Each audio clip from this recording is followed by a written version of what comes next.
Hello, everyone. This is the Theodore Shubot Friday live stream. I'm your host, Theodore Shubot, and we are going to be kicking off the weekend by listening to a complete and total stranger talking for the next 6 hours or so.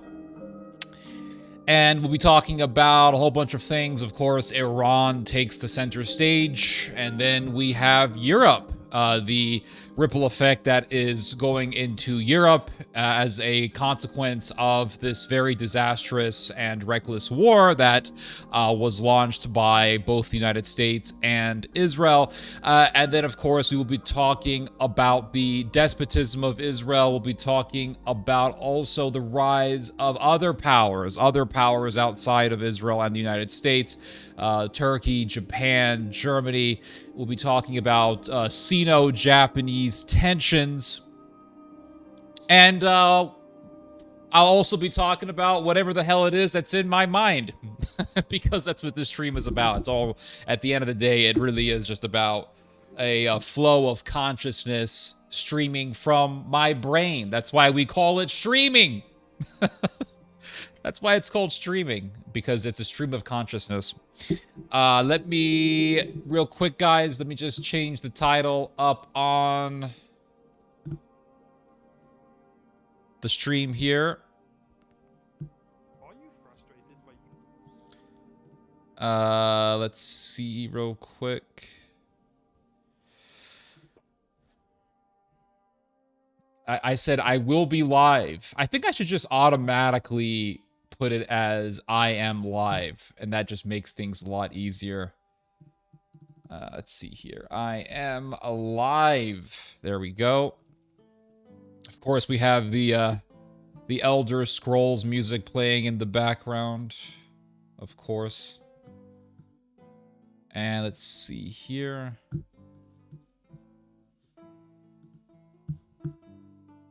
Anyway, yep, it says I am live. I'm just gonna leave it at that, and we'll just, I'll just commence the stream, and I'll say hi to everyone. Hello, good Friday. Thank you, Mr. Sweet. Appreciate the tobacco. I have been enjoying it. Hello, Song MYZ. Shalom, shalom. Shabbat shalom, Mr. Self-Destruct. Hello, Prince Zechariah. Good, happy Friday to you, Mr. Alexis Corral. Good Friday to you, Mr. Fitness. Thank you for that.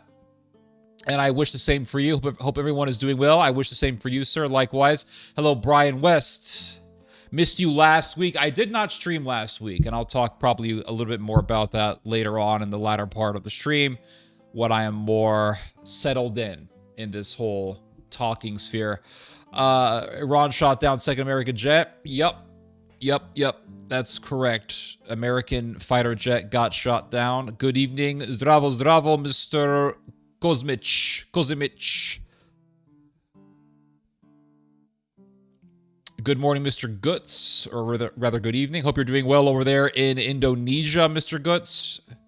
Greatest show on earth. I appreciate that, sir. Thank you.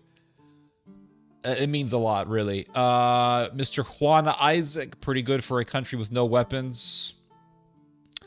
Well, apparently it has weapons.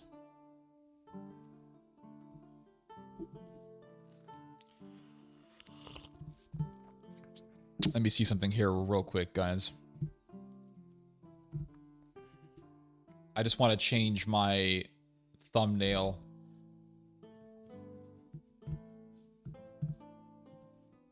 For the stream. 39 people watching, not bad. Not bad.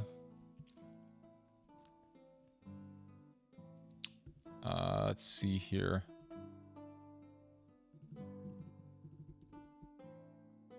Face.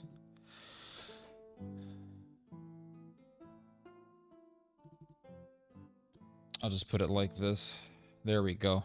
There we go. We got the thumbnail changed, and we have the title changed, so we are very good to go. Guys, let me know if my audio is too low or too loud, and I think the music is on a good volume right now.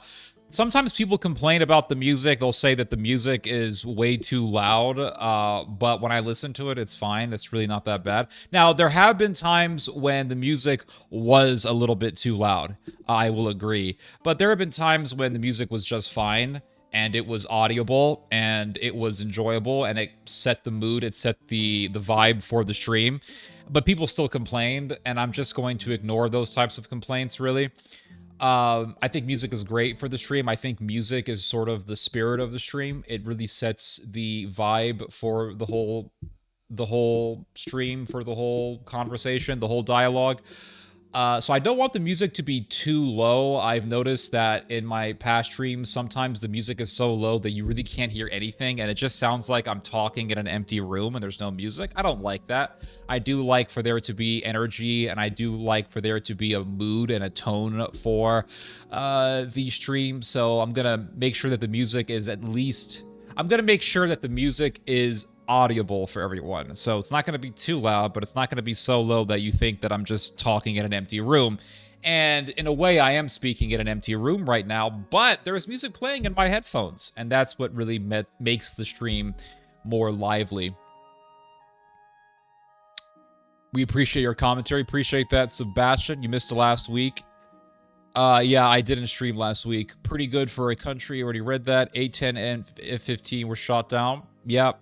Yeah, you know, the Iranians weren't playing. The Americans were acting as if it was going to be a cakewalk, and they were acting as if it was going to be a breeze. It was just going to be a piece of cake. And maybe someone whispered into Donald Trump's ear, telling him, well, it's going to be easy, Mr. President. You did it in Venezuela. You took out Mr. Maduro. It's going to be so easy. We're going to be done in, like, I don't know, 4 or 5 weeks or so. It's nothing. This is nothing. Israel is the most powerful army in the world.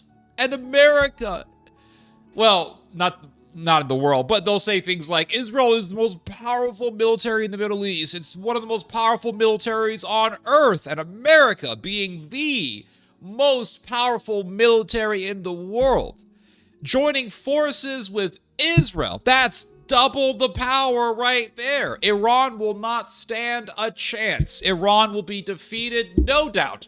Emphatically, 100%, absolutely, Iran will lose, and we will do a regime change policy with much success. And America and Israel will be triumphant, and the world will be so impressed by this that people will go back to being pro-Israel again. Yes! And we will have proven Charlie Kirk wrong. Charlie Kirk told us not to go into Iran. Well, we showed him. We're going to prove him wrong. And what's happening right now, everyone? We're hearing about American fighter jets getting shot down. Israeli soldiers are being slaughtered in Lebanon by Hezbollah. We got American military personnel dead. Multiple American military personnel dead, killed by Iran. We have U.S. Navy ships, U.S. naval ships, being put out of commission. The most advanced American naval ship, the Gerald Ford, was put out of commission. This was the ship that was the most expensive to build out of all of America's naval armada, the USS Gerald Ford. And what happened to the Gerald Ford? It got put out of commission.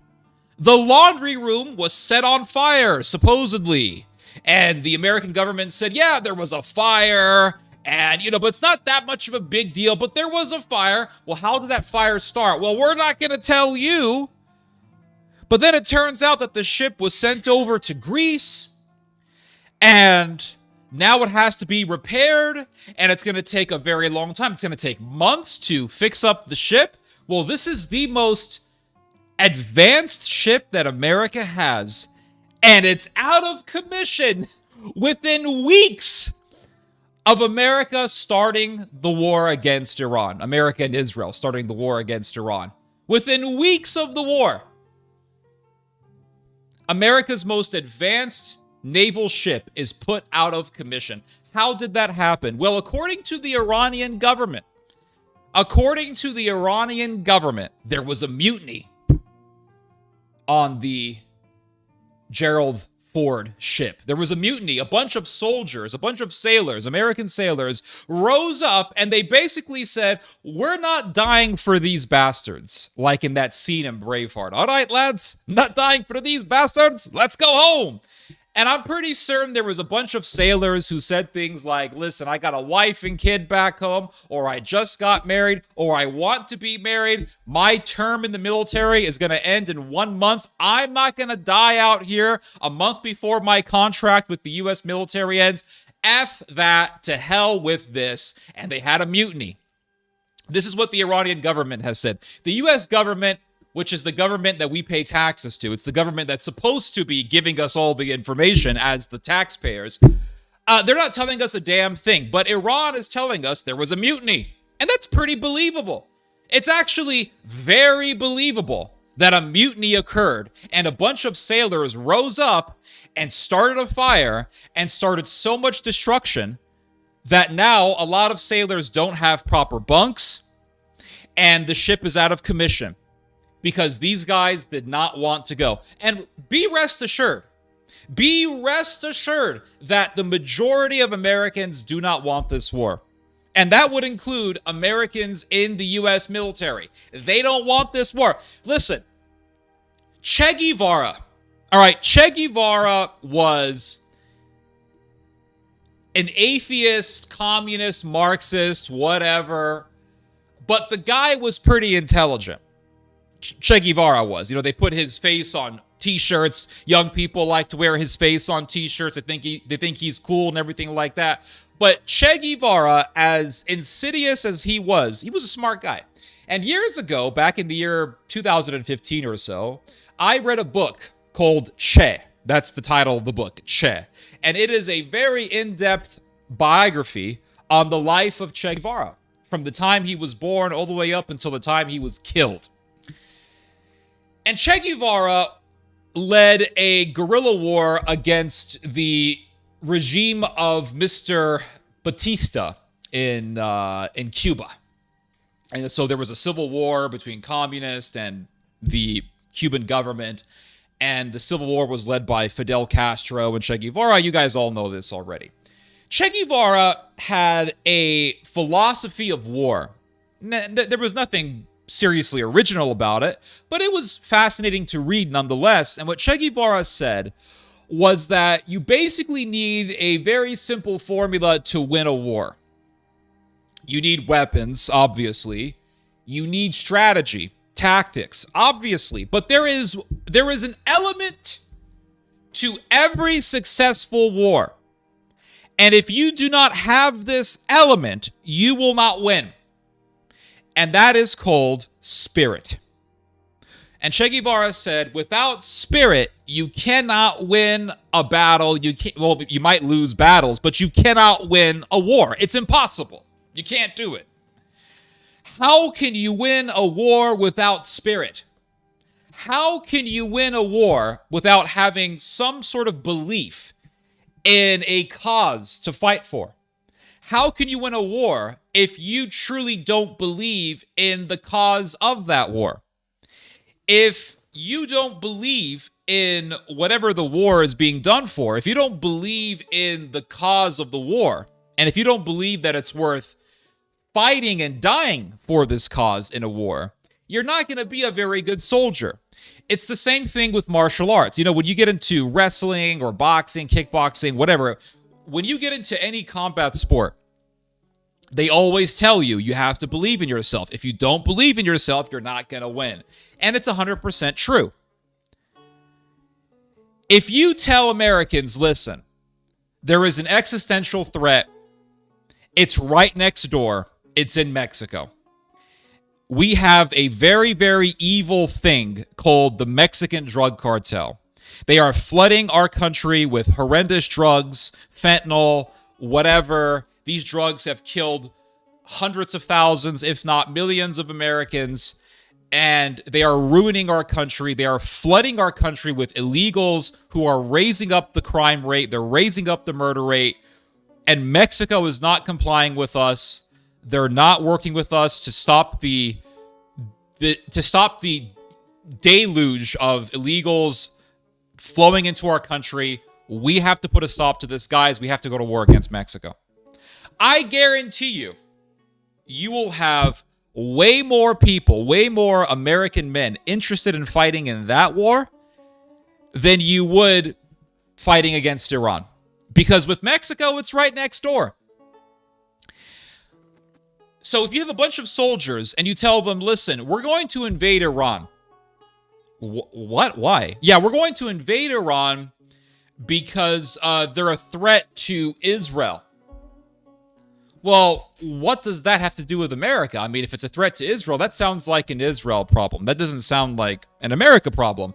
Well, we're just going to throw in this lie and say they can actually hit America. But then you have all these intelligence agencies coming out, and they're saying that Iran actually can't hit us, and that Iran is not really in possession of any nuclear weapons, and that Iran is not really planning on attacking America. Oh, well, just disregard all of the intelligence agencies. Ignore them, gentlemen. Just ignore them. We're going to follow, not American intelligence, we're going to follow Israeli intelligence. Well, hold on a second. Did not Israeli intelligence lie to us about Iraq's weapons cache? Did not Israeli intelligence lie us into a war against Iraq when they said that Saddam Hussein had weapons of mass destruction when Iraq did not have weapons of mass destruction? So why are we believing the Israelis again? That doesn't sound very convincing, and I'm not really feeling any sort of conviction. I'm not feeling any sort of zeal for this war. This sounds more like an Israel problem to me. It doesn't really sound like America's problem. So why are we fighting in this again? Well, we have to do this war, okay? So shut up, you have to do this war. Well, then you force a bunch of sailors to go to the Middle East and to become targets for Iranian missiles.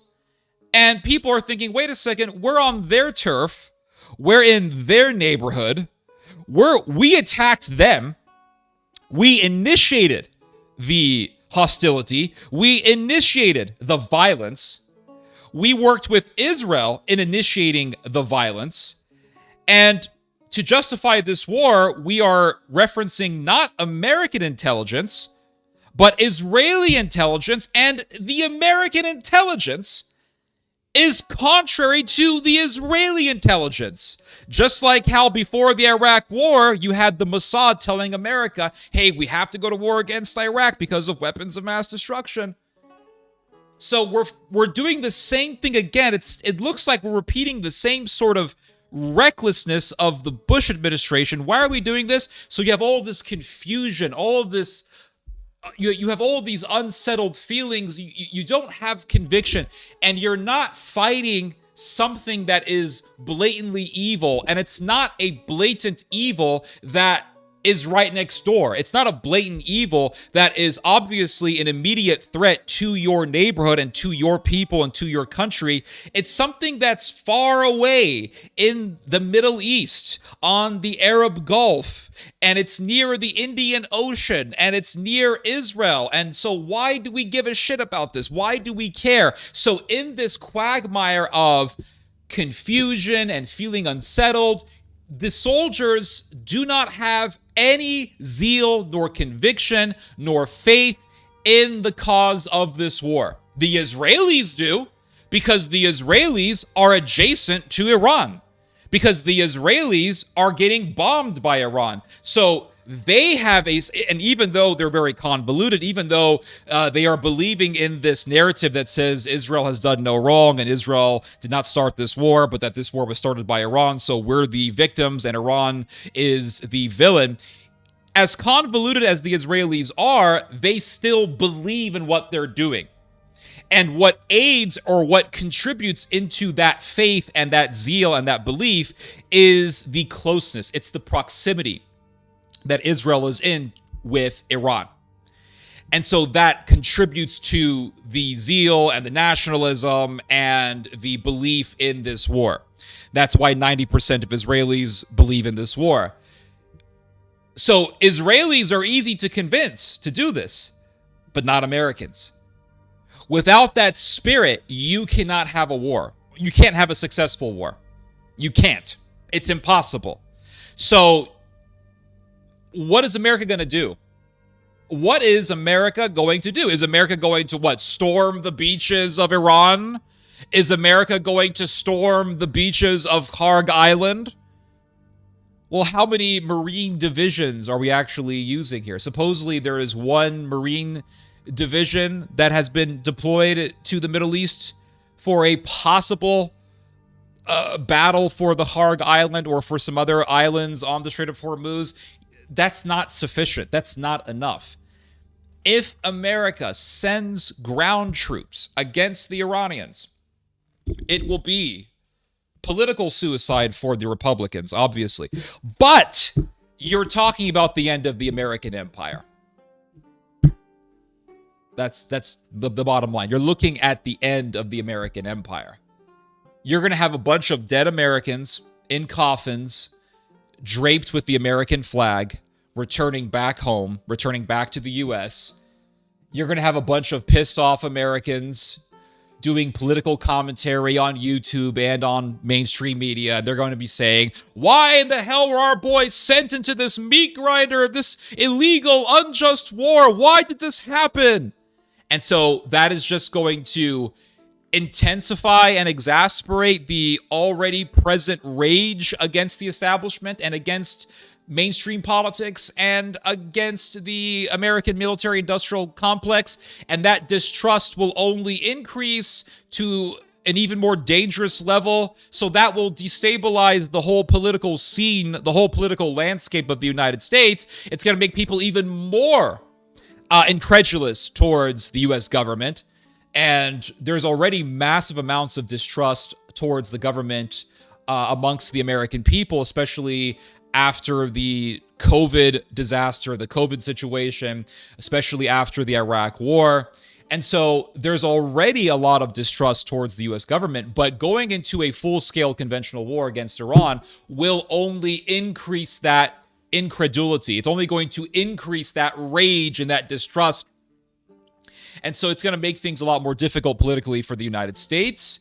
People are not going to trust anything anymore.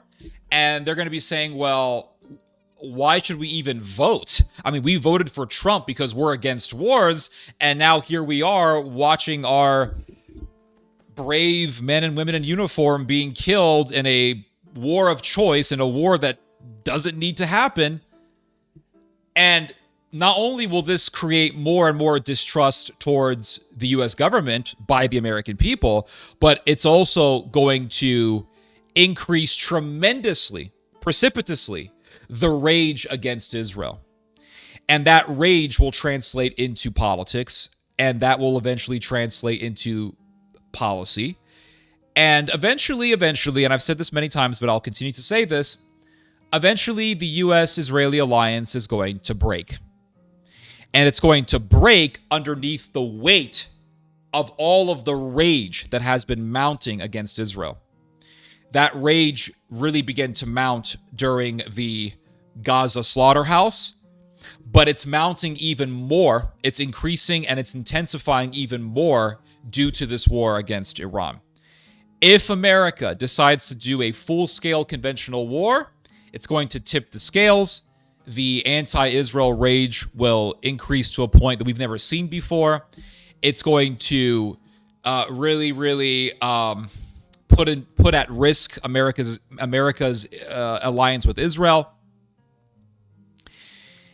And with so many dead American soldiers, America will really have to retreat from the global scene even more. And you would be looking at really the end of the American empire at that point. Is America going to do this? Now, I'm going to put myself at a limb here. I'm going to say I don't think America is going to be doing a full-scale, boots-on-the-ground conventional war. I don't think it's going to happen because the U.S. government is obviously very aware of all of the anger against the idea, all of the public disagreement against any sort of idea of putting ground troops on in a full-scale war. Now, maybe America will be sending in special forces guys, but I just don't see America putting a massive number, 100,000 troops, 200,000 troops, to go storm the beaches of Iran anytime soon. I just don't see that happening. I could be wrong, but I just don't see that happening. And I hope I'm right, but I know that I could be wrong. But if that happens, if America is actually insane enough to do that, you are looking at the end of the American empire. This would be like the Romans getting into a forever war with the Parthians and the Romans never being able to crush the Parthian Empire. This will be like Athens getting into a war against Sparta in Sicily and then losing. And then Athens losing its dominance as a naval power on the Mediterranean. You're looking at that level of recklessness here. It just won't work. And you'll have so many dead American soldiers. And it'll be so bad that it'll put America's foreign policy really on its deathbed. Because people will look at America and say, this is such a reckless war. We don't really want to work with the Americans. And the Europeans will say, do we really want to work with this reckless and destructive country that has pushed the world into an energy crisis and made the world more and more unstable and made the Middle East more and more destabilized? Do we really want to work with Americans? And America is already entering into this realm of other countries not trusting it and European countries not wanting to really cooperate with the Americans when it comes to America's foreign policy. We see, for example, the Spaniards saying, America, you can't put you can't land your planes in Spain because we know that those planes will be used against Iran. You have the Germans saying this is not our war. You have the Italians under a right-wing government, under the right-wing government of Meloni, saying we don't want to participate in this war. We don't want to help the United States. So America, just by doing a military operation consisting of almost entirely of airstrikes in Iran, already at this point, it hasn't even sent ground troops at in a full-scale level yet. But America already is receiving the distrust of its European allies. And America has not even deployed a massive number of troops into Iran, at least not yet. It hasn't done that yet. America has not started a full-scale conventional war yet. And already at this level, just doing airstrikes primarily, European countries are already saying, we don't want to work with you. We don't want to participate in this war. Because us participating in this war is going to make it more difficult for us to receive oil that goes through the Strait of Hormuz. So we don't really want to participate. And Donald Trump is saying, well, you know, we really can't trust our NATO allies. We really can't rely on our NATO allies. So what's the point of NATO? And you have Marco Rubio recently saying the same thing, saying, well, what's the point of NATO if our NATO allies are not going to help us?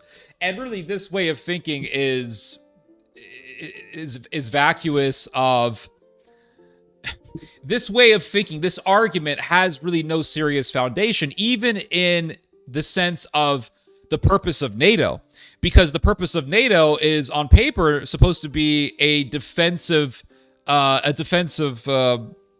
alliance. NATO is supposed to be purely a defensive alliance. So here we have the head of NATO, the United States, starting a war alongside Israel against Iran, a war that no one asked for except for Israel. And it's a war that was not announced to the Europeans before it was done. The Europeans were never even told that America was going to do this. And America does it. America does the war, commences the war, and then tells the Europeans, hey, you guys are a part of NATO, so you're supposed to help us. Well, that's not how this works. That's not how any of this works. Now, if Iran attacked America unprovoked, then yeah, America would have an argument in terms of NATO's policy to say, you guys need to help us. And if the Europeans did not help America, if the Europeans do not help America in such a situation, then the Americans would have that argument. But that's not what happened. America commenced the war. America attacked Iran unprovoked and then expects the other NATO members to join in the war against Iran to help America and to help Israel. That's not how NATO works. That's not how NATO works. But regardless of the fact that they are misconstruing the rules and that they are really being dishonest about the purpose of NATO, the fact is that America's rhetoric against NATO is contributing to all of this distrust towards the United States. Because the Europeans are saying, well, the Americans want us to participate in this unjust war that was done unprovoked against Iran, and we don't want to be involved in that. That's not what NATO is about. And so now the Americans have this argument. Now the Americans are using the distrust of the Europeans to say, well, what's the purpose of NATO? And the Europeans, in turn, are using America's bashing of NATO to then make the argument that they need to be boosting up their own militaries. The Germans are pointing to America's bashing of NATO, America's berating of NATO, as an argument to justify German militarism. So all of this distrust towards the United States is being used to justify boosting up German militarism. It's being used by the French to justify expanding their own nuclear arsenal. The French have, 300 nukes? Something like that. And the French want more nukes. And the French are saying, well, we really can't trust the Americans. The Americans are trying to push us into this unjust war. And when we decline their demand to participate in this war, the Americans then bash NATO and then say that the Europeans are not reliable. And then why in the hell should we be working with the Americans? And the Europeans are watching as Israel gets bombed. They're watching as the Middle East gets bombed. They're watching as the Americans remove the THAAD system from South Korea and remove partially their naval armada from Japan. And they're saying, wait a second, the Americans have to remove protection from South Korea. They have to remove and withdraw protection from Japan, protection from Taiwan against China. And we're watching as the Gulf Arabs are being bombed and the Israelis are being bombed. 80% of Iran's missiles are now landing on Israel, whereas before, Israel was able to intercept a lot of Iran's missiles. Now, 8 out of every 10 of Iran's missiles are landing on Israel. So everyone's seeing this and they're thinking, America's security systems are really not as reliable as we were told they were. They're not really as reliable as we were told they were when they were trying to sell us this stuff. And so the Europeans are saying, okay, America's really not reliable. So this war against Iran is exposing all of the weaknesses of the American empire. And if America escalates the situation even more, if America decides to make this war into a full-out conventional full-scale war and sends 100,000, 200,000 soldiers to go storm the beaches of Iran, it's going to be even more of a disaster because you're going to have more Americans dead. It's going to escalate the situation to the point where more people are going to die. And America will be in such a deep quagmire that the Europeans will say, we really don't want to work with the Americans. Look at how they put all of their soldiers in the line of fire. Look at how they're doing this reckless war. So many people are dead. More Arabs are dead. More Israelis are dead. Tons of Iranian civilians are dead. We don't want to be a part of America's and Israel's scheme. And the Europeans will detach themselves further away from America's security umbrella, further away from America's empire. And the Europeans right now are subjects of the American empire. Germany right now is under an American military occupation. And the Europeans are going to say, we've had enough of being ruled by the Americans. We've had enough of America trying to force us to participate in their recklessness. We have the technological and the economic capacity and capabilities to create a massive military force in Europe, we're just going to go rogue. We're just going to become independent, and we're going to shatter the fetters of the American empire. And the American empire will eventually die. So if America wants to dismantle NATO as we know it, if America wants to destroy its own empire, then America will escalate this war into a full-scale conventional conflict. If America wants to preserve whatever is left of its empire, America will eventually pull out of this war. We also have to factor in that Israel has ran out of most of its interceptor missiles. That's why Israel is being hit more. Now, they're trying to flip this whole story and say, well, actually, yeah, Israel is, and I read this today, they'll say Israel is being hit, that's true, but Iran is actually launching less missiles at us. So Iran is launching less missiles at you, supposedly because America and Israel are dominating Iran so much, but Israel is being hit more than it was when the war was first launched. And Israel is being hit more now, and it's only been a matter of weeks since the war was commenced. So in a matter of weeks, Israel's security system, Israel's missile interceptor system, has been depleted to the point where now 8 out of every 10 of Iran's missiles that get launched at Israel are landing on Israel. So Israel is losing. And Iran hit Dimona. This was really, I must say, this was a stroke of genius on the part of Iran to hit Dimona, just miles away from Israel's nuclear facility. Iran was sending a message. We can hit your nukes, Israel. We can destroy you, but we choose not to. This is like when King Saul was sleeping, and David, before he became King David, David goes to Saul as he's sleeping and cuts his hair. And that was a message that was sent to King Saul. I could have killed you, but I chose not to. This is your chance. I'm giving you an opportunity to back off. And Iran is giving Israel an opportunity to back off. The Iranians launched a missile. They hit the town of Dimona.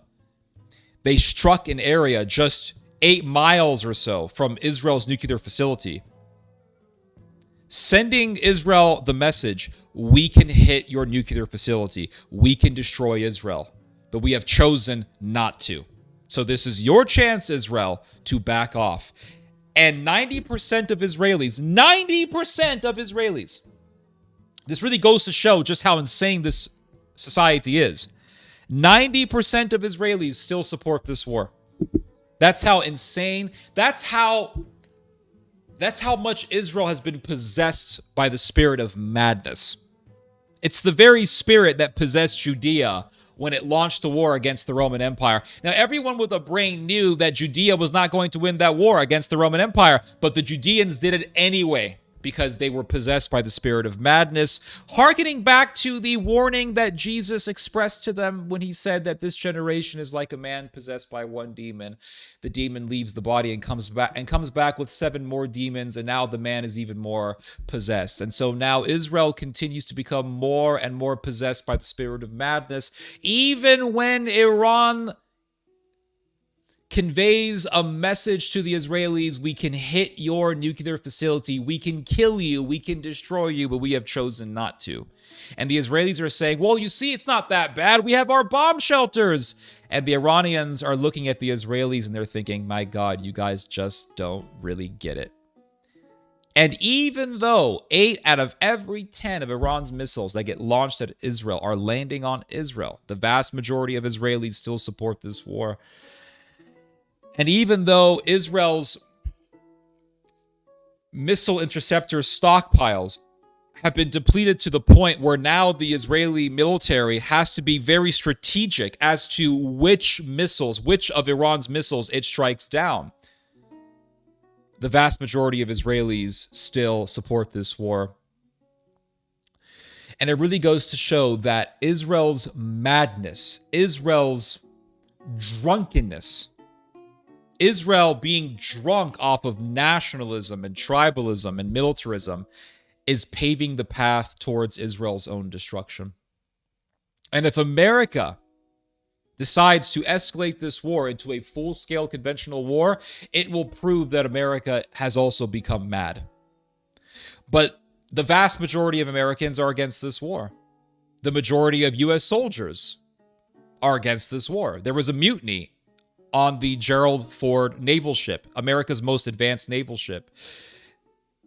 There was a fire that was started on the naval ship. Was that fire started by an Iranian strike? Well, according to the Iranians, there was a mutiny on the ship. And the sailors started a fire. And the fire was so severe, they had to withdraw the ship from the line of battle and bring the ship over to Greece to repair it. And now the ship is out of commission. And what? We're supposed to go storm the beaches of Iran? We're supposed to go take over Karg Island. We're going to deploy thousands upon thousands of soldiers into Iran so that they could just become easy targets for Iranian drones? Really? I don't think America is mad to the point that it will do such a destructive war. But if America decides to actually intensify the rate of this war and make it into a full-on conventional war, then yes, I will be proven wrong, and America will really be that insane.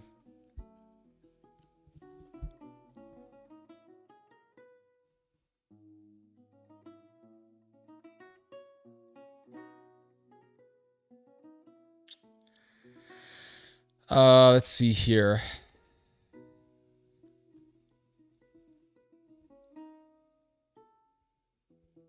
I'll read your guys' comments. Hold up.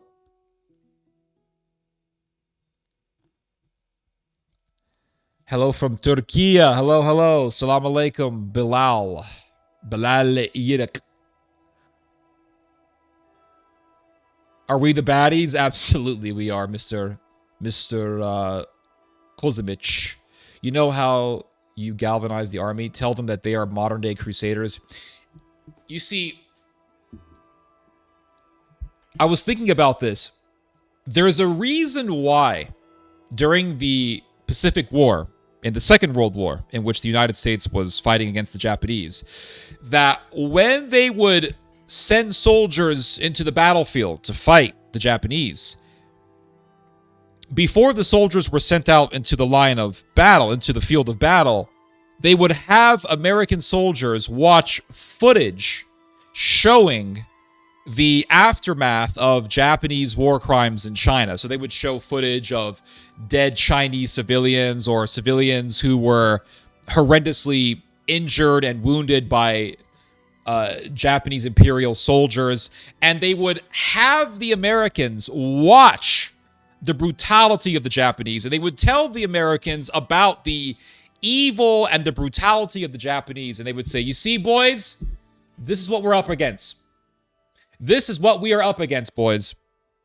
And the reason why they would do this is very obvious. It's very simple. Because they wanted the American soldiers to know that they were fighting against an evil country.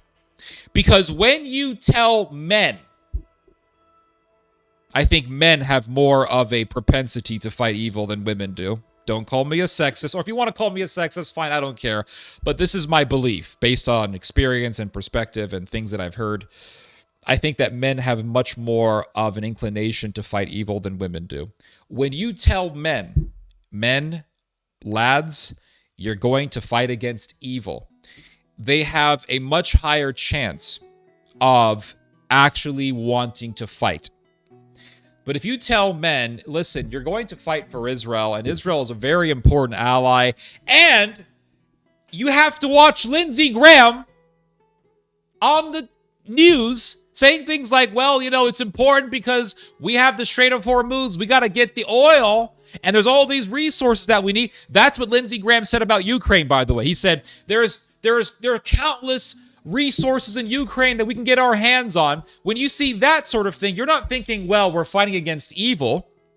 You're thinking, we're fighting for people to get richer. We're fighting to help certain people get richer. That does not incentivize men to go to war. You have to give men a clear-cut cause, and you have to show men that they are fighting against an enemy that is right on their doorstep. If you cannot prove that the enemy is right on the doorstep, and if you cannot demonstrate that the enemy is right on the doorstep of your country, and this enemy is extremely evil and has done horrendous injustices to other people and is about to do injustices to your people, if you cannot demonstrate this, then the vast majority of men, the vast majority of people are going to have no interest, are going to have no interest, zero interest to participate in such a war. Because if there is no cause against evil, if there is no metaphysical cause against evil, then it's a cause for money. It's a cause for resources. It's a cause for physical material. And that is not an incentive to fight. So, again, going back to what Che Guevara said, the formula for victory is weapons, strategy, and spirit. And if you do not have spirit, you can't really win. You could have weapons, you could have strategy, but if you don't have a reason to give those young men to go risk their lives and put themselves on the line of fire, you're not going to win. It's just that simple. Trump is outdoing what Bush and Obama did. It hasn't come to that point yet. It has not come to that point yet. Because with Bush, America invaded Iraq with 200,000 soldiers at least. We haven't come to that point yet. I think that if Trump wants to savor whatever is left of his popularity, he needs to pull out right now. Honestly, really, if I was an important person, if I was an advisor to the president, and the president actually listened to me, I would tell the president, I would tell whoever is in charge of this whole quagmire, pull out right now. Just pull out right now. Because if you don't pull out, and if you escalate, or if you continue on with what you're doing, it's going to escalate. And eventually it's going to escalate to the point where you will have a conventional war.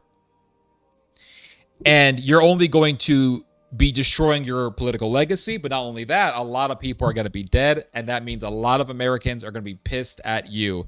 And you will be seen, you will be known as just really another George Bush. Pull out right now. If you don't pull out, more people are going to die.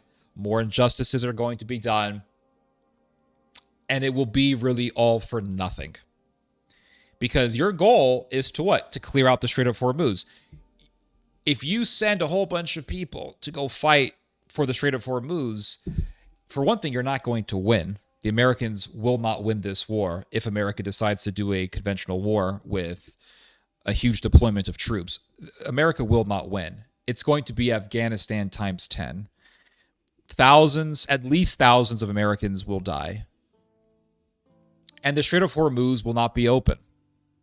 So you're better off just pulling out now, making a deal with Iran, reviving the Obama deal, the deal that the Obama administration brokered with the Iranians.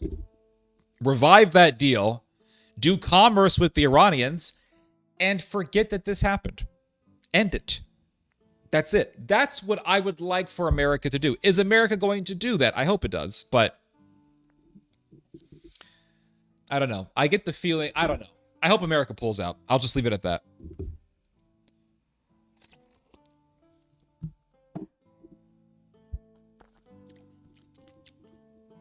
It's not about Israel, it's about the petrodollar. There's different interests in this. Of course, you have oil interests, you have Zionist interests. It's all, two things can be true at the same time. Israel has its interest. The Zionist lobby has its interest. The Sheldon Adelson faction has its interest. The kosher donor class has its interest. And of course, the oil companies, the petrodollar, the American empire has its interest. So it's all really correct. Waleed Shoebat is a legend. I would like a poster with his autograph. If you could do that for me, I'll ask, but I doubt he'll be interested in making a poster of himself. There are no posters of my father, but I will let him know that you said this, and I'm sure he'll appreciate the sentiment, but there's no posters of my father.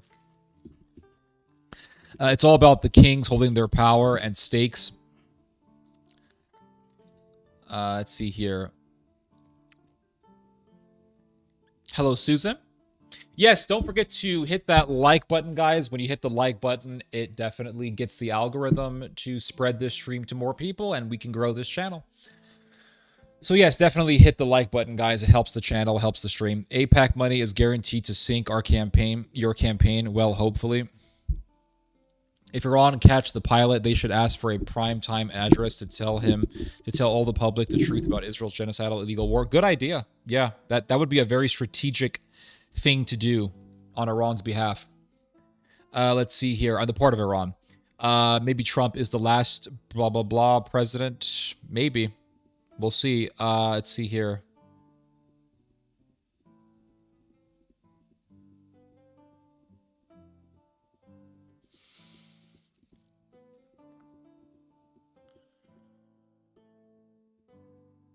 The youth has the power to change things. I agree. Yeah, I definitely agree with that. I think that the anti... So you have to look at it this way. How many Americans are evangelical, right? Let's say 25%, a quarter of the country is evangelical. Now, how many of those evangelicals are pro-Israel? Probably 77%. So 77% of 25% of the country, called the evangelicals, are pro-Israel. Okay, how many Americans actually vote? Not a lot, right? Let's say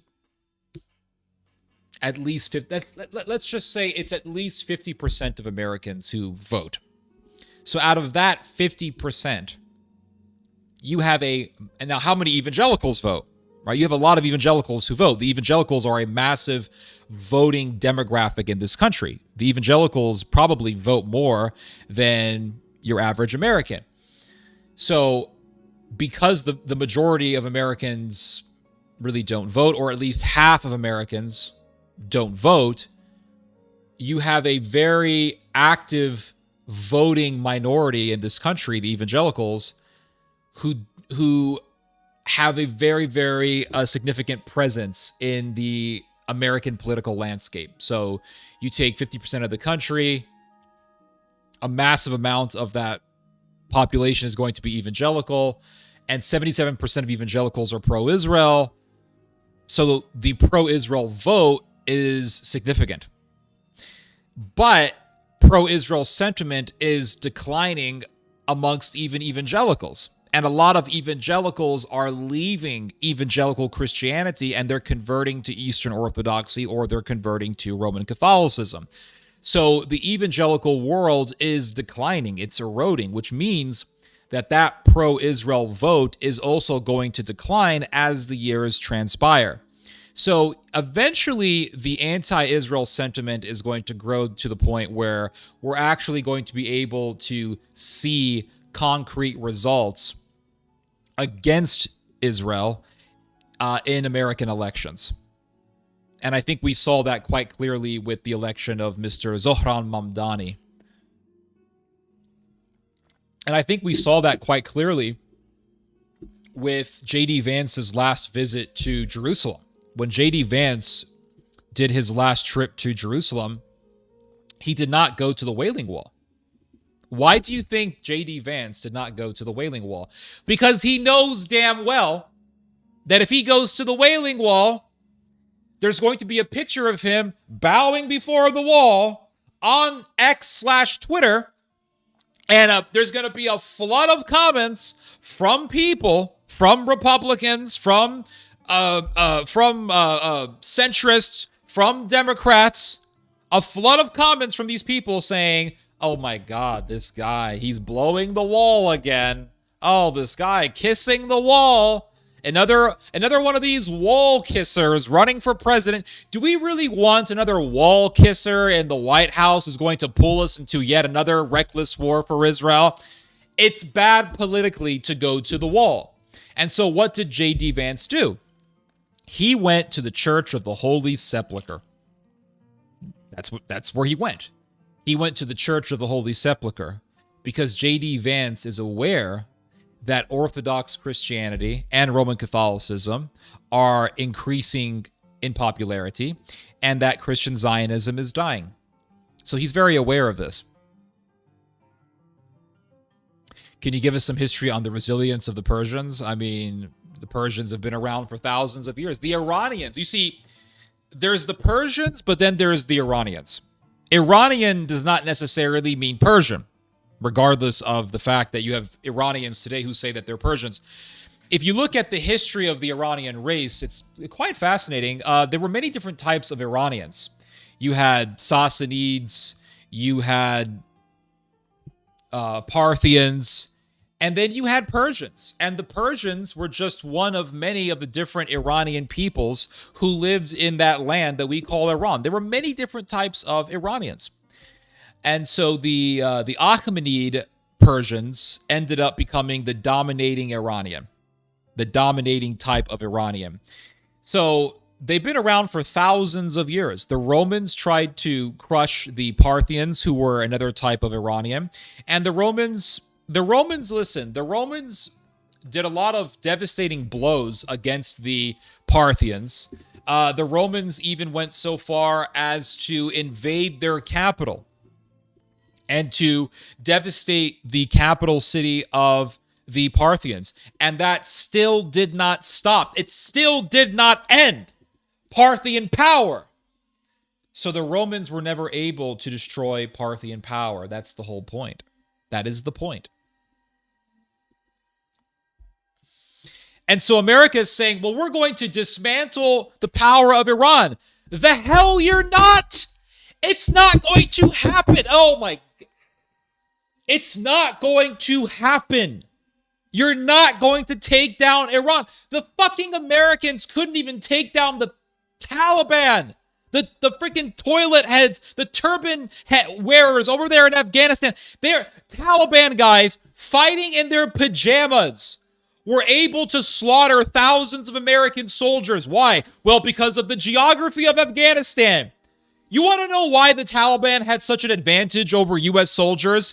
It's because of the terrain and the geography of Afghanistan. Have you guys seen Afghanistan? All the mountains, all of these very narrow roads that go through the mountains of Afghanistan. You got these narrow canyons and passageways and pathways and all these crevices in the midst of all of these very lofty mountains in Iran. You put a bunch of soldiers in one of these narrow roads in the middle of the mountains of Afghanistan. It's like shooting fish in a barrel. Have you guys seen videos of how the Taliban ambushed American soldiers? Have you guys seen videos of that? It's very simple. It's a very simple strategy. You wait for the American column of U.S. soldiers and armored vehicles to start going through one of these narrow roads in between these very tall mountains, and from the mountains, you attack. You have the high ground, which means that the Taliban, when doing these sorts of ambushes, had the advantage. And the Americans would have to call air support. Have you guys ever read about this story of how this U.S. base was attacked in Afghanistan? I'll show you guys this story real quick. Hold up. U.S. base ambushed in Afghanistan. Battle of Kamdesh. They actually did a movie about the Battle of Kamdesh. Why isn't the screen showing the Battle of Kamdesh? There we go. Read about the Battle of Kamdesh, guys. The battle is a lesson for the Americans, and it's a lesson that teaches us that this idea, this reckless and destructive idea of going to war against Iran is just that, destructive and reckless. Read about the Battle of Kamdesh. Took place during the war in Afghanistan. It occurred on October 3rd, 2009, when a force of 300 Taliban assaulted the American combat outpost Keating. So there was a U.S. base called Keating. That was the name of the base, Keating, like the Irish poet Keating. and it was near the town of Kamdesh, etc., etc. The attack was the bloodiest battle for U.S. forces since the Battle of Wanat in July 2008, which occurred 20 miles away from Kamdesh. The attack on COP Keating resulted in 8 Americans killed, 27 wounded, while the Taliban suffered 150 to 200 wounded or killed. But the Americans needed air support to save themselves. Without that air support, they would have been outmatched. As a result of the battle, COP Keating was partially overrun and nearly destroyed. Observation post Fritsch was attacked simultaneously, limiting available support from that position. The coalition forces withdrew from the base shortly after the battle. So the Americans had to withdraw from this position. Where is the base? There should be a photo of the base. Is this the photo up here? I don't think it is. This is not the photo. Let's look at the outpost. Here is the outpost, guys. This is the U.S. base. You see how low of a position this U.S. base was located? It was located on a very low position. And so you can see it's in the midst of all these mountains, and the mountains are overlooking the base. This was a very easy target for the Taliban. So then you look at Iran. You look at a country like Iran, and what do you see? You see a lot of mountains. A lot of mountains in Iran. And so what are you going to do? You're going to storm the beaches of Iran? You're going to do what? You're going to put a bunch of soldiers in the middle of Karg Island? And you have this, oh my God, you have this evil sodomite, Lindsey Graham. This guy should be in prison. Lindsey Graham should be arrested, tried, charged with fomenting war and war crimes, I should also say. And he should be put behind bars. But Lindsey Graham said, "We can take the Karg Island, guys. We can take Karg Island." And then he goes on to say, "We did it in Iwo Jima." How many Americans died in Iwo Jima? Iwo Jima casualties. What was it? 7,000 Americans died fighting on the island of Iwo Jima. How many Americans died in the Battle for Okinawa, another island that America fought for? Battle of Okinawa. Casualties. 12,000 dead. 12,000 American soldiers died fighting in Okinawa. And that island, I'm pretty certain Okinawa is bigger than the Karg Island. Okinawa size. Hold up.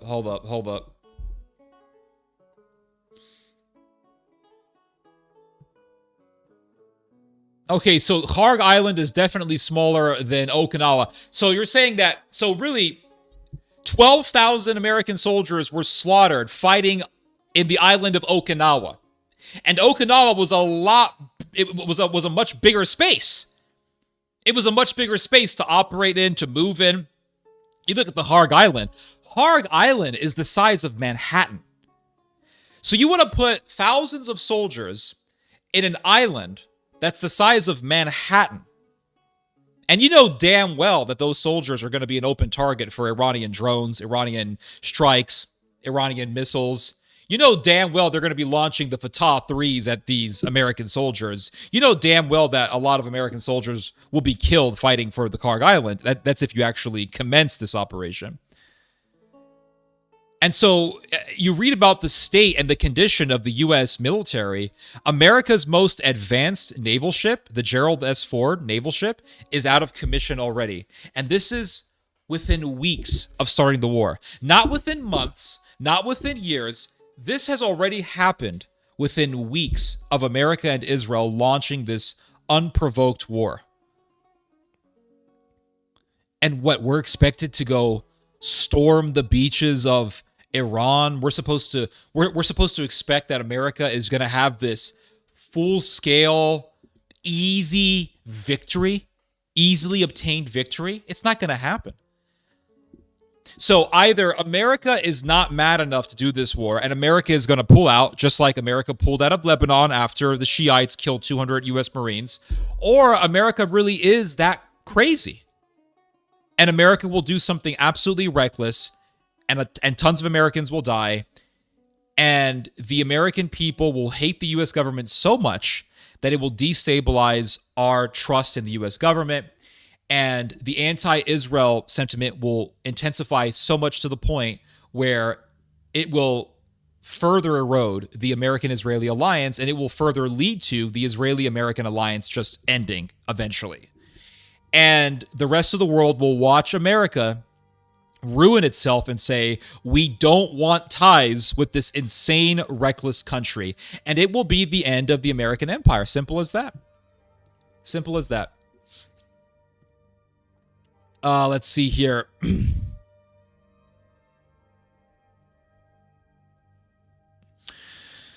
The treacherous dealer deals treacherously.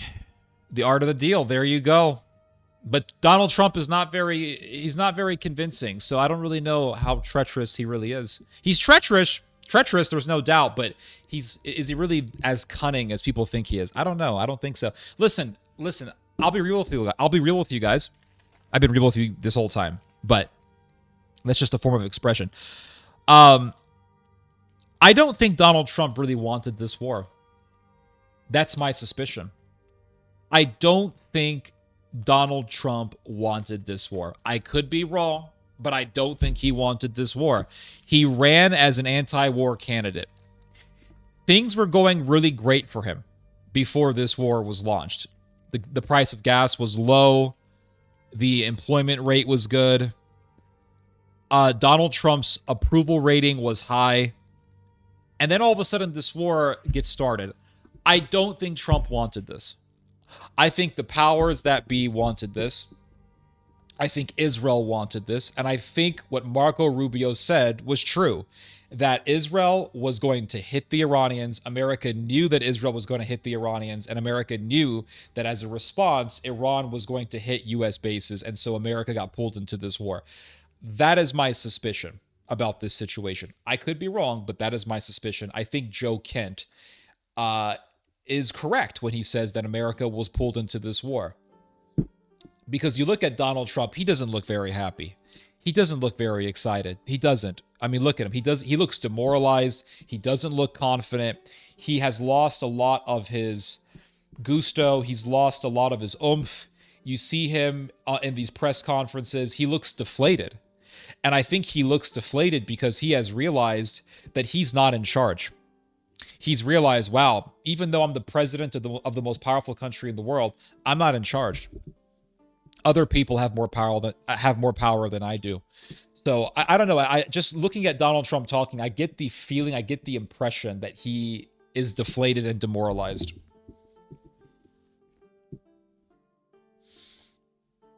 If there's going to be World War III, Germany will start it. Norm Macdonald was correct to a great extent, I think. I think he was correct on that.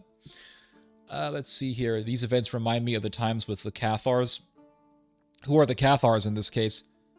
Marine Le Pen would say no. Yeah, I think you're correct.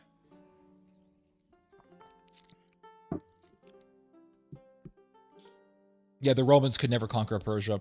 Europe and USA will never break up their family. Let's see here.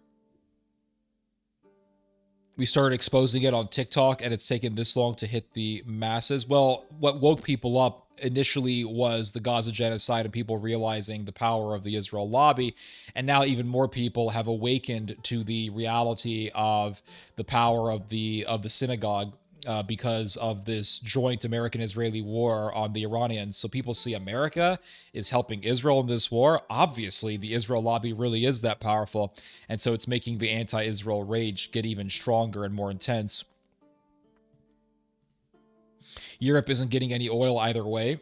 Are you sure about that? I'll have to look into that. Let's see here. Wood stove, bicycle. Is Israel... Hold on. I'm going to fact check. I'm going to fact check you on this. Is Europe getting oil through the Strait of Hormuz? Well, BBC You're wrong, Mr. whatever your name is. Optimus, whatever. Princep.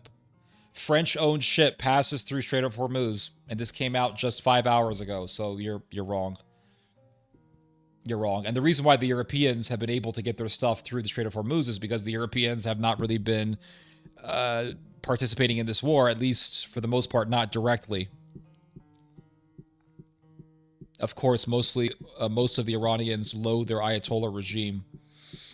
Maybe that's the case, but I don't think they want their country to get bombed. The great thing about globalization is that we're so interconnected that no country can simply go to war without economic consequences for the entire world. That's true. Germany should team up with Russia. I think there are people in Germany who would like to do that. It would be another, what's it called? Molotov-Ribbentrop pact, and the Germans will turn against the Russians in the end anyway. P-Brain Trump is truly too stupid to understand how much the world has changed. I think you may be onto something there, Mr. Control, PR, whatever your name is. I think you may be onto something there. I think Donald Trump is a boomer. I mean, he is a boomer. I don't have to think that. I think because he is a boomer, he is still stuck in that boomer paradigm. And so he's still stuck in that Paula White way of thinking. And he maybe really thought that this war would be successful and it would make him very popular because he thought it would be so successful. But so far, the war has not really been successful. America's most advanced naval ship has been put out of commission. American fighter jets have been shot down. American soldiers have been killed. America has been forced to withdraw its THAAD system out of South Korea to go defend the Israelis and the Gulf Arabs. America has been forced to withdraw some of its naval armada from the coast of Japan to help the war effort against Iran. Israel's missile interceptor stockpile has been depleted to the point where 80% of Iranian missiles are actually landing on Israel. This is not a victory. This is a humiliation.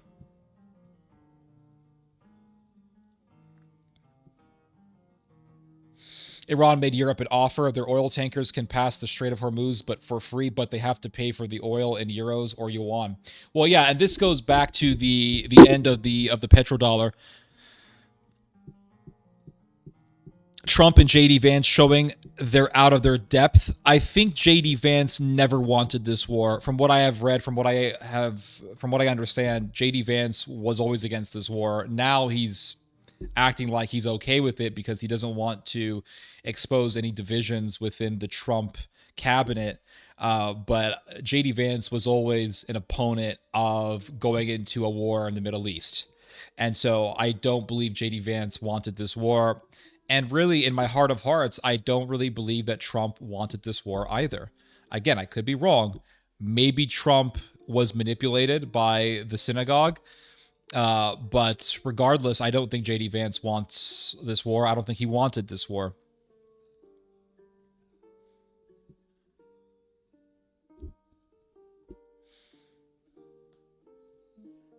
How do you pronounce Farsi words so well? I've listened to a lot of Iranian people talk. Soleimani, the Iranians, they have a certain twang, they have a certain rhythm in their language. And so when you hear it enough, you can sort of pick up on that tune. And it's fun to pronounce words with an Iranian accent. It's fun to pronounce Iranian words with an Iranian accent. Iran, Tehran. They're bombing Tehran right now. It's just fun. It's just fun to do. It kind of annoys some people in my stream, but it's just fun. It's fun to do. Draft Baron should be a t-shirt. It's funny how when Trump was roasting Zelensky in the White House about sending new arms to support Ukraine, and now Trump is starting a new war to help Israel. Do you know what would make Trump super popular? Trump needs to do this. If I was Trump's advisor, I would tell him to do this. I would tell Donald Trump to invite Netanyahu to have a meeting for the entire world to see. Have all of the cameras come, have the cameras from all of the big major media outlets come, and have cameras from social media outlets also come. Alternative media outlets also come. Make it a big international spectacle. and make Netanyahu think that the meeting is going to be very cordial. Make him believe that it's going to be a friendly meeting just with Donald Trump. And then when the cameras are all set and Netanyahu is sitting down on the couch, sitting down on the chair, and Donald Trump is sitting next to him, Donald Trump should just berate him and lambast him and verbally attack him, verbally berate him as much as possible in front of the cameras for the entire world to see. Donald Trump should treat Netanyahu just like he treated Zelensky. And Donald Trump, I can just imagine Donald Trump telling Netanyahu, Natan, you don't have the cards, Natan. You ran out of missiles. You've run out of missile interceptors. Your Arrow 3s, they're depleted. David's sling, it's gone. Your Iron Dome, it's no more. Natan, you don't have the cards. I have the cards. I can help you, Natan, but you don't have the cards. You're gonna have to back off. You're gonna have to back off, Natan. This is no longer your war. You're gonna have to listen to me, or else Israel is done. Your country is gone. Your country is dead. And really just lay it on Netanyahu. Pull out of Iran. Berate Netanyahu for the entire world to see.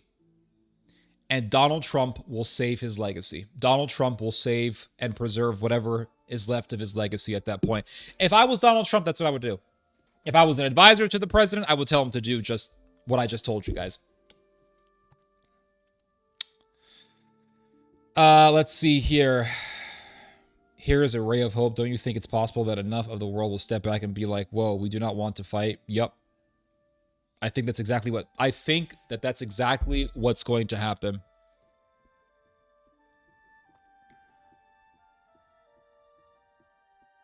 The world is wary. It is. Patriot system is good to intercept missiles at a certain height, speed, and angle. Yes, you're correct. You're correct. And much of Israel's interceptor missiles are meant for very short wars. They weren't. Israel's stockpiles were put together for short wars, not long-term wars. And the missiles were designed, most of Israel's interceptor missiles were designed for missiles that have been launched low in the atmosphere, not missiles that have been launched into a very high point in the Earth's atmosphere. So most of Israel's arsenals are not really designed for a lot of the missiles that Iran is currently launching at Israel. And that's why 8 out of every 10 of Iran's missiles that have been launched at Israel are landing on Israel. Anyway, I'm kind of out of my depth at that when it comes to that subject. I don't really know much about the thermodynamics of missiles.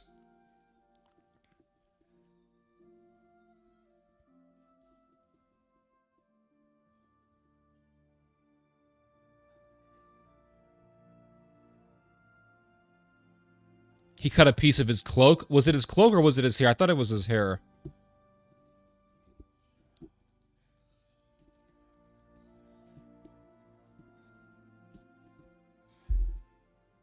Oh, you're right. I was mistaken. It wasn't Soul's hair. It was Soul's cloak. They're asking for it. Ashkan Hemati, are you Iranian or what ethnic group do you belong to?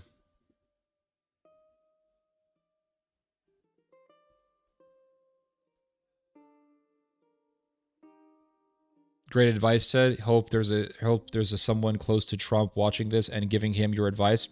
He should do that. If I was Donald Trump, I would do 2 things. I would invite Netanyahu for a meeting for the entire world to watch, and I would berate him publicly. And I would tell Netanyahu that he doesn't have the cards, and that Israel is losing, and that its stockpiles have been depleted, and that Israel will be done without the United States. And then I would pull out of the war. And then, to create a massive distraction from all of the attention that would be focused on America withdrawing out of the war with Iran, I would pardon Derek Chauvin. That's what I would do. I would pardon Derek Chauvin. I would say, okay, we're pulling out of the war. Israel, F you. You suck. You have no cards. You're losing. So you also need to pull out of this war. And if you don't pull out of this war, we're not going to help you anymore. You're going to be on your own. You're going to be a fish in a barrel. And then after pulling out of the war and sort of abandoning Israel, the mainstream press would be saying, oh my God, look, America has abandoned Israel. America pulled out of this war. It's a humiliation for America. Is Donald Trump going to recover from this humiliation, et cetera, et cetera. And then to end all of that media attention on me pulling out of the war, I would pardon Derek Chauvin. That's what I would do. I would pardon Derek Chauvin. And then the entire country would be saying, he just pardoned Derek Chauvin, the guy who killed George Floyd. Oh my God. I would say, yup, that's right. I have pardoned Derek Chauvin. And I would have a meeting with Derek Chauvin, and I would shake his hand at a press conference. And then I would give Derek Chauvin a first-class ticket to go to Russia, because we all know that mobs would be formed against him. So for his own protection, I would have him flown to Russia or to Serbia somewhere, and he would be considered a hero in those countries anyway. And that's it. I would call it a night. I'd be done. That's it. I'd be, and the Republicans would love me. Right-wingers would love me. American conservatives would love me. My voters would love me. And the liberals would cry, and they would bicker, and they would bitch and complain. And then I would just laugh at them and say, no one really gives a shit about your opinion anyway.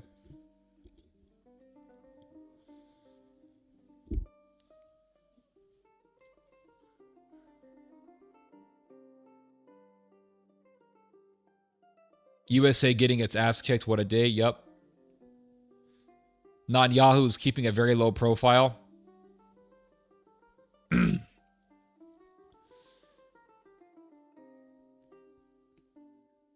Pardon Derek Chauvin, Julian. I would pardon Derek Chauvin. I would pardon him. I don't think Derek Chauvin deserved the sentence that he got. I don't think he deserved any sentence, really. I would have just let him go. From the get-go, I would have let that guy go. I think what happened to him was a crime. I think the biggest crime was not what happened to George Floyd. I think the biggest crime was what happened to Mr. Chauvin.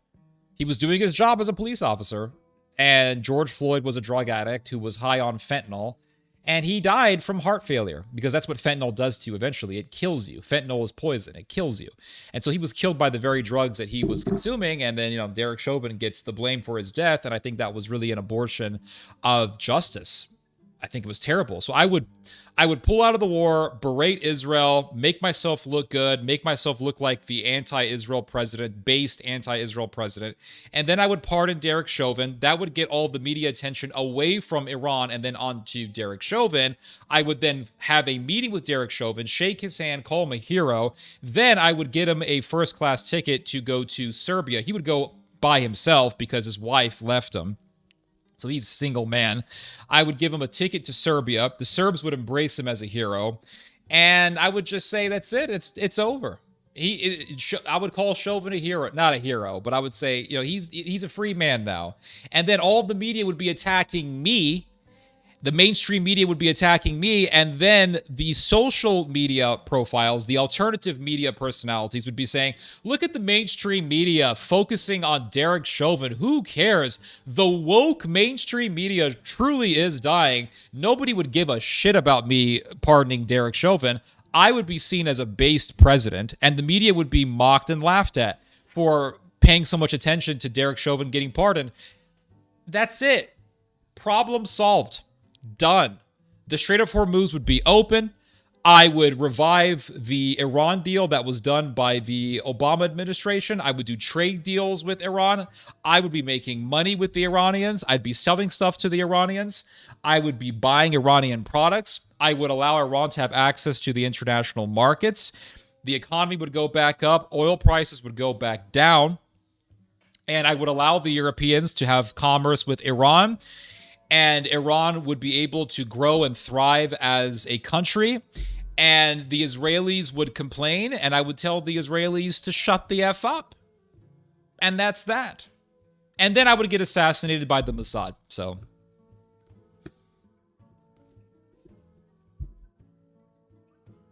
Theo's La La Land. USA is stuck in the war. Okay. But if America does, I'm just saying, if America does a full-scale war, it will be a disaster. And it will make all of the problems that America is claiming that a victory over Iran will solve worse. The Strait of Hormuz will be even more under the control of the Iranians. It'll be more difficult to get stuff through the Strait of Hormuz. Oil prices will only increase. More people will die. More Americans will die. And it'll just be just an increasing of the very disaster that we have created. And all of the problems that America is claiming will be solved by a victory over Iran will only get more exasperated.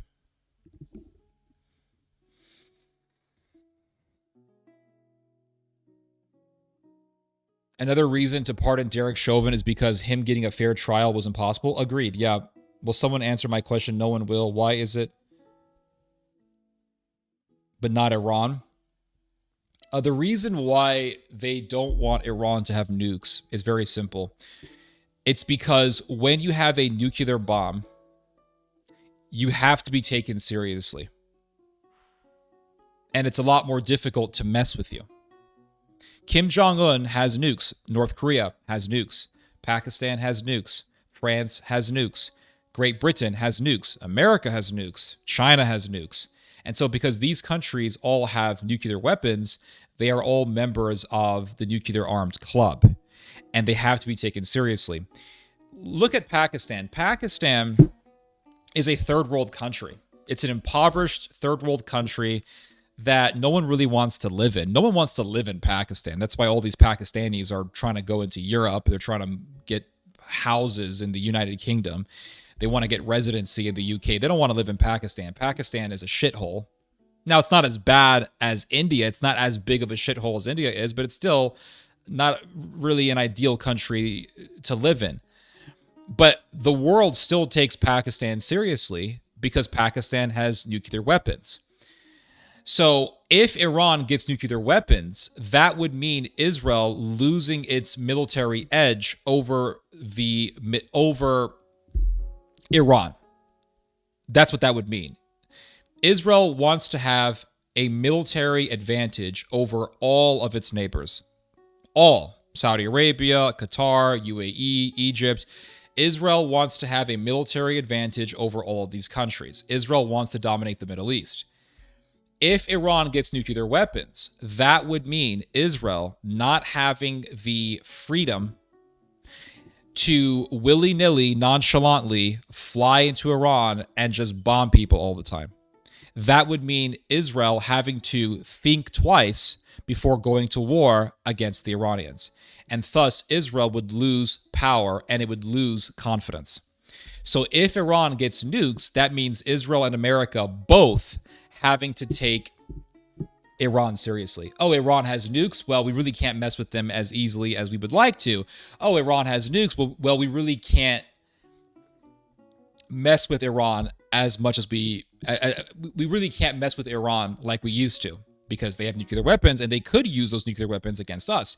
If you are in a negotiation with a nuclear-armed Iran, that nuclear weapon or that nuclear arsenal could then be used as leverage for the advantage of Iran against whoever Iran is negotiating with. So nuclear weapons gives a country prestige, influence, and power because there is obviously influence in strength. If you have nuclear weapons, you have a lot of strength militarily, and that strength gives you leverage in any negotiation. You have to be taken seriously. Bottom line. So that's the reason why they don't want Iran to get a nuke. They know very well that Iran isn't just going to be pulling the trigger and pressing the nuclear button once it gets a nuke. That's not going to happen. But what they do know is that if Iran gets nuclear weapons, and Iran will eventually get nuclear weapons. Iran will eventually get nuclear weapons. We're actually accelerating the process of Iran getting nuclear weapons. So when Iran gets nuclear weapons, the rest of the world will have to take Iran seriously, and Iran will rise as a major power. In fact, Iran is already rising as a major power, as not just a regional power. It's already a regional power. But really, Iran is growing into a global power. It is. It's becoming a global power because it has proven that America can be, well, the Taliban already proved that, but it is exposing the weaknesses of the American empire. The Iranians are exposing the weaknesses of the Israelis and the Americans. It's showing that with cheaper missiles, you can drain Israel of its stockpile of missile interceptors and hit Israel. It's showing the world that Iran can hit Israel's nuclear arsenal and destroy Israel. And it's showing that Iran can defeat the United States in a war, and that the United States is not as strong as it presents itself out to be. And so what that is doing is it's creating massive levels of prestige and aura for the Iranians. It's creating so much aura for the Iranians, not just in the Islamic world, but in the world in general. People are seeing Iran and they're thinking, man, the Iranians are really humiliating the Americans and the Israelis. I really like these guys. So the Iranians are growing in prestige. And they're showing that, and they're demonstrating that they can actually control the Strait of Hormuz, and they can push the Americans out of the Strait of Hormuz. They can block the Americans. They can block the most powerful empire in history. They can block the most powerful country in the world from the Strait of Hormuz. They're showing real power. And so Iran is rising up as a global power. And if Iran becomes a nuclear armed country, and it will become a nuclear armed country, you can be rest assured of that, then the world will have no choice but to take Iran seriously. And that is one thing that the Israelis do not want, because that would mean Israel losing its power and its military edge. And it would also mean the first world taking Iran very seriously and ignoring Israel. You see, Israel loves it when Western countries listen to Israel and abide by what Israel says and obey Israel. Israel loves it. When Israel says, hey, Iran has nuclear weapon, or Iran is going to get a nuclear weapon, don't do commerce with Iran, don't do commercial dealings with the Iranians, blah, blah, blah, don't do this. Western countries have to listen to Israel and abide by what Israel says. But if Iran becomes this global power and has nuclear weapons, you can expect the United Kingdom to respect what Iran demands. You can expect France and Germany, and yes, even the United States, to tell the Israelis, listen, Israel, we're listening to you, but we also have to really pay attention to what Iran wants, because Iran has demonstrated its power. And Iran is either on the verge of getting a nuclear weapon or already has a nuclear weapon. So we have to take Iran seriously, because if we want the oil to go through the Strait of Hormuz, we have to respect Iran. That would mean, at that point, Israel losing its luster and losing its prestige, and Iran eclipsing the authority of Israel. And this is what terrifies the Israelis. So I hope that answers your question. Let's see here. For the first time, Israel has confessed that they have nukes. Yep. Aura maxing, that's correct. Iran is aura maxing. Another irony is that Iran might be the closest to a democracy in the Middle East. Interesting point. Do you think things would improve for the Palestinians if Iran had nukes? That's a good question.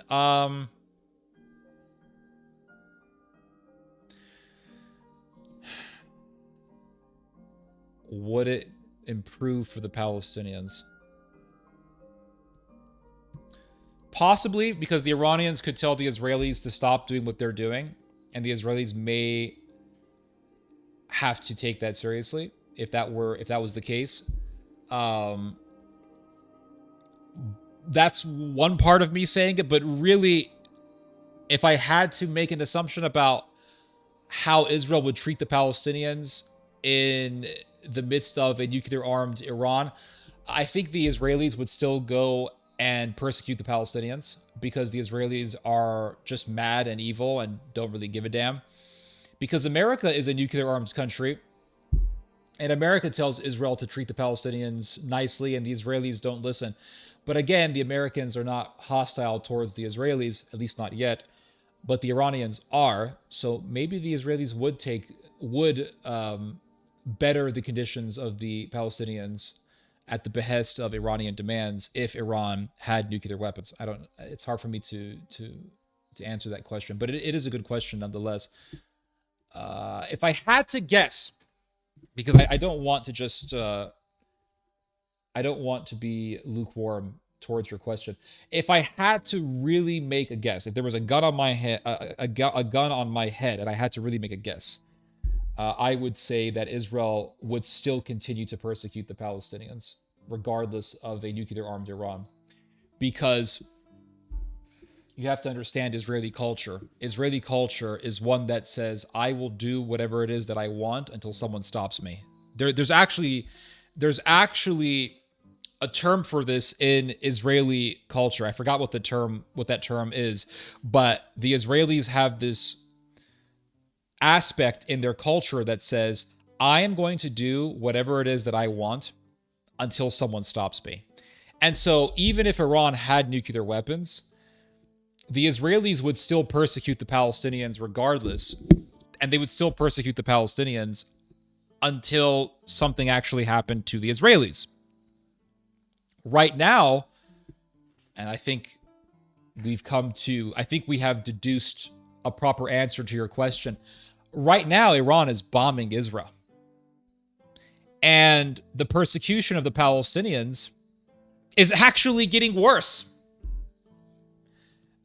The settlers are becoming more violent. A gang of settler marauders invaded a Palestinian town recently. They took a man, stripped him naked, and they zip-tied his penis just to humiliate him. You have settlers going into Palestinian people's farms, killing their livestock, slaughtering lambs, stealing their livestock, destroying their olive groves, murdering Palestinians. You have the IDF becoming more and more emboldened, more and more violent.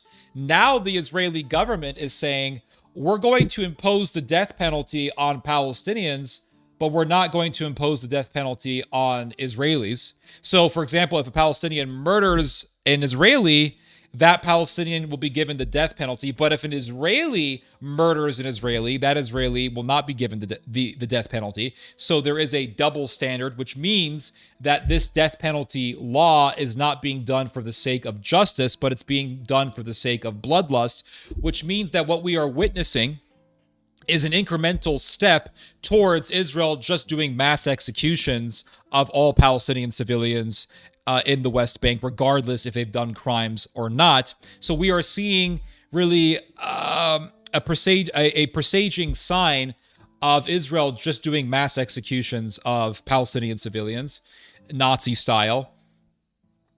And so Israel is becoming much more emboldened towards its aspiration of ethnically cleansing and genociding the Palestinians. And this is all going on in the midst of Iran bombing Israel.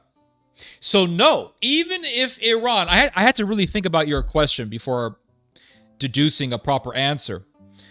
Even if Iran gets nuclear weapons, Israel will still mistreat the Palestinians. And Israel will continue to mistreat and slaughter and purge out and exterminate Palestinians until something horrible happens to the Israelis.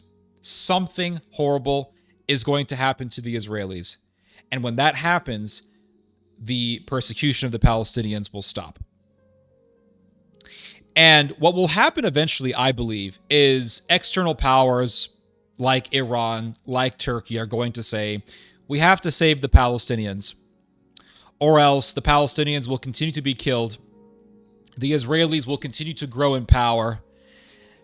And if we don't stop them, we're going to be humiliated in the eyes of the Islamic world. We're going to look very weak in the eyes of the Islamic world.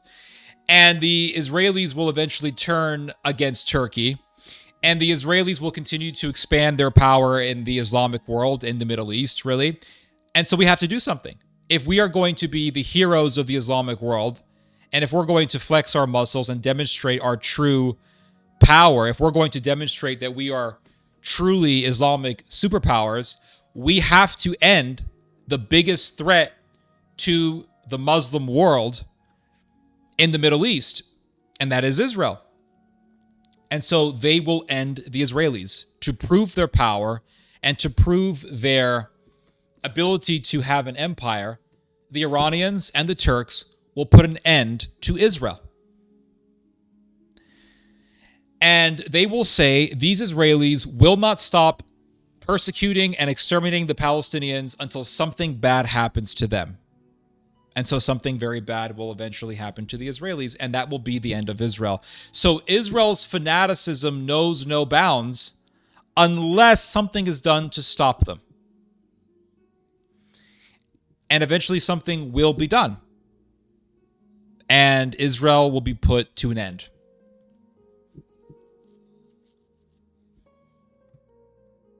Let's see here.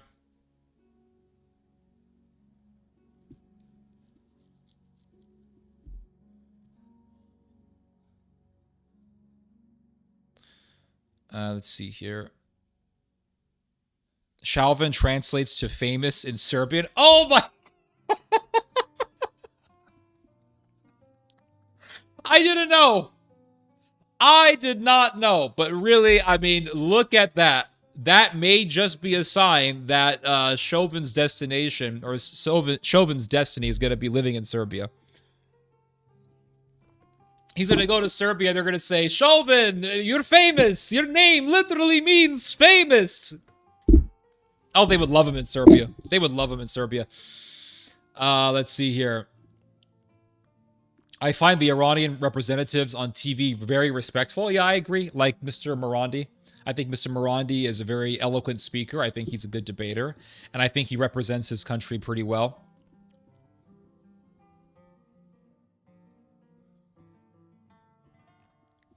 Hellbent might be the American version of that. Yep, agreed.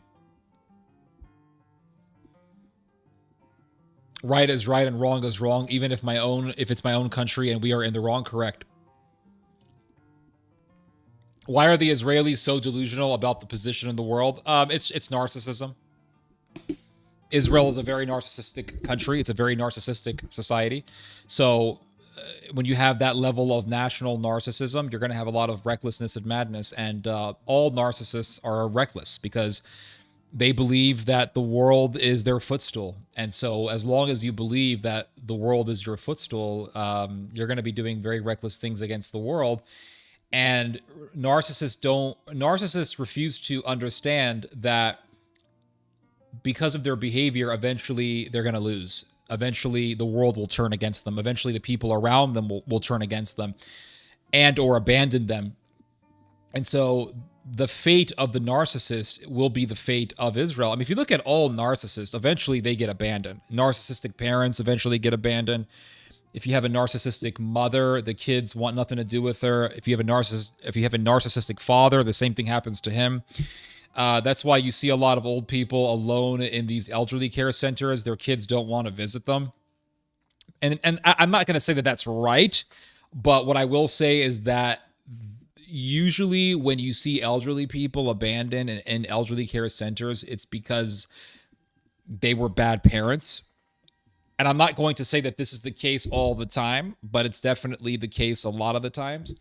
Narcissists eventually get abandoned. No one with dignity wants to be under the mocking of the narcissist. No one with dignity wants to be under the abuse of a narcissist. And so eventually the narcissist is turned against, people turn against him, and he is abandoned.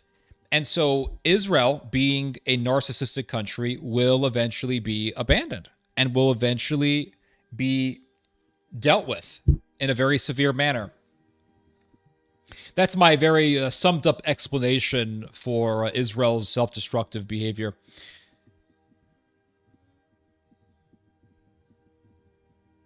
Let's see here. That is why they will always support Israel, and there's lots of people out there with that victim mentality. Remember there are Christians among Palestinians, and they suffer the same fate as their fellow Palestinians, correct? I came upon this realization because of someone I know who is a diehard supporter for Israel. They have a victim mentality themselves in all aspects, and they see themselves in the Israeli Jew mindset. Celtic believer, you have hit the nail on the head. Yes, absolutely. I want to explain something to you guys. I was thinking about this yesterday, a couple of days ago. People supporting Israel or people supporting Palestine is determined by their mentality. I've actually thought about this. It's determined by their history and their mentality. So if you look at who are the most pro-Israel people in the world, the Irish, the Spanish, the Japanese, and the Chinese. These are amongst the most pro-Israel people in the world. Arguably, the Irish are the most pro-Israel. Oh my God, pro-Palestine. If you look at the most pro-Palestine people in the world, it's the Irish, it's the Japanese, it's the Chinese, it's the Spanish. These are amongst the most pro-Palestine people in the world. The Irish are arguably the most pro-Palestine people on earth. Now, why are the Irish so... Let's just take the Irish as an example here. Why are the Irish so pro-Palestine? It's because, and you'll learn this just by talking to the Irish, it's because of what happened to the Irish in the 1800s. In the 1800s, in the 1800s, what's wrong with my speech? What's wrong with me? Well, it's something why am I so tongue-tied? This has been happening to me in the last past few streams. I don't know why that is, but I have difficulty pronouncing certain words, and it drives me crazy. I don't know why that is. I guess it happens. I guess it just happens. I just have to accept it. I don't know. But if you look at what happened in the 1800s, the Irish were put through a famine. There was a blight that hit the potatoes in Ireland, and a lot of the potatoes were destroyed. A lot of the potato crops in Ireland were destroyed. And the English came along and they taxed the Irish of most of the food that they had. So they taxed the Irish of their beef and of their other crops. They confiscated their beef. They confiscated their wheat crops. And so the Irish were left to starve. And 1 million Irish people were starved to death. And while the Irish were starving to death, the Ottoman Empire actually sent food over to Ireland to help the Irish. And so the Irish, since then, have had a soft spot for Muslims.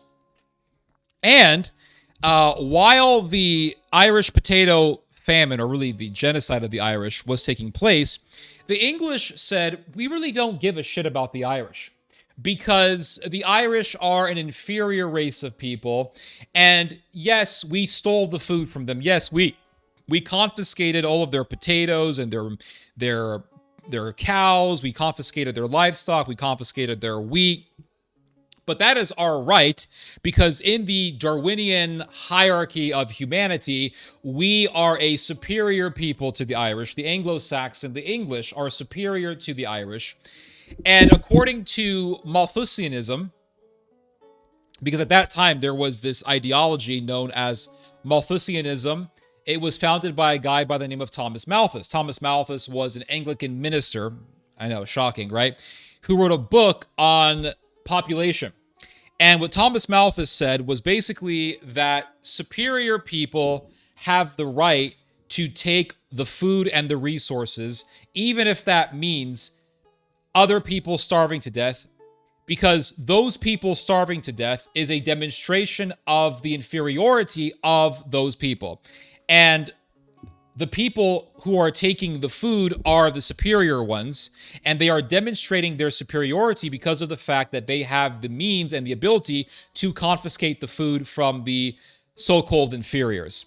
So according to the ideology of Thomas Malthus, this Anglican minister in England, the English taking the food from the Irish was proof of the superiority of the English over the Irish. And it was evidence, it was a demonstration of the inferiority of the Irish.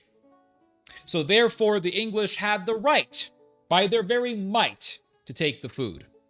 And if the Irish were not allowed to starve to death, then that would mean inferior people being enabled to multiply and procreate and thus perpetuate their inferior genetics. Now, I know I said Darwinian before that, but Thomas Malthus actually wrote this before Charles Darwin wrote his books on evolution. And I must also add that Charles Darwin was actually inspired by the work of Thomas Malthus. One of the contributing books to Darwin's ideology was the book written by Thomas Malthus. One of the biggest, if not the biggest influence to Charles Darwin's theory of evolution was Thomas Malthus's book on population and on how certain people have the right to take food from others. And so what Thomas Malthus essentially taught was that if you have a food shortage, the food then belongs to the superior. Let the inferiors die so as to prevent their inferior genetics from being perpetuated. This is what Thomas Malthus effectively taught. So the English sucked that theory in lock, stock, and barrel. And as the Irish were starving to death, the English said, let them starve. We're the superior ones. And so the Irish have never forgotten that, and rightfully so. They should never forget that. And if you talk to English people today, a lot of them will tell you there was no genocide. No, it was a famine. It was a famine. It wasn't our fault. Yet you guys took the food from the Irish. You guys took the wheat and the rest of the potatoes, and you guys took all the livestock from the Irish, and you facilitated that famine.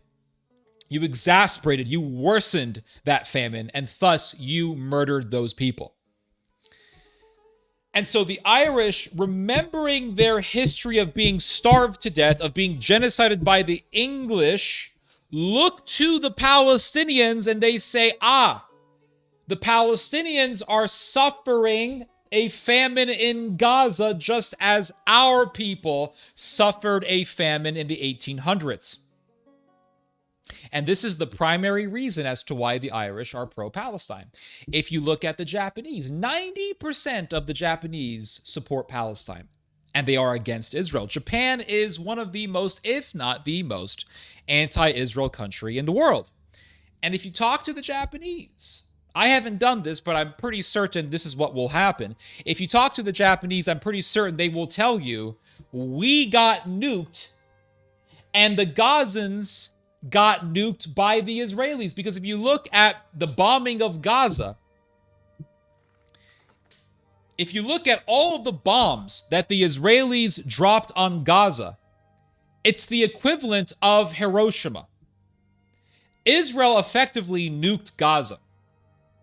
They won't say that, but that is the truth. Israel effectively nuked the Gazans.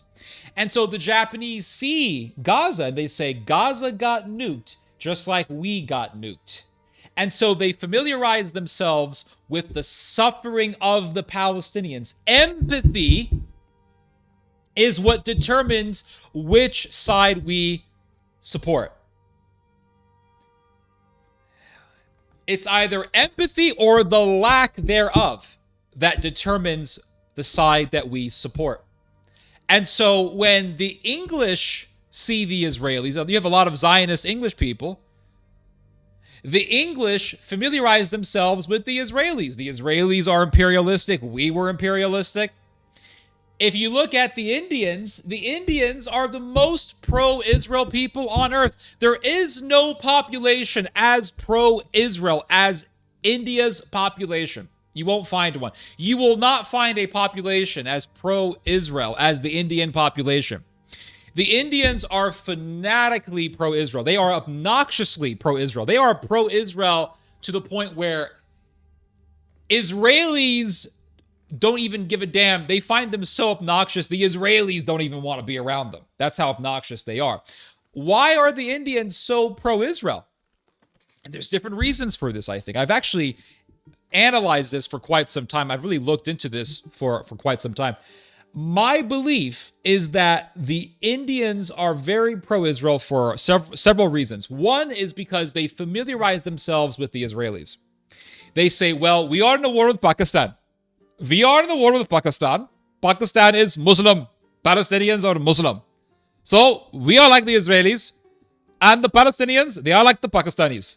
And so they familiarize themselves with Israel. But also, I think it goes much deeper than that. The Indians, because of Hindu culture, have a superiority complex. Yes, Indian people, because of Hinduism, have a superiority complex, because in the Hindu religion, the Aryans are the superior people. Light skin. And don't let these Hindu fanatics gaslight you into thinking that there is no racism in Hinduism and that Aryan simply means the noble ones. It simply means the people who are of the noble class. Okay, so Aryan means noble. That's what they say. It means noble. It has nothing to do with race. It's called a noble class because the original Aryans were believed to be a noble race over the dark-skinned people that they conquered when they invaded India thousands upon thousands of years ago. The Aryans came in from basically Siberia. That's where they came from. They came from Siberia, or they came from, the Himalayas, not Siberia. But they came from the Himalayas, the Aryans. And they were a white people. They were Aryan. They were Europeans. I mean, they didn't call themselves Europeans, but they were proto-European. And if you look at the Aryan DNA that they actually find amongst Indian people today when they do these genetic studies, what they actually find is that the Aryan DNA matches DNA that is found in Ukraine, DNA that is found in Belarus. So the Aryans, the ancient Aryans, they were related to Ukrainians, they were related to Slavs. They were effectively ancient Slavs. They invaded India, and they said, we are the Aryans. We are the noble people. We are superior to the dark-skinned people who were native to India's population. They were native to ancient India. And in the Hindu culture, light skin is always seen as superior to dark skin. People with light skin are in the higher places, or really the highest places of the hierarchy of society in India. They are always in the highest places in the caste system of a Hindu society. And so that level of racism is very, very high in India. And so the Hindu fanatics, with their racialist way of thinking, see Israel, and they see how the light-skinned Israelis dominate over the Palestinians, and they say, we need to do that against Muslims. We need to do that against our enemies.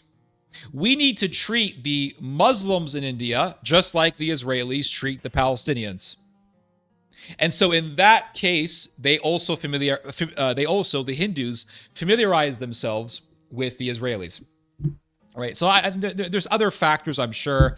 Indians want to be white. They want to be white. If you look at all of the Bollywood actors and actresses, they tend to be much lighter skinned than your average Indian. And so they are in the highest places of the hierarchy of Indian/Hindu society. And your average Indian doesn't look like a Bollywood actor or actress. So they want to look like that. They want to be that. Hence why they worship their actors in India. The actors of India are worshipped. The Bollywood actors, they're worshipped. It's a cult. And so your average Indian wants to be that. They want to be light-skinned. They want to look European. They want to look white. And so they see the Israelis dominating the Muslims, and they say, man, we can be like the Israelis, and they want to look Israeli. They want to be white. And so they see this Israeli girl in a IDF uniform, and she's dressed up in a provocative way, or she's positioned herself in a provocative way. And these Indian guys go, "Oh, she is so beautiful. Oh my God, she is so beautiful. I want her so much. Oh my God." And so they revere the Israelis just like they revere all the other whites, or really they revere anyone who is of lighter skinned. So there is that factor in this whole equation. Alpha SARS, yep. They both worship the cows. Oh yeah, the Israelis with their red heifers. Sounds like I've heard this story before. For he stole trillions of corn, so the young might see the morn. Now a prison ship lays waiting in the bays fields of Athri. Irish ballad about English cruelty. I'll have to look into that. Religion, I meant. Let's see. My best friend is Indian, and I think Theo has got this perfectly. It's just something that I've noticed over the years, just from observing Indian people and how they are. A lot of them, if you look at anytime you see a picture online of a good-looking Israeli woman in an IDF uniform, you always see Indian dudes putting comments. Oh, you're so beautiful. So beautiful. Oh my God. So they revere the light-skinned people. If you're a white person and you go to India, it's going to be all eyes on you because they revere light skin. And I think that is something that stems from the Hindu religion, because in Hinduism, if you look at some of the oldest texts in the Hindu canon, people with dark skin are seen as diabolical. They are seen as evil. And the light-skinned ones, the Aryans, are seen as the noble class and the noble race. So even though the average Indian is dark-skinned, Indian society is hardwired to revere light-skinned people. And that goes back to Hinduism. Look up the heart chakra. The K system is insane. It is. Was the first supreme people. Still love your Indian accent, Ted. English have committed genocide in 3 continents. Yeah, Australia, North America, India, also Europe. They did it in Ireland. Let's see here. Knowledge of history and religion, Intelligent Man, Theodore Shubat. I learn a lot every time I watch a stream or clip. Appreciate that, Mr. Paul Robot 6783. Japanese always opposed the Tengu. What is that? I'll have to look that up. My fiance is Irish. Our child is mixed, but somehow he still ends up with curly reddish hair. Yeah, that's something that the Irish adopted from the Viking invasion. English propaganda. We didn't take anything. It was just a famine. Yeah, they always say that. In fact, I met an English woman many years ago, and I brought up the Irish potato famine with her. I said, what about the Irish potato famine? I said, didn't the English have a hand in that? And she said, oh, nonsense, Theodore. No, what are you talking about, Theodore? It wasn't a genocide. It was a famine. It was a bloody famine. We keep telling these Irish people, for God's sake, it was a bloody famine. We had nothing to do with it, damn it. And it's like, okay, the Irish were starving. You guys weren't starving. So why didn't you help them out?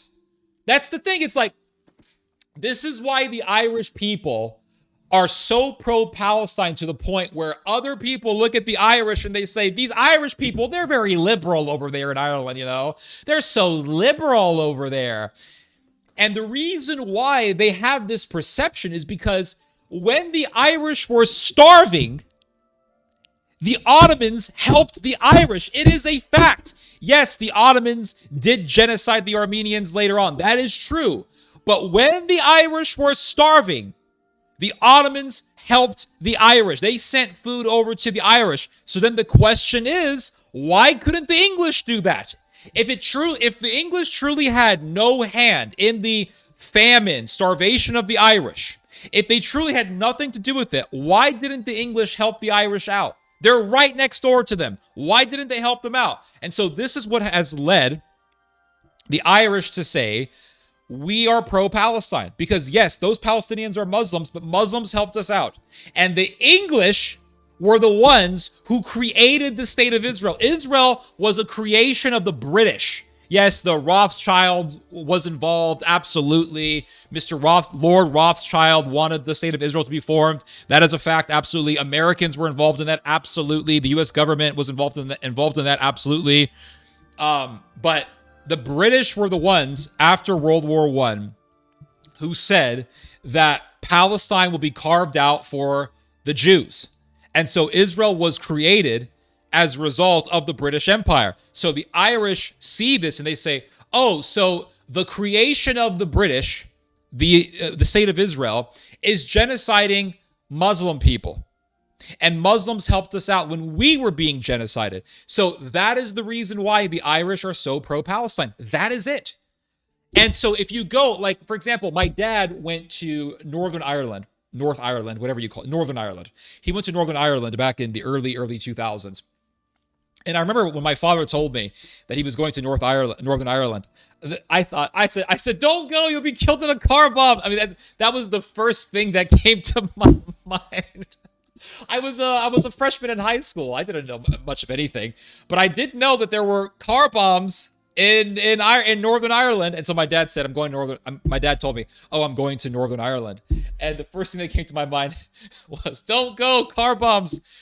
But my dad went to Northern Ireland. And he came back and he said, you know, what's so interesting about Northern Ireland is that you can almost always tell which household is pro-Israel and which household is pro-Palestine, because you have houses in Northern Ireland. This is what he told me. He said he saw this with his own eyes. He said you could see houses in Northern Ireland with the Israeli flag being hoisted up from the house. And then you'll see houses in Northern Ireland holding up the Palestinian flag. And so my dad was very astounded by this. He said, why do you have houses with the Israeli flag and houses with the Palestinian flag? What's going on there? And one of the locals explained to my dad that Protestants in Northern Ireland are pro-Israel and Catholics in Northern Ireland are pro-Palestine. And so the Palestinian-Israeli conflict is translated in Northern Ireland into Protestant versus Catholic. And it's used as a way to distinguish Catholics from Protestants. It's a way to show which side you are on in the political tensions of Northern Ireland. And so my dad was told the Catholics in Northern Ireland, they always hoist up the Palestine flag, and the Protestants hoist up the Israeli flag. So it makes you wonder, why do the Protestants in Northern Ireland hoist up the Israeli flag as opposed to just the Union Jack flag to show their loyalty to the British? It's because the Protestants are loyalists to the British. That's the reason why. And so if I had to explain it, I would say the British fought against Catholic insurgency in Northern Ireland, and the Israelis have been fighting against Palestinian insurgency in Gaza and the West Bank. And so the Protestants in Northern Ireland, who are loyalists to the British, familiarize the British government, to which they have their allegiance, with the Israeli government. So they will say, we're like the Israelis. We're fighting terrorists, just like the Israelis fight against Palestinian terrorists. And the Catholics in Northern Ireland, they see the Palestinians launching an insurgency as freedom fighters against Israeli occupation. And they say, wow, they're fighting the occupation that is being done by Israel, which is a creation of the British government, just as we fought against the occupation of the British government. And so thus they familiarize themselves with the Palestinian cause and the Palestinian insurgency. So the Israel versus Palestine conflict gets translated into the political tensions of Northern Ireland, within Northern Ireland. It's very fascinating to see. Let's see here. Prayers from Dublin. Appreciate that, Mr. Gaffo. We're learning obscure history here, folks. Yes, you are. Wow, this is great info. Appreciate that, sir. Malthus sounds like proto-MAGA. Why would Venezuela have the oil? True. That's a good point. Malthus, I think he was an economist who thought there was too many people for the amount of food. That's correct, yes. And so he said, since there's not enough food for the entire population of the earth, might as well just give the food to the superior peoples and deprive the inferior people of food and starve them to death. And then the question then becomes, who is inferior and who is superior, and who determines who is superior and who is inferior? Well, according to Thomas Malthus, Malthus would just tell you, well, the superior demonstrate their superiority by their ability to take the resources. So the fact that the English were able to take the resources from the Irish and the Irish were not able to stop the English from taking their resources demonstrated both the superiority of the English and the inferiority of the Irish. That is how the English would explain it, and I'm pretty certain that that's how Thomas Malthus would have justified his evil ideology.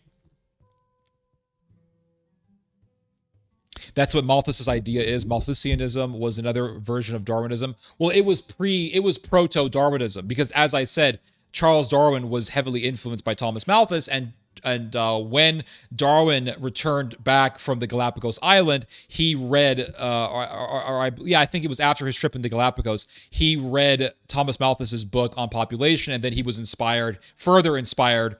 And he took his observations that he made while he was on the Galapagos Islands and he mixed it with Malthusianism. And so he basically said, okay, we evolved from lower animals and all animals have evolved from lesser animals. And what determined that evolution was who had the strength and who had the resources to then have families, provide for those families, and then procreate and perpetuate their genetics for the future. The inferiors did not have that ability because they were killed off. Therefore, the superiors were the ones who dominated and who were able to procreate and perpetuate their genes. This is where you get survival of the fittest. And so in the process of evolution, the superiors are killing off the inferiors, taking their resources, and therefore they have the position to then procreate and perpetuate their genes. Those so-called superior genes or the fit genes are perpetuated into the future. Their spawn, their posterity then continues that cycle. And then after so many millions of years, those genetics evolve to the point where those creatures essentially become a new creature. They evolve into a new animal. They evolve from what they once were. And that's how evolution works, roughly speaking, according to evolutionism. And so Charles Darwin said, okay, Malthus taught that the superior are the ones who take the food. The inferiors are the ones who get robbed of their food. Therefore, the inferiors are killed off by the superior people. The superior people then are allowed to perpetuate their genes. After so many millions of years of that cycle happening, you have evolution. Something like that. I hope I'm explaining myself as best as I can. Might makes right. Yes, exactly. Irish love Mexicans too. That's correct. Yep. It's the tobacco, Theo, that tongue ties you, or the lack thereof. Don't forget the Native Americans. I'm just pro-Russia. Seems to be flowing great. Appreciate that, sir. I am Swiss and have always been pro-Russia, pro-Iran, and pro-Palestine. There you go.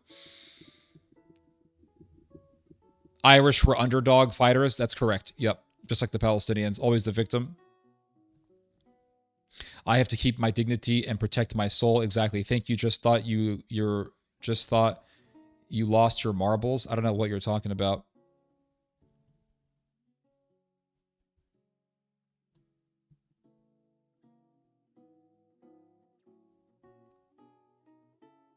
That includes the Americans. Yep.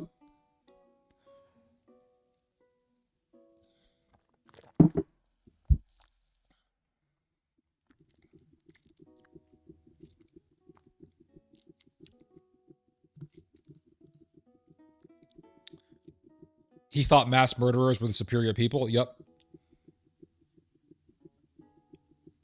Hello, Theo. May God bless you and your family. As always, looking for a great stream. Appreciate that, Mr. Alex Manulov. I think the Japanese have been noticing for a long time. They definitely have. And a lot of the Protestant families in Northern Ireland were wealthy, which is why they don't want to break from the British. True. There you go. The ordnance in Gaza is equal to 7 nuclear bombs, so it's worse than Hiroshima and Nagasaki. Tengu are Japanese bird demons with long noses. Oh, I see. Okay. I get it now. I've seen the meme. Colonists were Irish as well. I'm sure they were. It's not all black and white. The U.S. sent food, clothes, and money to the Irish during their famine. Well, there you go. I'm learning a lot today. Many thanks, Mr. Schubot. Appreciate that, Brian. Why do Albanians support Israel while all their Turkish brethren do not? Do Albanians support Israel? Let me see. Support for Israel in Albania.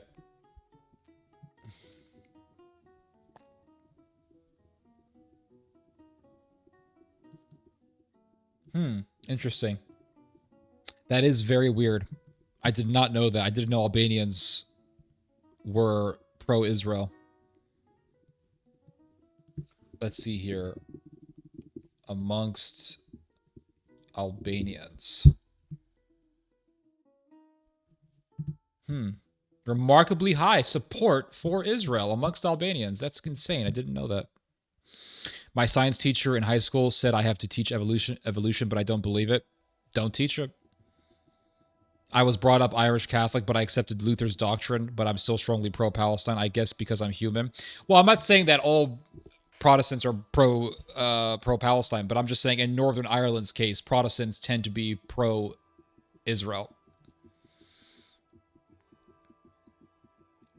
This is brilliant, Theo. Thank you. You've helped me understand Malthus and Darwin so much clearer. Appreciate that, Mr. Chris. Let's see here. So I have some articles that I want to go through with you guys. We're going to be talking about really the end of NATO as we know it.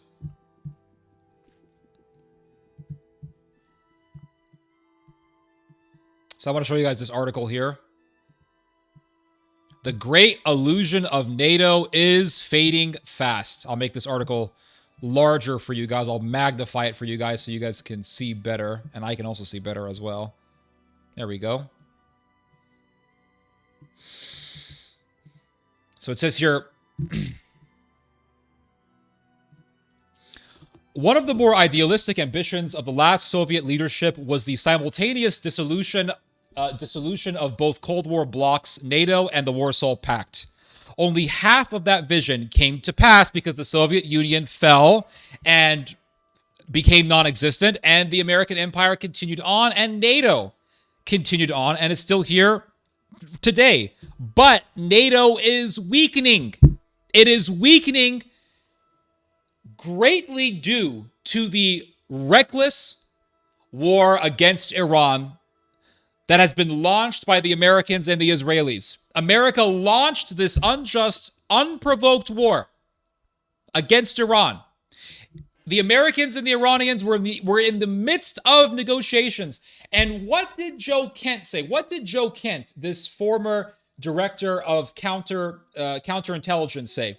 He said that the Americans and the Iranians were in the midst of negotiations. It looked like they were on the verge of actually establishing a deal. And then what happened? The Israelis attacked Iran. And then the Americans said, according to Marco Rubio, it's not just Joe Kent that's saying this. According to Marco Rubio, the Americans knew if the Israelis attack Iran, the Iranians will attack U.S. bases on the Gulf. And so the Americans said, okay, we have no choice. And the Americans got pulled into this war. And so what are we witnessing here? We recently witnessed America's most advanced naval ship, the Gerald S. Ford, being put out of commission. It's in Greece right now. It can't be used right now because a fire broke out in the laundry room in the Gerald S. Ford. The American government is not telling us how the fire started, but according to the Iranian government, a bunch of American sailors had a mutiny and said, we're not fighting and dying for these bastards in Tel Aviv. We're not fighting and dying for Lindsey Graham. We're not fighting and dying for Netanyahu. And so a mutiny broke out and they started a fire. And the fire was so ferocious and destructive that the Americans had to withdraw the Gerald S. Ford naval ship, America's most expensive and most advanced naval ship. The ship was put out of commission. And America told the Europeans, join this war, help us clear out the Strait of Hormuz, help us take the Strait of Hormuz from the Iranians. And the Europeans said, no, this is not our war. Friedrich Merz, the Chancellor of Germany, said, no, this is not our war. The Spanish government said, we're not getting involved. America, you're not using Spain against Iran. The Italians have said the same thing. The Europeans do not want to be involved. The French don't want to be involved. And the Americans are complaining against the Europeans. They're complaining about the Europeans. They're saying, oh, these Europeans, they're not really good allies. They're not really true, reliable allies. NATO is not reliable. And Marco Rubio said recently that NATO is supposed to help us, that these NATO countries are supposed to be helping us. How can we call this a NATO alliance if the other members of NATO are not helping us against this war, are not helping us in this war against the Iranians? And what has happened? The Europeans are saying, that's not how this works. NATO is supposed to be a defensive alliance. It wasn't designed so you can start a war unprovoked and then try to drag in the rest of NATO in a war that you started. That's not how this works. And so the Americans are saying, well, NATO is not really reliable. The Europeans are not reliable. And Donald Trump told the Europeans, if you guys need help in the future, we're not going to help you. If you need help in the future, we're not going to help you.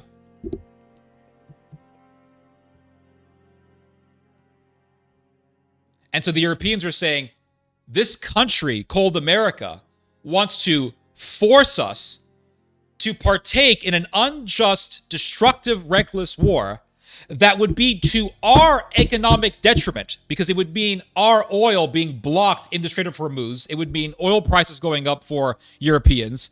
It would mean our source of oil being greatly restricted, our importation of oil being greatly restricted by the Iranians. We don't want to be involved in such a quagmire.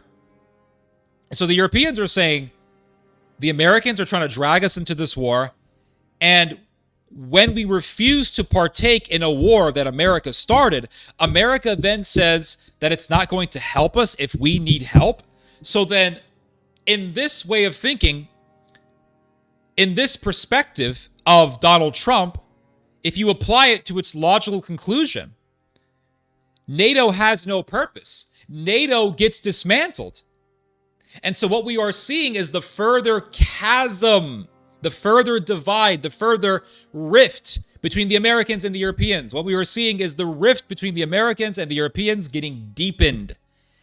And this is going to lead to Germany and France and other European countries accelerating their own militarism to become militarily independent of the American empire. So we are seeing the erosion of the American empire, and we are seeing the rise of European and really, more specifically, Germanic militarism, because the Germans are leading Europe when it comes to military spending. The Germans are planning on spending, I want to say, around $250 billion a year by the 2030s. They are planning on spending 5% of their GDP on their military every year in the future. And if you look at the GDP of Germany, the GDP is about over $5 trillion. So they want to spend $250 billion a year on their military, which would make Germany one of the biggest military spenders on earth. Germany is on its way to becoming the dominating military power in all of the continent of Europe. So we're seeing the rise of German militarism, and we are seeing the breakdown of the American empire. And what is exposing the weaknesses of the American empire? It's this reckless war in Iran. And when you read about America's most advanced naval ship being put out of commission, when you read about American fighter jets being shot down, when you read about America having to withdraw THAAD systems from South Korea, when you read about America having to withdraw a part of its navy from Japan, when America was supposed to be in charge of the security of Japan and in charge of the security of South Korea and Taiwan against North Korea and China, you are seeing the limits and the weaknesses of the American empire. Whereas in the past, America presented itself as this massive global security umbrella. Oh, we're going to protect Japan and South Korea and Taiwan against China and against North Korea. We are the global superpower. But this war against Iran, this one single conflict against a third world country, has already put out of commission America's most advanced naval ship and has already forced the Americans to withdraw its security mechanism, its security apparatus from Taiwan, Japan, and South Korea. This one third world country on the Arab Gulf has been able to weaken the American empire and to expose all of the weaknesses of the greatest empire in history. You are seeing the downfall of the American empire, and you are seeing the beginning of the end for Israel. When Iran struck Dimona in Israel, just 8 miles or so away from Israel's nuclear facility, Iran was sending a message to the Israelis: we can hit your nuclear facility and we can destroy you.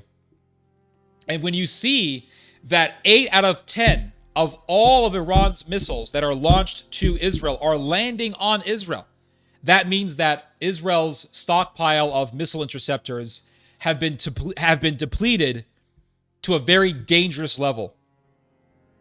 And Israel does not have the ability to intercept all of Iran's missiles. Israel does not have the ability to intercept 80% of the missiles that Iran is launching to Israel. You are seeing the beginning of the end of Israel. Even if this war ends, you are still seeing the beginning of the end for Israel, because the Iranians are observing everything that's happening in Israel.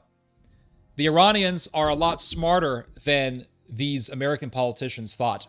Even Pete Hegseth said, well, you know, we really didn't expect the Iranians to hit us back that hard.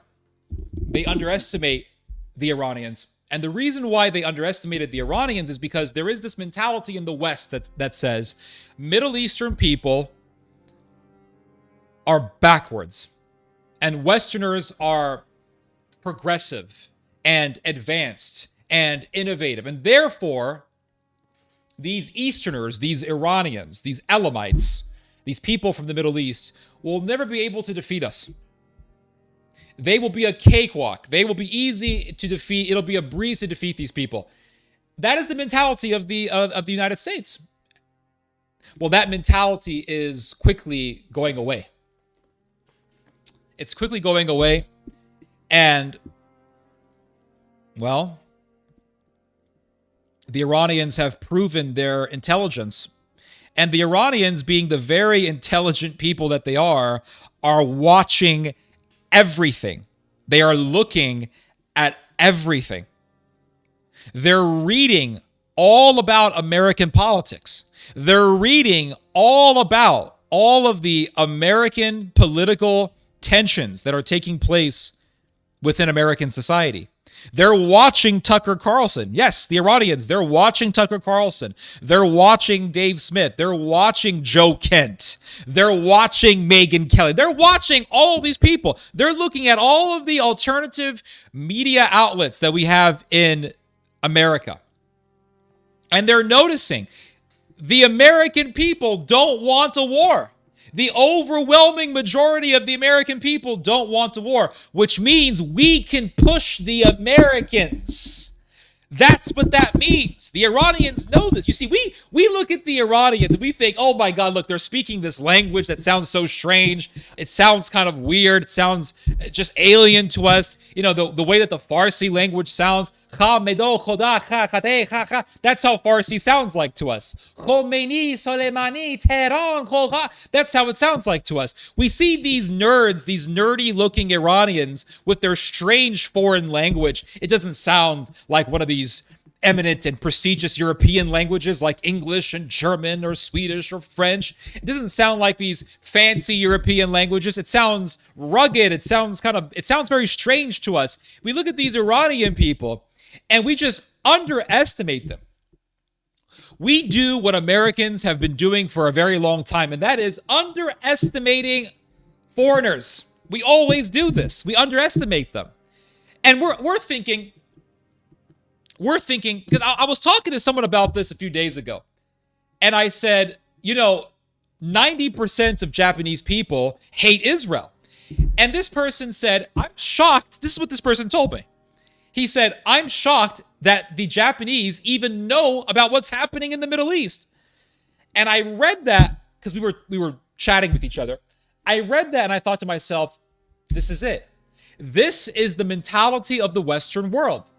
We think because those people are far away, they're over there, they're thousands of miles away, and because they don't speak a lick of English, the vast majority of people in Japan and people in Iran don't speak any English.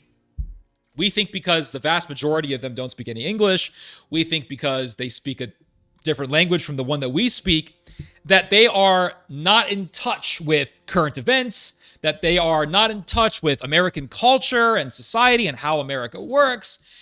We think that they are totally disconnected from our world.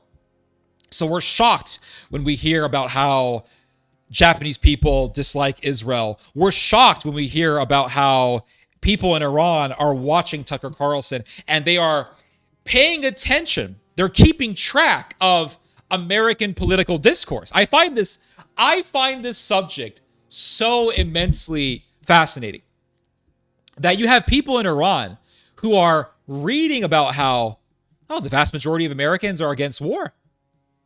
The vast majority of Americans don't want boots on the ground. So that means we can push the Americans a little bit beyond their threshold. We can push the Americans a little bit beyond their limits. America says, hey, Iran, let's have negotiations. Iran says, go F yourself. America says, hey, Iran, let's have some kind of negotiation. The Iranians say, nope, we fell for that trick before. We had negotiations in 2024. You guys hit us. We had negotiations in 2025 in Oman. In fact, the Iranians were supposed to have a diplomatic meeting with the Americans in Oman last year. And then what happened? The Israelis struck Iran. And then you had the commencement of the 12-day war. That's what happened. And then the Americans had negotiations with the Iranians this year. And the Americans and the Israelis tag teamed against Iran. And they struck the Iranians and sparked this war, this quagmire that we are currently in. So the Iranians are saying, well, we're not going to fall for it. Why should we trust you if you have proven yourself to be so untrustworthy for years? We had the Iran deal with Obama. Trump tore it up. We had our own government under Mohammad Mossadegh. Mohammad Mossadegh was going to nationalize the oil. You guys overthrew Mohammad Mossadegh. You guys installed the Shah, and the Shah was a murderous dictator.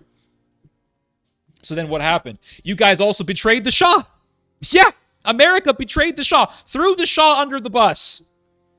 Because, I don't know, the Shah was getting a little bit too friendly with the Soviets. So the Americans said, who cares if the Muslims take over? The Muslims took over Iran. Iran is a Muslim country. But the Ayatollah, what do you call them? The Ayatollahs, they took over Iran. And America said, yeah, let them take over. Who cares? We threw the Shah under the bus. He was an ally. And then we did arms deals with the Khomeini.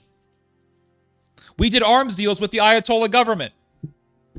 Now, all of a sudden, the Ayatollah government is our enemy, and we had a deal with the Ayatollah government under Obama. America tore it up. Trump tore it up. So whether it's Trump tearing up the Iran deal, whether it's America and Israel hitting Iran in the midst of diplomatic talks, America has proven time and time again that it is untrustworthy and that it cannot be trusted as someone of good faith, as a country of good faith. And so the Iranians are saying, nope, not this time.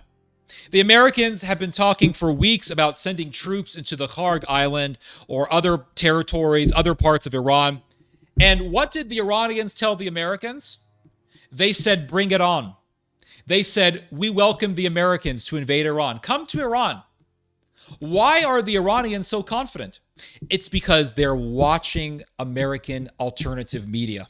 They're watching Tucker Carlson. They're watching Dave Smith. They're reading the polls. They're reading all of these statistics. They're reading about how the vast majority of Americans are against full-scale conventional war against Iran. They're reading about how Donald Trump began to lose popularity as a result of starting a war.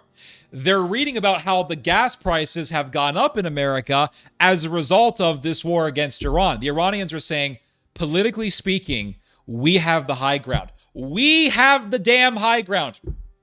So if you want to accelerate this war, if you want to make this war even more bloody, it's going to be worse for you because your own people are going to go against you, America.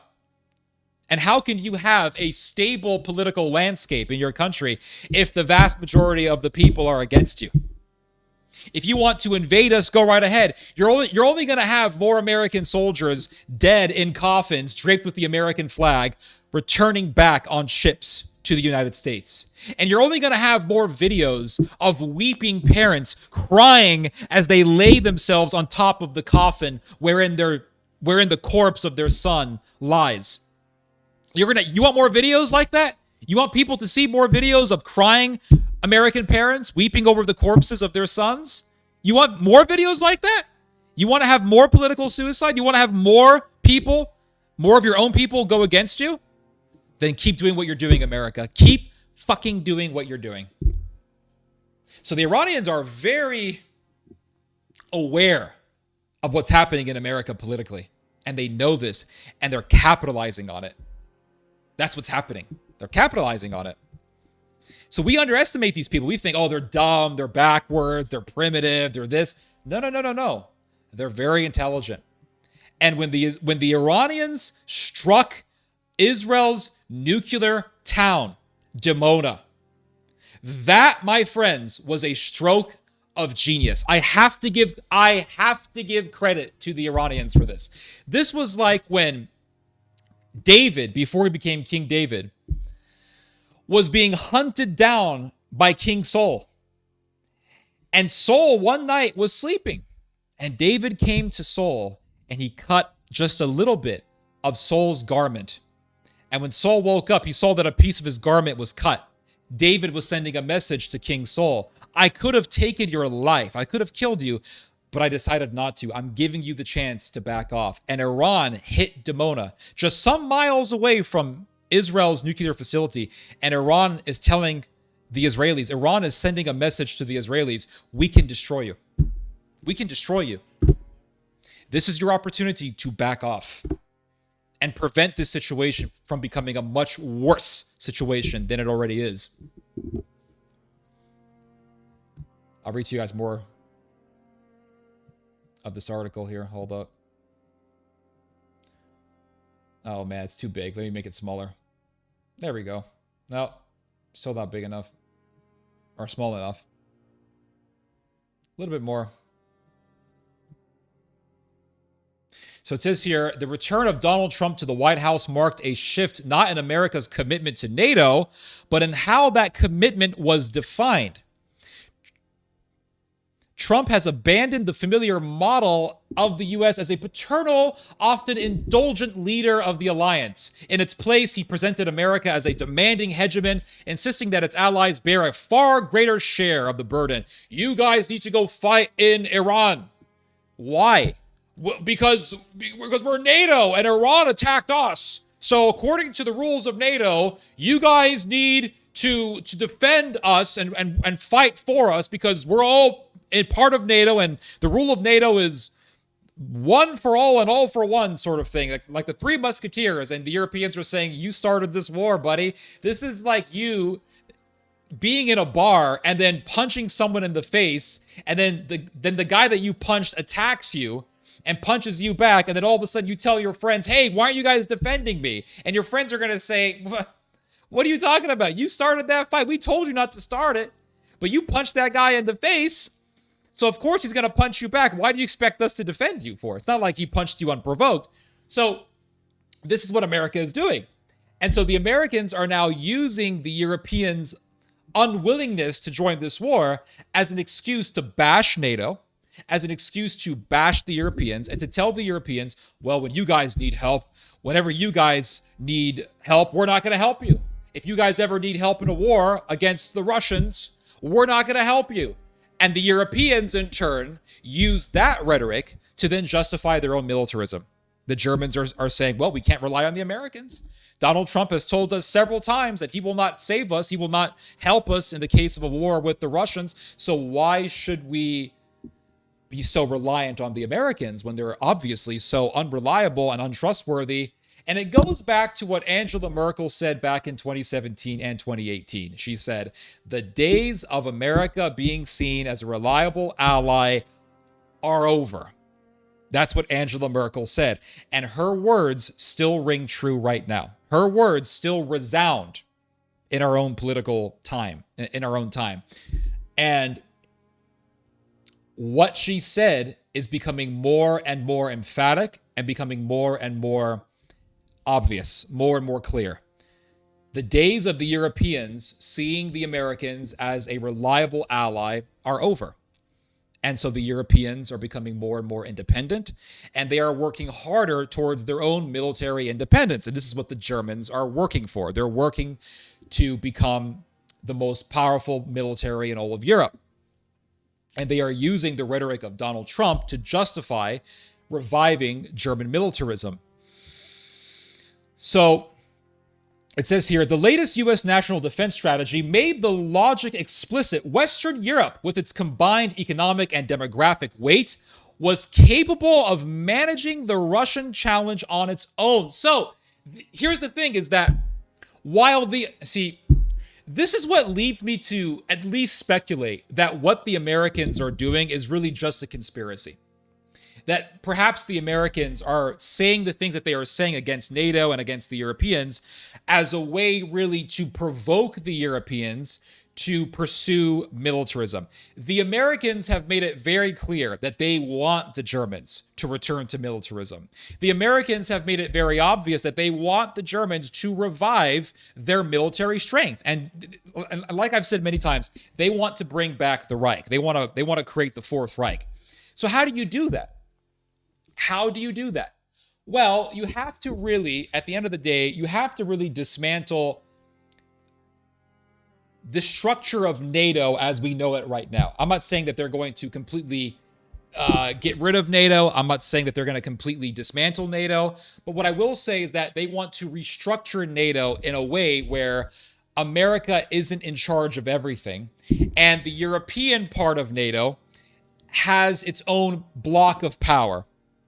And this block of power will consist of European countries being led by Germany. This is what America wants. In fact, Mr. Whitaker, who is America's representative in NATO, stated during the Berlin Security Conference that America's vision, that America's objective in the case of Europe, is to make sure that Germany is the most powerful country militarily in that continent. And he also went on to say, he took it further. He took it a step further than what he said prior to that. My God, what is wrong with me? He took it a step further. He went on to say that America's mission is to also make it so that Europe becomes just as powerful as the United States. This is what Mr. Whitaker said. This is what he said. So the Americans have made their objective very clear and very obvious. They want the Europeans to become powerful again. Well, how do you do that? You have to provoke the Europeans to pursue militarism. You provoke them by telling them that they are weak, that they are lousy allies. And the Americans have been doing this since Donald Trump's first term. When Donald Trump was president during his first term, he would say this all the time. He would say the Europeans are not good allies. They're not paying their fair share for the defense of NATO. Why should we help them? Blah, blah, blah, blah. And that really worked. It got the Germans to really start seriously talking about reviving their military strength. Now we're in Donald Trump's second term, and Donald Trump has not only intensified his rhetoric against Europe, but Donald Trump has done an action, the U.S. government really has done an action, a policy that has further incentivized through action the Europeans to pursue militarism. So initially it was just rhetoric. Initially it was just telling the Europeans that they were weak, that they were terrible allies, that they should start becoming stronger again, that they can't really rely on America for their security, blah, blah, blah. That was just rhetoric. That was just words. But those words were enough to convince the Europeans to pursue militarism. Donald Trump has taken this policy a step further by actually putting it into action. And that action was doing a war against the Iranians. And what the war against Iran did was it got the Americans to then push the Europeans, or at least to try to push the Europeans, to partake in the war against Iran. My belief, my suspicion, is that the Americans knew already that the Europeans were going to say no to joining the war against the Iranians, and that the Americans wanted the Europeans to say no, so that the Americans then have an excuse to further bash NATO and to further bash the Europeans. Because by the Europeans saying no, the Americans then can say, you see, we have here a clear-cut demonstration of how unreliable these Europeans are. Look, we're in the midst of a war. We're in the middle of a war, and the Europeans haven't helped us. They refuse to help us. They are not reliable. And this now further justifies the dismantling of NATO as we know it. So for the Americans, for the anti-NATO Trump Americans, the war in Iran, really the Europeans' refusal to participate in the war in Iran, provides the argument for why NATO is really pointless. And for the Europeans who want militarism, America's war in Iran and America trying to twist the arm of the Europeans to join this war gives the militaristic Europeans the argument that this is why we need European militarism. This is why we need German militarism, because the Americans are reckless. They're destructive. They're trying to force us into an unjust war. And obviously, the Americans are not really reliable when it comes to security because, look, the Arabs are being bombed. The Israelis are being bombed. The South Koreans and the Taiwanese and the Japanese are being deprived of America's security apparatus against China. The American empire is deviating the American security apparatus from South Korea, Japan, and Taiwan to use that security apparatus against the Iranians, when that security apparatus, those security systems, were supposed to be used to defend these East Asian allies against China. So it really shows the limits of the American empire. It shows the cracks and the weaknesses of the American empire. So America really isn't that reliable. So why should we continue on with this policy of relying on America for our security? We need to bring the Reich back. We need to revive German power. So the war in Iran is leading to the dismantling of NATO as we know it, and it is accelerating this restructuring of the American-European alliance. That's what we are witnessing. That's what we're seeing here. They want to restructure the American-European alliance to the point where Germany will become a global superpower and lead Europe in a massive pan-European militarist bloc led by Berlin. I'll continue reading here.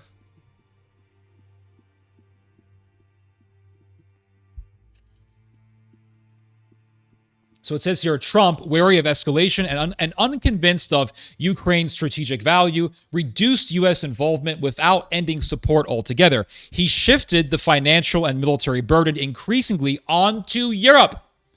And this is true. What did Donald Trump do?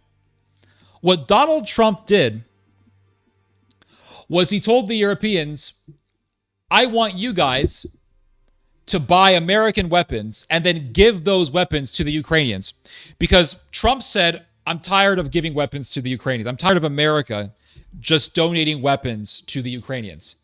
We need to start making money out of this because Ukraine is draining us financially, materially. So Donald Trump tells the Europeans, you guys are going to buy American weapons. So we're going to get the money from you. We're going to make money from you guys, the Europeans. And then you, the Europeans, are in turn going to give away your American weapons that you purchased from us to the Ukrainians. So we're going to hit two birds with one stone. We're going to arm the Ukrainians, and we're going to make money out of doing that. And the Europeans have been complying with this so far, but the Europeans have been doing so not without their own complaints. The Europeans are saying, okay, well, we're having to buy American weapons to give to the Ukrainians. Why can't we just make our own weapons? We have the money, we have the industry to do that. Why can't we just do that ourselves? Why are we forced to help America's economy when we could be helping our own economy and making our militaries even stronger? So the American empire forcing the Europeans to acquiesce to its demands to buy American weapons and then donate those weapons to the Ukrainians is further incentivizing the Europeans to revive their own militarisms.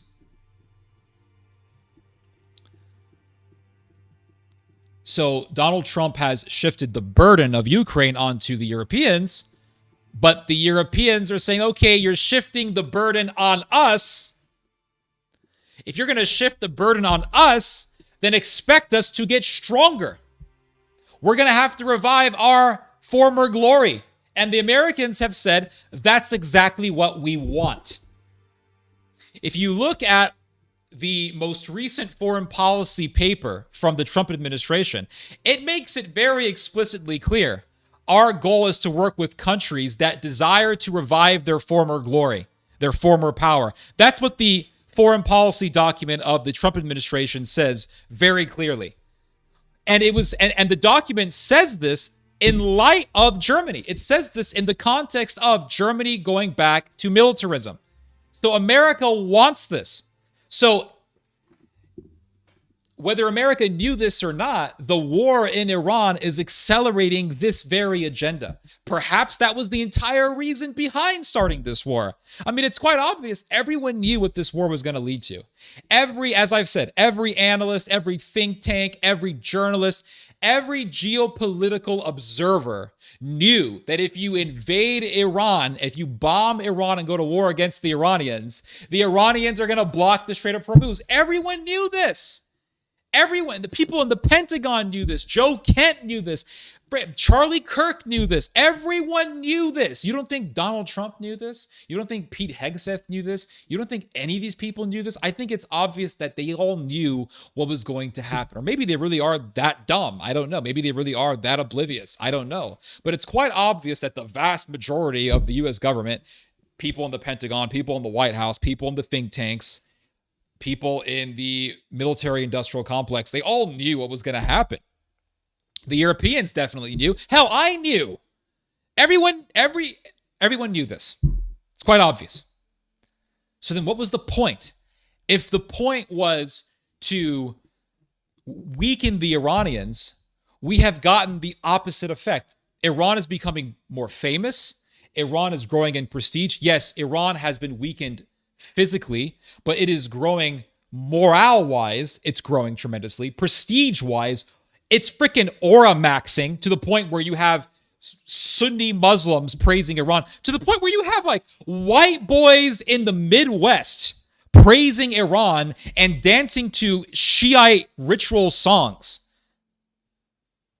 Iran right now is the most famous country in the world because it's facing up against America. It's standing up to both America and Israel. So you've made Iran stronger to a certain extent, to a great extent. America found itself begging China for help. How is this making America stronger when America is literally begging China for help? And America is begging Russia for help. And Russia is getting wealthier from this war because Russian oil is being purchased, because America had to lift the sanctions on Russian oil so as to enable other countries to buy Russian oil to lower the pressure that was being put on the entire international oil sector because of this war. America lifted the sanctions on Russia's oil. How is this making America stronger? It's not. So what was the point? And then we see America's saying, well, these Europeans, they're unreliable. They're unreliable. And then the Europeans say, okay, so we really do need to become stronger. And the Germans are saying, okay, we really do need to revive our former strength. We have to bring back the Reich. We got to bring back that Wehrmacht militarist strength. We got to bring back that Prussian militarist spirit. And the Americans are saying that's exactly what we want. So maybe, I don't know if the war against Iran was done on purpose to fulfill this agenda. But even if it wasn't done for this purpose, whether or not America knew this was going to happen, America is getting what it wants from the Europeans, and that is a revival of Germanic militarism. Because America wants to use this Germanic Frankenstein against the Russians.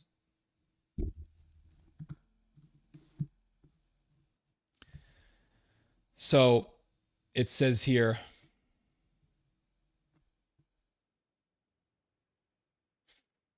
then came a further shock. Then came a further shock. Trump's remarks on Greenland and Canada, in which he questioned the sovereignty of longstanding NATO members, struck at the alliance's core assumptions. Whether or not such ambitions were realistic was beside the point. What mattered was that the leader of NATO had publicly cast doubt on the territorial integrity of its own allies. That was unprecedented. America was literally talking about invading Europe. Yeah, Greenland is part of Europe. It's under the Danish. It's part of the Danish kingdom. It's the last colony of Denmark. And the Danish kingdom says, hey, that's the last colony that we own, man. That's the last remnant of our former glory. That's the last relic of our former glory. Don't take that away. And America was saying, we're going to take Greenland. Now, whether America was really serious about that or not, maybe America was just saying that to give America more of a negotiating chip to leverage against the Europeans to get a better deal. Maybe it was just said to push the Europeans to allow the United States to put more bases on Greenland. Regardless of which one of those was the case, what the Americans did by saying, we're going to invade Greenland, we could take over Greenland, was they gave the Europeans the green light to further accelerate militarism. Because it's possible that the whole thing was a ruse, right? It's possible that America was never really intending to invade Greenland. It's possible that America just said that to push the Europeans to not object to America putting more bases on Greenland. That's beside the point. My point is that by the Americans saying that, by the Americans speaking about invading a European territory, the Americans gave the Europeans the argument to further accelerate nationalism and militarism. And it gave the Europeans the opportunity to say, we really can't trust the Americans.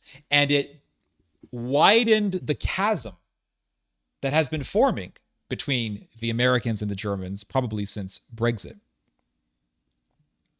It widened that chasm even more. So this article says, taken together, these developments called into question NATO's foundational principle, collective defense. It called into question NATO's foundational and uniting principle, and that is collective defense. The whole purpose of NATO is what? When one member of NATO is attacked, the other members have to do something to help the attacked member. It's like the body. If one part of the body is attacked, the rest of the body has to go and help that one part of the body. It's like the immune system.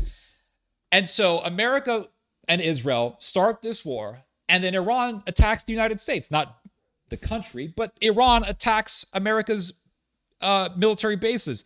And then what happens? America says, Europe, you got to help us. We're NATO. You're NATO. We're NATO. Our bases got attacked. And the Europeans say, that's not how it works. The Europeans argue that that's not how this works. And they're right. You're trying to drag us into a war that nobody wanted except for you and Israel. So why should we acquiesce to your demands? And so the Americans are now saying, well, you see these Europeans, they're not reliable. Now, you could say that the Americans are being bad faith when they make that argument, and you would be correct. It's bad faith because it's contrary to the entire purpose of NATO, and it's contrary to the entire system and rule set of NATO. The rules of NATO is that if a NATO member is attacked unprovoked, that NATO then must trigger Article 5. But America provoked the war. That's the difference. America provoked the war. Article 5 has only been triggered one time, and that was when 9/11 happened. America was attacked unprovoked. So the narrative goes, America was attacked unprovoked, and so Article 5 was triggered.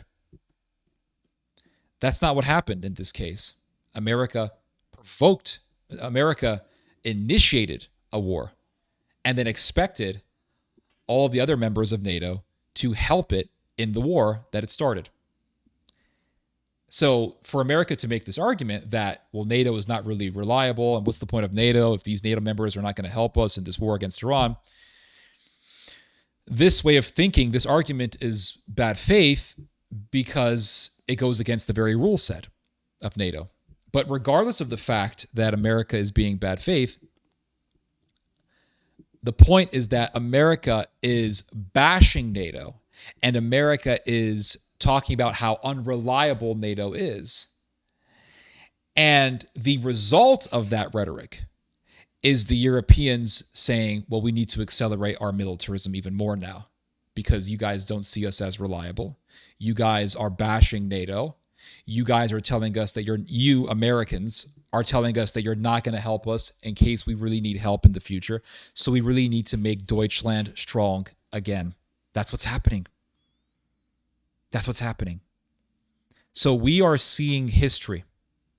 We are seeing the revival of German power taking place right before our very eyes. And a lot of people are talking about NATO, and they're talking about, obviously this war against Iran. They're talking about how Donald Trump could dismantle NATO by his rhetoric and by his reckless actions. But what very few people are actually talking about is how this is all going to lead to the revival of German power. Very few people are talking about this, and I'm surprised. I'm surprised that very few people are talking about this, and very few people are talking about how this is leading to the revival of Japanese power. Because like I've said, the Americans had to withdraw partially their naval armada from Japan. And that naval armada is supposed to be there to protect Japan from North Korea and China. And so the Japanese are saying, well, we really can't rely on the Americans, can we? Because the Americans, just because of one war with a third world country called Iran, has withdrawn much of its security apparatus from Japan, thus leaving us more vulnerable to China, and thus leaving Taiwan more vulnerable to China. We really can't rely so much on the Americans. And just recently, the Japanese demonstrated that they have the technology to fire a missile 1,000 kilometers away. The Japanese can hit China. And the Japanese have recently revealed that they are planning on creating the technology to be able to hit targets 3,000 kilometers away. Yeah. Now you think to yourself, okay, Japan has tensions with China. They have tensions with North Korea. What country that's 3,000 kilometers away do they have tensions with? I mean, what target that's 3,000 kilometers away do they want to hit? How does this make any sense? The Japanese are working to become a world superpower again. That's what's happening. And this war in Iran is further accelerating this process. The same thing goes for Germany. The same thing goes for Turkey. The Turks are growing their own military-industrial complex. As I've said many times, the Turks are working to create their own indigenously made fighter jet called the Khan fighter jet. The Turks are really making their own native military-industrial complex. They are growing militarily. They are a regional power, and they are working to becoming a world superpower. We know this for a fact because the Turks want to create a pan-Turkic union in which Ankara, the capital city of Turkey, would lead the Central Asian Turkic countries. And Central Asia is home to literally endless amounts of resources. We're talking oil, natural gas, uranium. And so if Turkey then leads Central Asia, Turkey would become a world superpower because according to the Mackinder rules of geopolitics, whoever dominates Central Asia really dominates much of the world. So Turkey is on its way, or at least is working to become a world superpower. And the Turks have an alliance with Iran. They have a security alliance with Iran against Israel. And the Turks are seeing Israel attacking their ally Iran. Iran shares a substantial border with Turkey. And the Turks have made it very clear that if things in Iran become too unstable to the point where that instability leads to, let's say, a refugee crisis from Iran pouring into Turkey, similarly to what happened in Syria, wherein you had so much instability in Syria that you had Syrian refugees pouring into Turkey by the millions. Turkey has made it very clear that if this becomes the case in regards to the conflict in Iran, that Turkey will be sending troops, will be deploying troops into northwestern Iran to bring stability to the region. And so the war in Iran is giving Turkey the further argument, the further incentive to increase its own military might.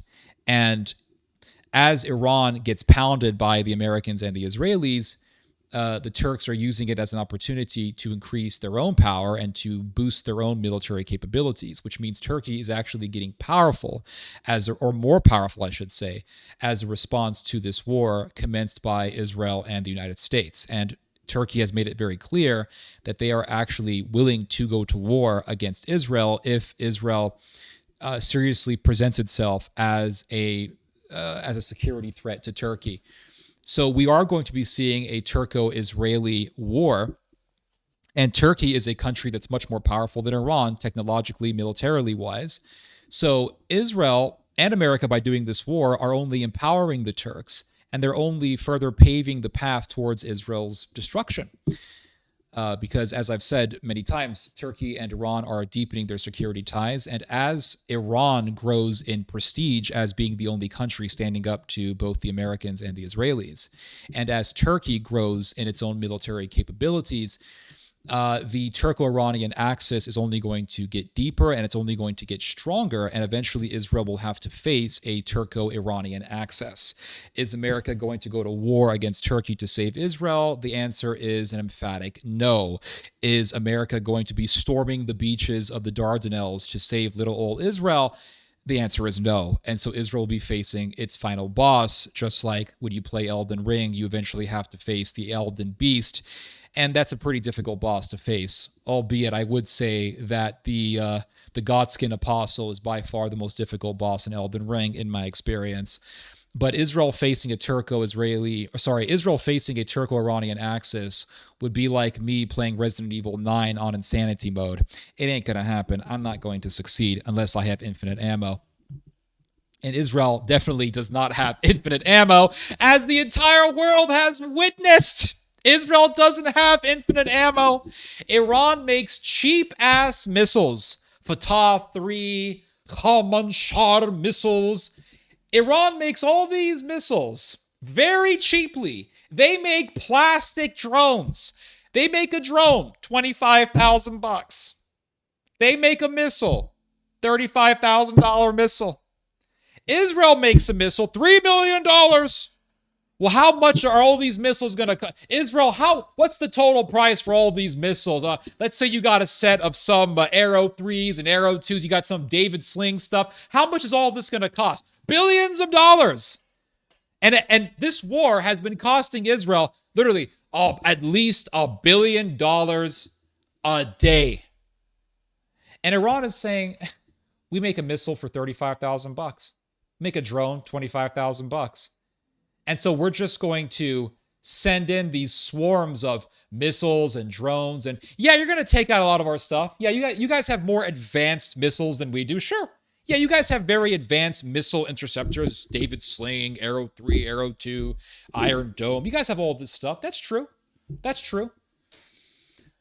But we have more ammo than you do. And we're just going to keep firing cheap ammo at you. And yeah, you can take out that ammo. Yeah, you can intercept our missiles. But eventually you're going to run out of interceptors. Eventually you're going to run out of ammo. You guys don't have infinite ammo. And then what happens when you guys run out of so many of your interceptors that you can't even stop 80% of our missiles being launched at you? You guys are going to get pounded. And Israel is weakening right now. Israel is weakening right now. And Israel really has told the entire earth by its very actions that its end is inevitable. That's what this war has proven. I mean, this war has proven numerous things, right? It's proven that America can be defeated. It's proven that America has a lot of weaknesses and limits. It's proven that Iran can defeat the United States. But it has also proven the inevitability of Israel's end. It reminds me of the Great Wall of China. You know, if you look at the Great Wall of China, right? This big Great Wall. China builds this big giant wall, super long wall, goes on for miles.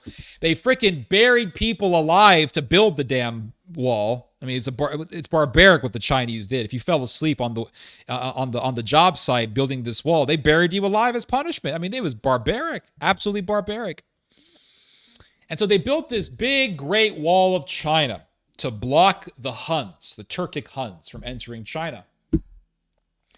And then eventually the Mongols want to invade China, and Genghis Khan begins to work to invade China. And the Mongolians tell Genghis Khan, Genghis Khan, how can we invade China when they have that miles-long wall? We can't penetrate that wall. We can't penetrate the Great Wall of China. And Genghis Khan looked at his men and he said, just walk around it. Eventually the wall ends. Eventually this wall will come to an end. The wall is not limitless. Find the end of the wall and then walk around it. And as obvious as that was, the Great Wall of China was so damn long that a lot of people just could not perceive that the wall actually had an end. And the Mongolians just marched for miles until they reached the end of that Great Wall. And they just walked around it and they invaded China. And China was devastated. So you look at Israel. Decades of American brainwashing, Christian evangelical brainwashing has made us believe that Israel is undefeatable. You cannot defeat Israel. They praised and they hyped up that Iron Dome as if that Iron Dome had infinite ammo. And Iran just said, your missiles have limits. Your stockpiles will eventually come to an end, just like the Great Wall of China eventually has an end. So we're just going to keep firing our cheap-ass missiles at you. If you don't intercept our missiles, they're going to kill people. They're going to cause destruction. So it's best that you just keep intercepting them. We know that you're going to keep intercepting them. Your stockpiles are going to deplete. And eventually it's going to come a point. It's going to come to the point where you're going to have to determine which missile to intercept and which ones you're not going to intercept. And right now, Israel can't intercept 8 out of every 10 missiles launched by Iran at Israel. And so the Israelis are seeing all these Iranian missiles about to land on their territory, on their country, and they say, okay, we can only intercept 2 missiles at a time. So this missile is heading towards some Orthodox Jewish neighborhood. Who cares about those people? Let those people die. Who cares? This missile is going to hit a very financially wealthy area. It's going to hit some important financial sector of Israel. We have to save that, save the money. Okay, intercept that missile. It's like when a hospital is overflowing with people and they don't have enough hospital beds and the doctors and the nurses have to choose who's going to be left to die and who's going to be given medical attention. I mean, it's come to that point. It's come to that point, and Israel has come to that point. So just as Genghis Khan proved that China is beatable, just as Genghis Khan demonstrated that the Great Wall is really not as as unassailable as some people may have thought it was, the Iranians have proven that the Iron Dome has its limits, its gaps, and those limits and those gaps can be exploited and capitalized on.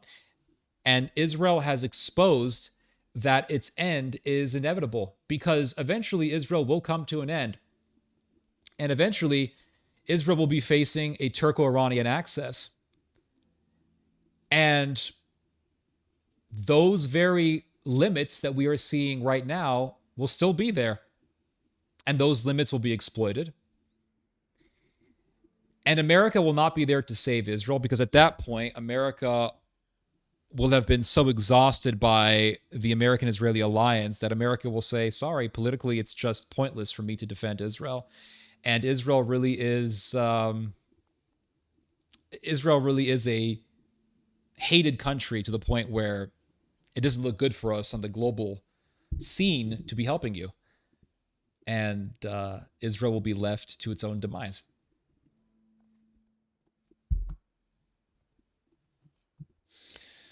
So it says here, taken together, these developments called into question NATO's foundational principle, collective defense. I've already read this. For decades, Article 5 had been treated as an ironclad guaranteed. Article 5, one for all and all for one. NATO will always defend itself no matter what. We are allies. We are allies. But look at what the article says here. It says that this security guarantee was underpinned by American nuclear power. Yet in reality, that guarantee has always contained ambiguity. NATO's Article 5 has always been ambiguous. It has never been 100% an ironclad rule set in stone. Never. And you have people who have this conventional idea of NATO. They have this very conventional idea of NATO. They'll say, well, there's Article 5, and if Article 5 is triggered, then all the NATO members have to defend the one member that is attacked. That's how NATO works.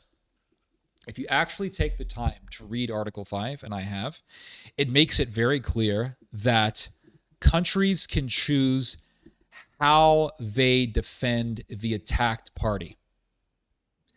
So they can choose to just send weapons. They can choose to do some sort of support that does not involve combat. They don't have to participate in a war to defend a NATO member. They don't. And Article 5 makes it very clear that countries can defend an attacked member of NATO in accordance to their own government edicts. So in other words, let's say it is attacked unprovoked by, let's say, Russia. The Congress of America is going to get together and they're going to debate on whether or not they should save Poland. And you'll have a whole bunch of people in the American Congress arguing against going to war to defend Poland. And let's say that the majority of the American Congress votes against going to war.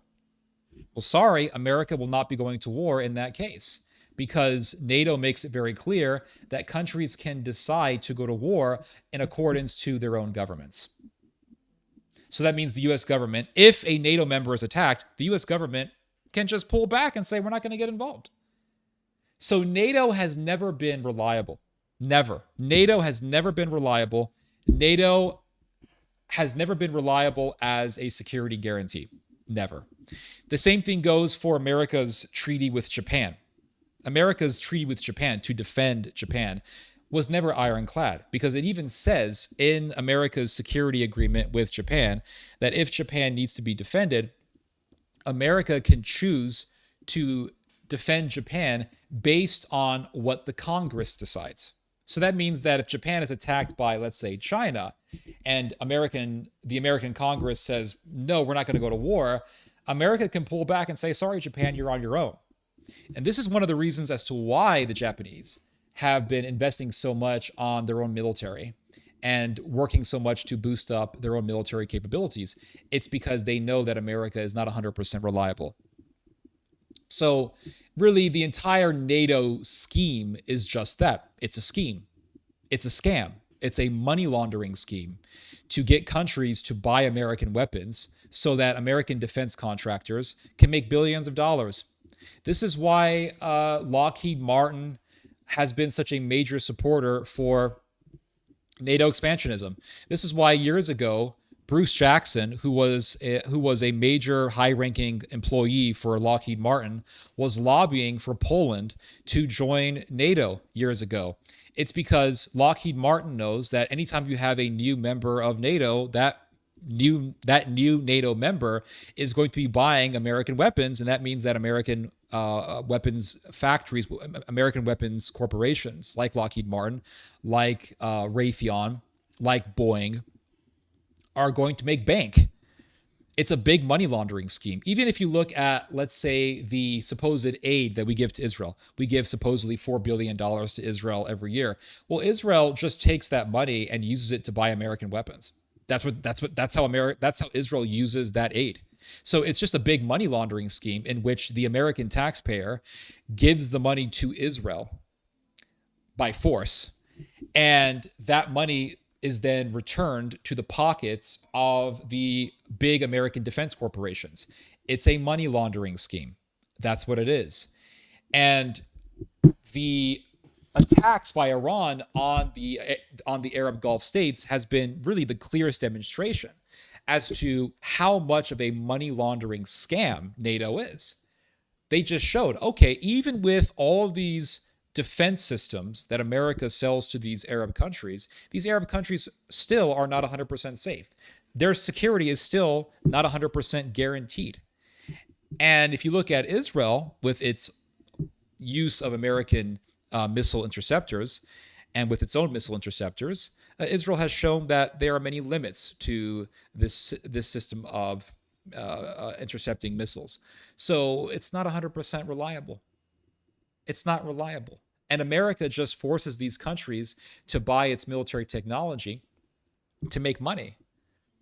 And America tells Japan, oh, we're going to protect you. We're going to guarantee your security. And then one little war with Iran happens, and America goes to Japan and says, sorry, we have to pull some of our naval armada, and we have to diminish your security against China.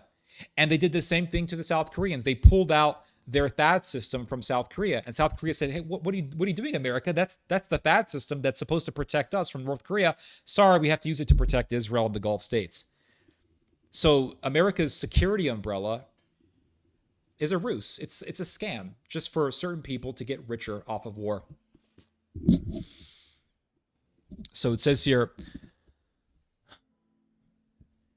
today, that ambiguity is no longer theoretical. It's widely understood that the U.S. wouldn't lightly risk nuclear war in defense of every NATO member. Who would have thought? Who would have thought that America isn't going to risk a war of extermination to save Lithuania, to save Estonia, to save Latvia, to save Poland? America is not going to risk its very existence to save these European countries. It's not going to happen. So that's why these European countries are accelerating their own militarism. And it says here, the myth of the unconditional nuclear umbrella has been weakened, if not entirely dispelled. Germany, meanwhile, has begun discussing European nuclear deterrence. The Germans want their own nukes. And this is one of the things that this Iran war has contributed to. It has contributed to massive renewed interest to obtain nuclear weapons. And now we're talking about Germany getting nukes. I mean, we're worried about Iran getting nukes. Germany wants nukes, and Israel isn't complaining. I wonder why that is. Germany is the only country that came closest to exterminating the Jews, and the Germans are now talking about getting nuclear weapons. Why isn't Israel terrified of this? Oh, it's because Israel is a racist country. Germany is a white, civilized, Western country, so they can have all the nukes they want. Iran is a Middle Eastern country, so we can't allow those people to have nukes. It's okay for Germany to get nukes, but not for Iran, even though Germany has a much bloodier history, and actually Germany has a history of committing genocide, unlike Iran. Iran does not have a record of orchestrating genocides. Germany does.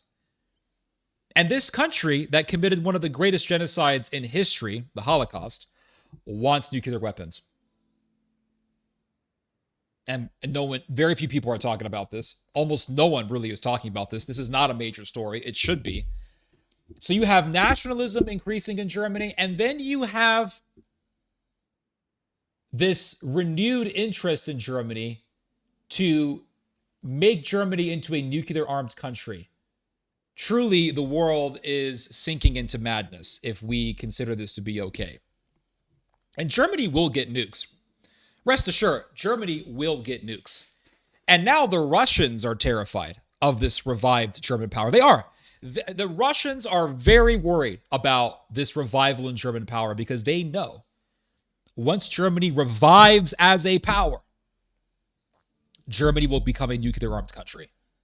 And then if Germany has a war with Russia, and if you have a third Russo-Germanic war, Russia will be facing a nuclear armed Germany. And then at that point, it becomes an existential threat. At that point, it becomes a war for Russia's very existence. So it says here, Poland, little old Poland, openly entertains ambitions of acquiring nuclear weapons. So Poland wants nukes, Germany wants nukes, Ukraine wants nukes, France wants more nukes. And why do they want nukes? Because they see the world around them. They see, man, Iran gets bombed like that. We need nukes. If we don't get nukes, we're going to become just as vulnerable as Iran. Can't have that. And they see Russia and Ukraine, and they see that really they're going to have a war with the Russians. They're planning to have a war with the Russians. So Russia is a nuclear armed power. Russia has thousands of nuclear weapons. The Germans know this, obviously. The Poles know this. And so if they're going to have a war, if they're going to have a pan-European military force united against the Russians, they're also going to want to have nukes. And so this is what worries the Russians. So it says here that Poland openly entertains ambitions of acquiring nuclear weapons. Such developments are destabilizing, raising the specter of proliferation in a region long defined by non-nuclear norms. So the status quo that we have become so accustomed to is really ending. If not, it has already ended. But the status quo in Europe has been Europeans don't really need nukes unless you're French. The Germans don't need nukes. They have America to defend. That has been the status quo ever since 1945. The status quo has been Germany doesn't need a serious military. Germany doesn't need nukes because, well, it has America to protect it. So now we're seeing the Germans talking about getting nuclear weapons. We're seeing the Poles talking about acquiring nuclear bombs. The world is changing, and not in a good way. I'm not talking like one of these brain dead progressives. The world is changing. We're progressing so much. The world is changing, but we ain't progressing. We're becoming more warlike. We're becoming more fixated on killing each other. We're becoming more fixated on war and military expansionism and militarism. We are returning back to the militarism of olden days. You know how you read history and you read about, let's say, not Russian, but you read about Prussian militarism back in the 1800s, and you read about Otto von Bismarck and how the Prussians had a war against the French and against the Austrians, and the Prussians dominated Germany and really created the modern day state of Germany back in the 1870s. And you read about those days, and you read about World War I, and you read about how back in those days Europeans saw glory in war. They glorified war. They said that every country should engage in war because it was glorious to go to war. It was glorious and exhilarating to be on the battlefield and to fight and kill your fellow man.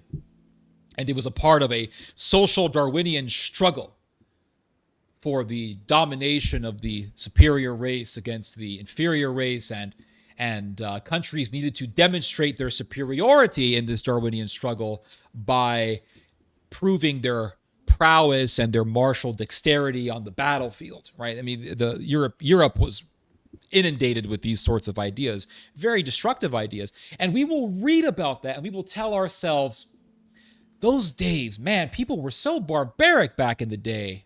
They were so barbaric, and they were barbaric. Absolutely, they were barbaric. But for decades, really, since the beginning of this post-World War, we have highly esteemed ourselves as being above the barbarism of the past, and we have highly esteemed ourselves as immune from indulging in the barbarity of the past. But what we are witnessing right now are the walls of the post-war order coming down, falling apart. And we are witnessing humanity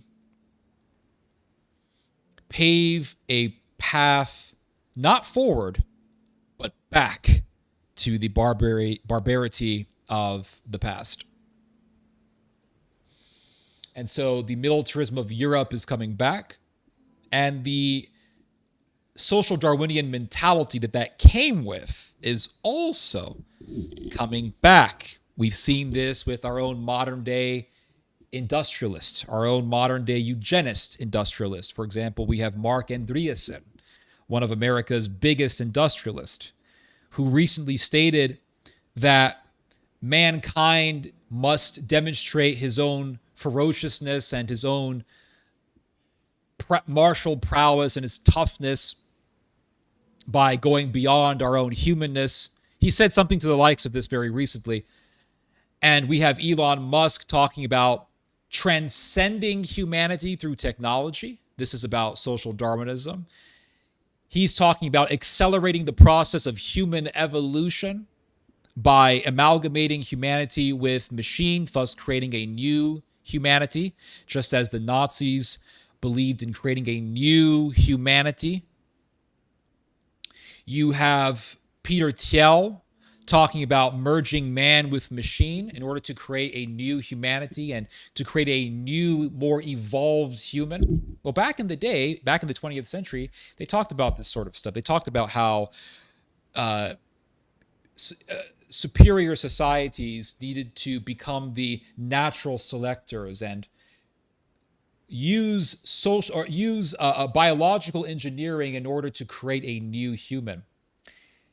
And in the 20th century, when you had this explosion in popularity for eugenics, you also had an explosion of popularity for militarism. And what do we see today? We see these big industrial giants, Mark Andreessen, Peter Thiel, Elon Musk. They're all talking about changing humanity, making humanity more evolved. That's eugenics. And this is all happening. This trend is transpiring in conjunction with this explosion in popularity for militarism. History truly is repeating itself. And it says here, the U.S. and Israeli strikes on Iran, particularly after the failure of a rapid military outcome, created anxiety among European states, primarily for economic reasons. Yes, because due to the war against Iran, the Strait of Hormuz was greatly restricted as far as the flow of oil goes. And this is still the case. And so the Europeans said, we want out.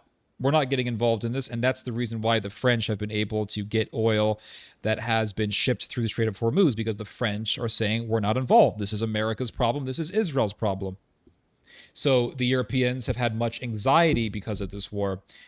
And then it says here, yet when Washington called for support, including access to bases and logistical assistance, Western European responses were muted or negative. Spain and Britain notably refused. Not just Spain and Britain. Spain has definitely been the biggest opponent, the biggest European opponent to Europe being involved in this war. But now Italy is greatly opposed to the idea of being involved in this war.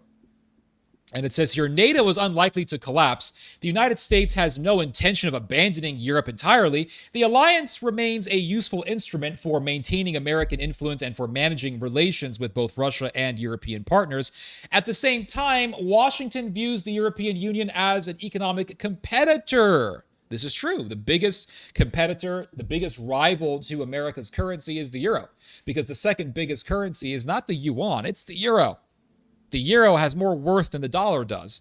That's why, for example, if you read that something is worth, let's say, somewhere around 860 billion euros, it's translated to around 1 billion if something is, let's say, valued at something around 860 million euros, it's always translated to somewhere around a billion USD. So the euro is worth more than the dollar. So the euro is the biggest rival to the US dollar. And I believe that this is the reason as to why the Trump administration was supporting Brexit.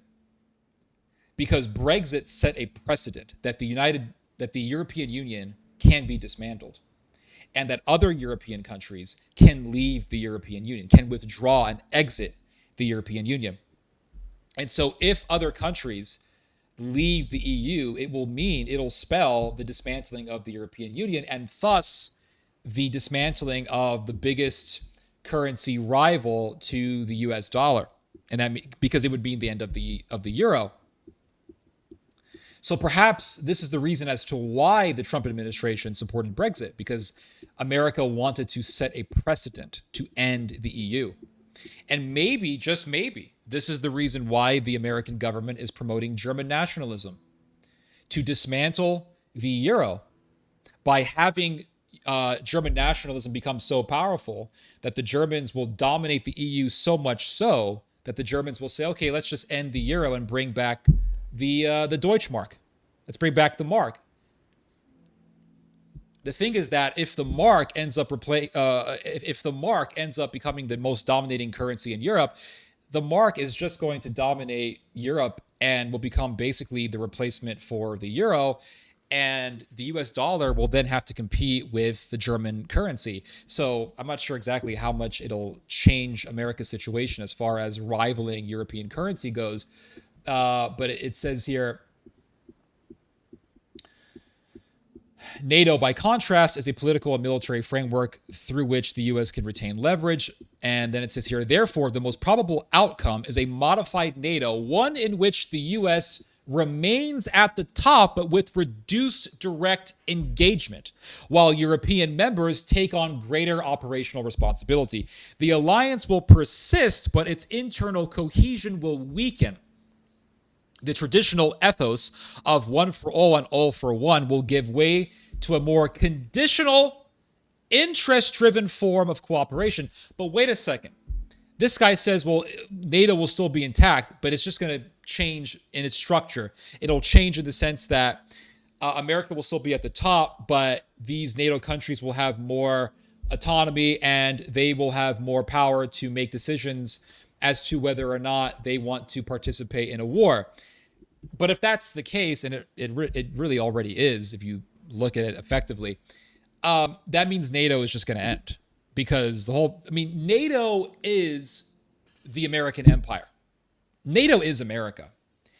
And if America cannot order the other NATO members to acquiesce to its demands, and this has been demonstrated already with this Iran war, then the Americans can then say, as they already have been, that NATO is not really reliable.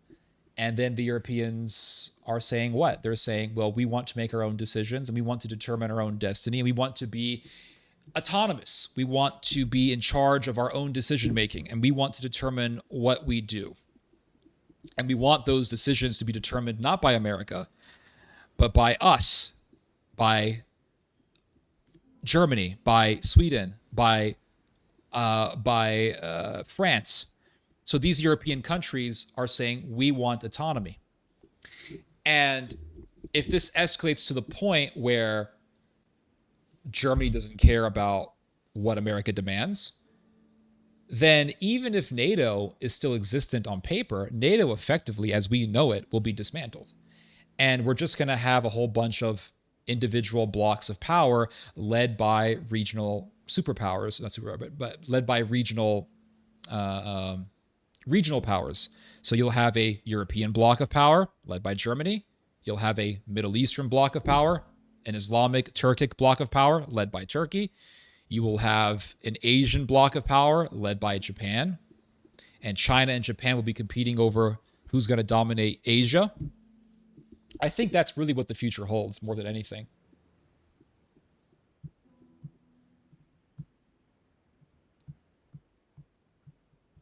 Let's see something here. Hold on. I think I should get a glass of water.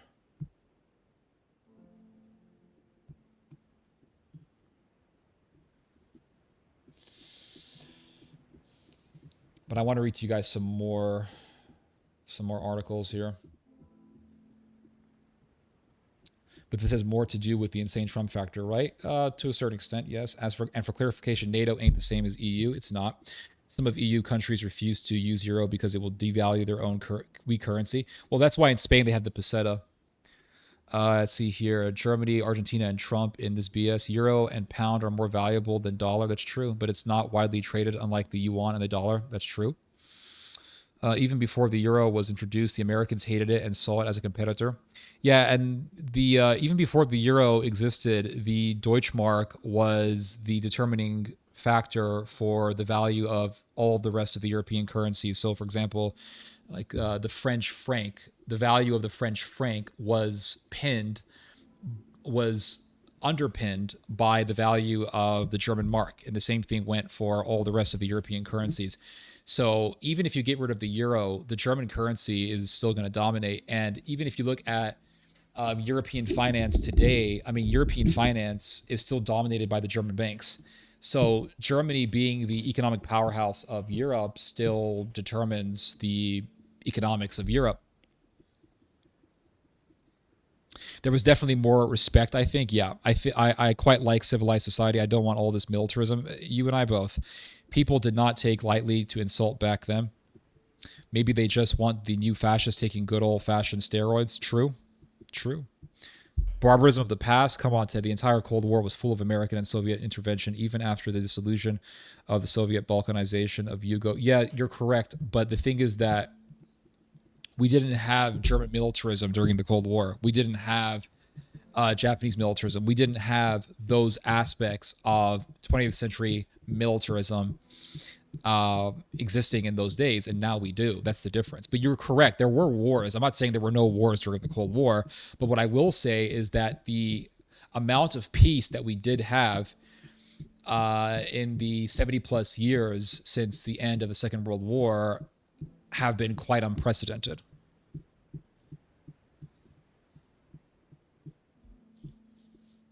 What's he going to get his brain transferred into a robot? Something like that. They want to do that. I don't think they're going to succeed, but that's what they want to do. Do you see Trump as a symptom of this or a cause? Definitely a symptom. Definitely a symptom of the global trend of nationalism that we've been seeing.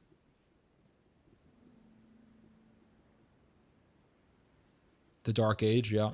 It's because the Germany of today doesn't resemble the Germany of yesteryear. Everyone says that. I think we're going to be shocked by the future.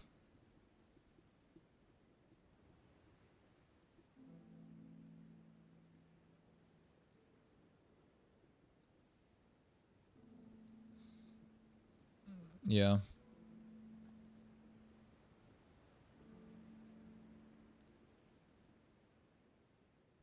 Iran had a sewage facility the other day and people were having to wade through the stink and sewage.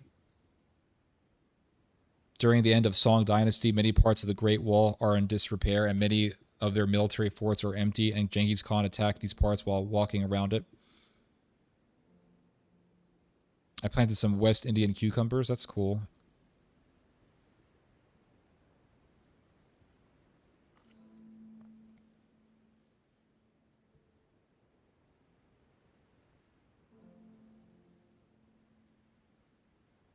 Did you hear about how German state tried to launch a space rocket in Norway? I did not. No, I'll have to look that up. Iran has infinite pistol ammo. Yep.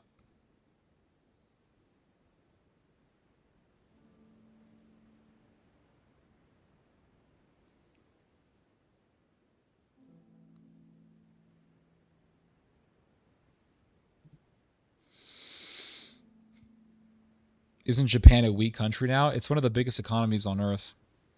It has a population of around, I want to say, 130 or so million people.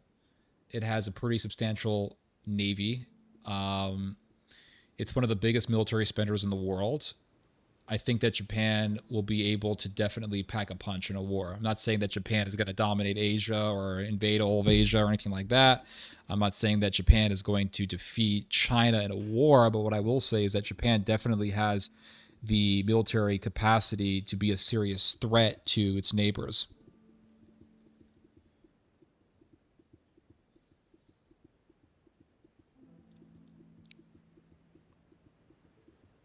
Guys, I'm going to get a quick snack and a glass of water, and I'll be right back to read you guys some more articles, okay? 1 second. I'll make the music loud for you.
All right, guys, I am back.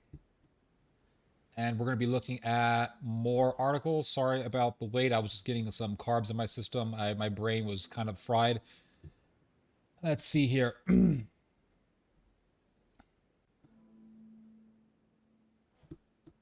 I want to show you guys some more on... What happened to the music? Oh. I'm going to show you guys some more stuff on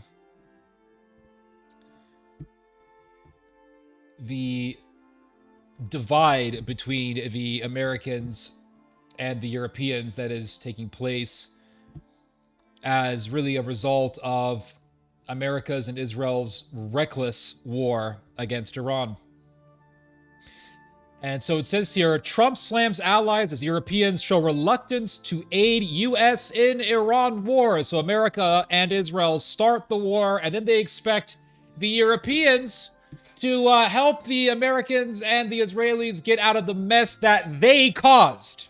And the Europeans are saying, nope, we're not going to do that. What is taking place is a nationalistic, or really I should say pan-European awakening, with the Germans and the French and the Spanish and the Italians all saying, we are not going to do what you tell us to do, America. We are not going to acquiesce to your demands because your demands are reckless and destructive and foolish. And they lack, or really they are absent of prudence. We are not going to get involved. We are Europeans, and we are going to lead our own destiny, and we are going to become independent of America's empire. You are seeing really an awakening. You're seeing a European intifada against American control, against the American empire. And so they're going to say, we're not only going to not do what you tell us, we are going to become militarily strong again. And the danger of this, because there's always a danger behind people looking for alternatives to the status quo. You have the status quo has its issues, but then you have people saying, well, here is the alternative, and the alternative also has really its own evils. And many times the alternative can be more destructive than the prior state, than the prior condition that people went against. So, for example, you had, I don't know, the Roman Catholic Church dominating Europe, religiously speaking, and then people said, look, the Roman Catholic Church and the Vatican are corrupt, and they were certainly corrupt, most definitely corrupt. And so Martin Luther comes along, and Mr. Ulrich Zwingli and Calvin, they all come along, and they say, well, follow us. And so many Europeans followed them, and then what you ended up with were all of these different Protestant sects, Europeans killing each other for centuries, and the Protestant Catholic war, the Protestant Catholic struggle eventually culminated into the apex that we call the 30 Years' War, which was the most devastating war that Europe ever had before the World Wars. And so that was really, at the end of the day, the result of this Protestant Reformation. So many times the alternative to the status quo can be worse than the status quo. So the path that the Europeans are taking as a way to revolt against American power is to revive their military strengths. Germany wants to revive its military strength. That's why the Germans are working to become the most powerful military in Europe. That is the reason why the Germans are planning on spending 5% of their GDP every single year on Germany's Bundeswehr, or Germany's military. That's why Germany is surpassing the French when it comes to military spending, surpassing the British when it comes to military spending. And so what we are going to end up with is not only a revival in German militarism, but a revival in German nationalism. It's a package deal. And so people will say, oh, this is great. The Germans are becoming strong again. This is amazing. And the only reason why people have this mentality is because of racism. I'm going to say it. I know I really risk myself sounding like some bleeding heart liberal, but it's the reality. I mean, the reason why people think this way is because of racism. We hear about the Germans reviving their military power, and we think, oh, that's great. But then we ignore the history in which the Germans committed one of the greatest genocides in history. We ignore the history in which the Germans invaded Russia twice in World War I and in World War II. We ignore the history of Germany invading its neighbors. We ignore the history of Germany invading Eastern Europe and butchering millions of people and wiping out entire villages. We ignore the history of Germany backing very violent and bloodthirsty proxies in Croatia and in Ukraine, in which you had, for example, the Ustaša in Croatia butchering 1 million people, most of whom were Serbs, and also Germany backing the Ukrainian nationalists, backing the nationalist groups of the OUN, or the Organization of Ukrainian Nationalists, and these German-backed nationalists would go on to butcher hundreds of thousands of people. They would end up doing a genocide on ethnic Polish people living in Ukraine. And this was all backed by the Germans. We ignore all of this history.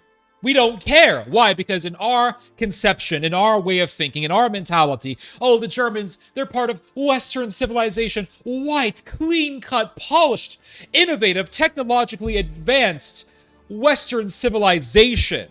But when we hear about North Korea getting a powerful military, oh, that's supposed to scare us. Because those are the North Koreans. Those are the Asians. They're not part of the civilized West. Or when we hear about Iran becoming more militarily strong, becoming militarily more powerful, we are told to be afraid of the Iranian. Why are we expected? Why are we told to be afraid of the Iranian? Because the Iranian is part of the East. And the East is supposed to be perceived as primitive and as backwards. But the Germans, they're the West. Ooh, the Western civilization. But then you look at the crimes of Germany and you see, well, these were some of the most destructive crimes ever done in history. Germany started a war that was the most destructive war in history. Germany led the most destructive wars, plural, in history, World War I and World War II. But yet we are so insane. We are so stuck in this paradigm that overlooks the crimes of the West. And there's a saying, there's a very famous saying that says that the definition of insanity is repeating the same thing, expecting a different result. I think it was Albert Einstein who said that. Well, we keep pushing for Germany to revive its strength. We keep pushing for Germany to become militarily powerful. We don't care. We keep doing it. So America facilitated the revival of German power after World War I. Yes, we did. America said, oh, we're going to finance the reindustrialization of Germany. This was what the whole deal of America giving all those loans to Germany was about. You had, for example, all these big Wall Street investment organizations, investment agencies, giving tons of money into the German economy. And that enabled the reindustrialization of Germany. And so we backed that. We revived German power. We allowed Germany to remilitarize and reindustrialize because we believed that we could use the Germans as a proxy against communism. And after the Cold War, during the Cold War, what I meant to say was after World War II. After World War II and during the Cold War, we began to back German nationalism because we wanted to do the same exact thing like we did before the outbreak of World War II. We began, as part of the Cold War strategy, to back German nationalism. We wanted to revive German nationalism during the Cold War. Not the Second World War, during the Cold War. And the reason why we did this was because we believed that we could use the Germans as a proxy against the Soviets. Again, repeating the same thing, expecting a better result. Insanity. What are we doing now? The same shit. We are pushing for the Germans to revive their power, thinking that it's going to be different this time. The thing is that we are working to revive German power in conjunction with reviving German nationalism. So militarism is a package deal. It's not just tanks and soldiers and uniforms and rifles. It's also nationalism. You can't have nationalism. You can't have militarism without nationalism. So we are pushing for German nationalism, hence why you see Elon Musk supporting the AfD. This is what we're doing. So now we're seeing the United States telling the Europeans, oh, you guys need to join our war effort against the Iranians. And the Europeans are like, the audacity of you American assholes to start a war and then to demand that we participate in this war to help you get out of the mess that you and Israel caused. And the audacity for you to get upset with us Europeans for refusing to partake in your war is immense. And it's further widening the chasm between the Americans and the Europeans, this chasm that has been forming really since Brexit, when Donald Trump backed Brexit and Angela Merkel said that the days of us seeing America as a reliable ally are over. This is what Angela Merkel said in 2017 and 18 as a response to Donald Trump supporting Brexit. So this chasm is widening. And America pushing the Europeans to go to war against Iran has been widening this chasm, widening this rift between the Americans and the Europeans. And the Europeans are using America's belligerence and America's obnoxiousness as an argument for reviving Germanic militarism. So while what America is doing is wrong and evil, and while the Europeans are absolutely right to be upset with the Americans for trying to pull them into a war against the Iranians, what I'm trying to warn you about is that you have political opportunists in Europe who want to revive the Reich, and they want to revive Nazism. And so the danger of reviving Germanic nationalism and militarism is that Nazism is going to be revived, albeit repackaged, but it's going to be revived nonetheless, just like in that movie Jumanji, when those kids found the board game, the cursed board game from underneath the ground. They exhumed the board game and they started playing it, and then all of a sudden freaking rhinos and other animals were stampeding through their house. I'm talking about the Robin Williams Jumanji. Go watch it if you haven't. It's a pretty decent movie. But it's about this cursed board game called Jumanji. And if you play the board game, all of a sudden, the entire world starts becoming like Africa. It starts becoming like the wild safari in Africa. And all of a sudden, you got rhinos in your neighborhood and giraffes, and you got some English guy with a hunting rifle from the 1800s. He's trying to hunt you down. And that's what the movie is about. Well, German nationalism is like that. And the game that America is playing right now to try to incentivize the Germans to rebolster their military strength is like the game of Jumanji. We think we're going to use it as a chess piece. We think that we're going to use Germany as a chess piece against the Russians, when the reality is that we're simply exhuming an old curse.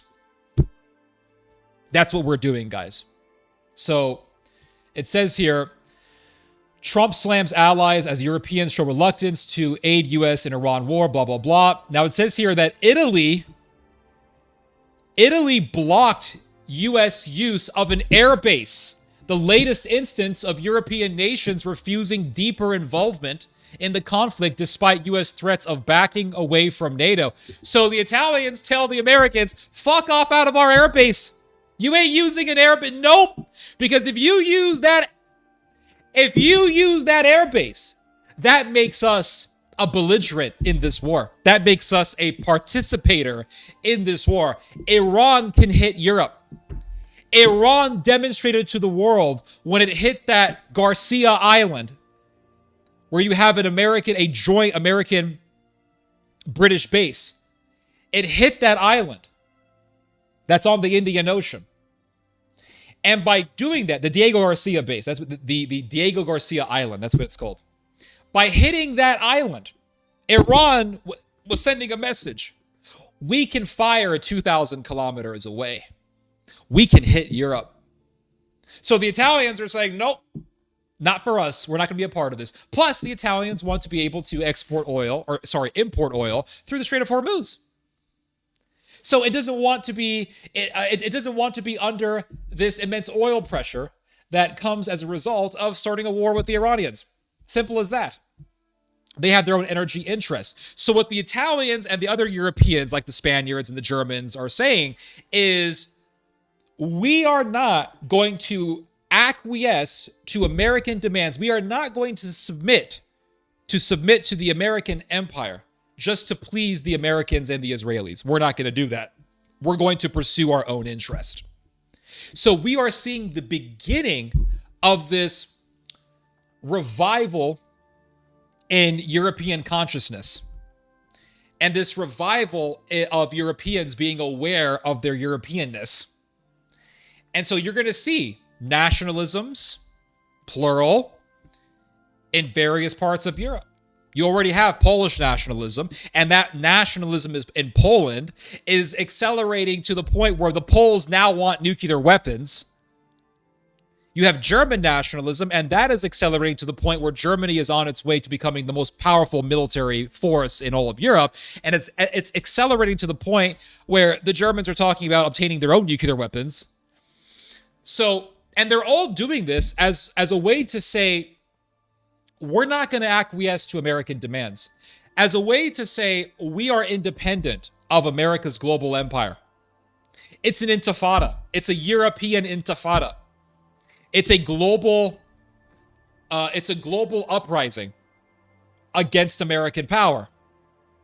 And the country that is leading that uprising is Iran. Iran is the catalyst for this uprising. Iran said, because America and Israel, they're so used to just willy-nilly, nonchalantly entering people's countries and bombing them. Oh, we're going to bomb Lebanon. We're going to go to Syria. Bomb Syria. We're going to bomb these countries. Go to Gaza, kill at least 100,000 people, if not more. And you know what? We're going to bomb Qatar. Yeah, we're going to bomb, but Qatar never attacked you. We don't give a shit. Bomb Qatar. Because they have Hamas negotiators there. Bomb them. And did you guys read about what happened to the Iranian negotiator? He was supposed to go to Pakistan to meet up with J.D. Vance, and the Iranians critically wounded him. So you can't even be a broker for peace and be safe under the Israelis. You can't. Even if you are an Iranian man who is pursuing a peace deal to end war, the Israelis will still kill you. They don't give a damn because they don't want peace. That is tyranny. That's an occupation. We could just go into Syria, bomb Syria. Oh, Bashar al-Assad just got overthrown. We're invading southern Syria. We're taking over. Oh, Qatar has Hamas negotiators. We're bombing Qatar. We're going to kill Qataris. We don't care. Oh, there is a massive gas field that's a part of the biggest gas field on earth in Qatar, and it borders with Iran's part of the same gas field. Oh, sorry, my mistake. There's a massive gas field that is in both Iran and Qatar, and it is the biggest gas field on earth. It is known as the Pars gas field. And Israel just goes into Iran, bombs the Iranian part of the gas field, bombs the Pars gas field. And the Qataris were upset by that because they said, hey, that's also part of our gas field. And now you're getting the Iranians to retaliate against us. And the Iranians did retaliate, and they did hit the Qatari part of that gas field. And they destroyed a big chunk of the gas refining plant in Qatar. The Israelis didn't care, and there is nothing that the Qataris can do about it. So Israel says, you know what? In 2024, years ago, the Israelis said, we're just going to bomb Iran. Boom, hit Iran. 2025. They hit Iran, by the way, in 2024 by attacking the Iranian consulate in Syria. That's like attacking a U.S. embassy. If you attack a U.S. embassy, that's an attack on America. So they attacked the Iranian consulate in Syria. They don't care. We don't care. We're Israel. We can do whatever the hell we want. 2025, boom, they hit the Iranians in the midst of diplomatic talks between the Iranians and the Americans. 2026, boom, Israel hits Iran again, and they drag America into a war against Iran.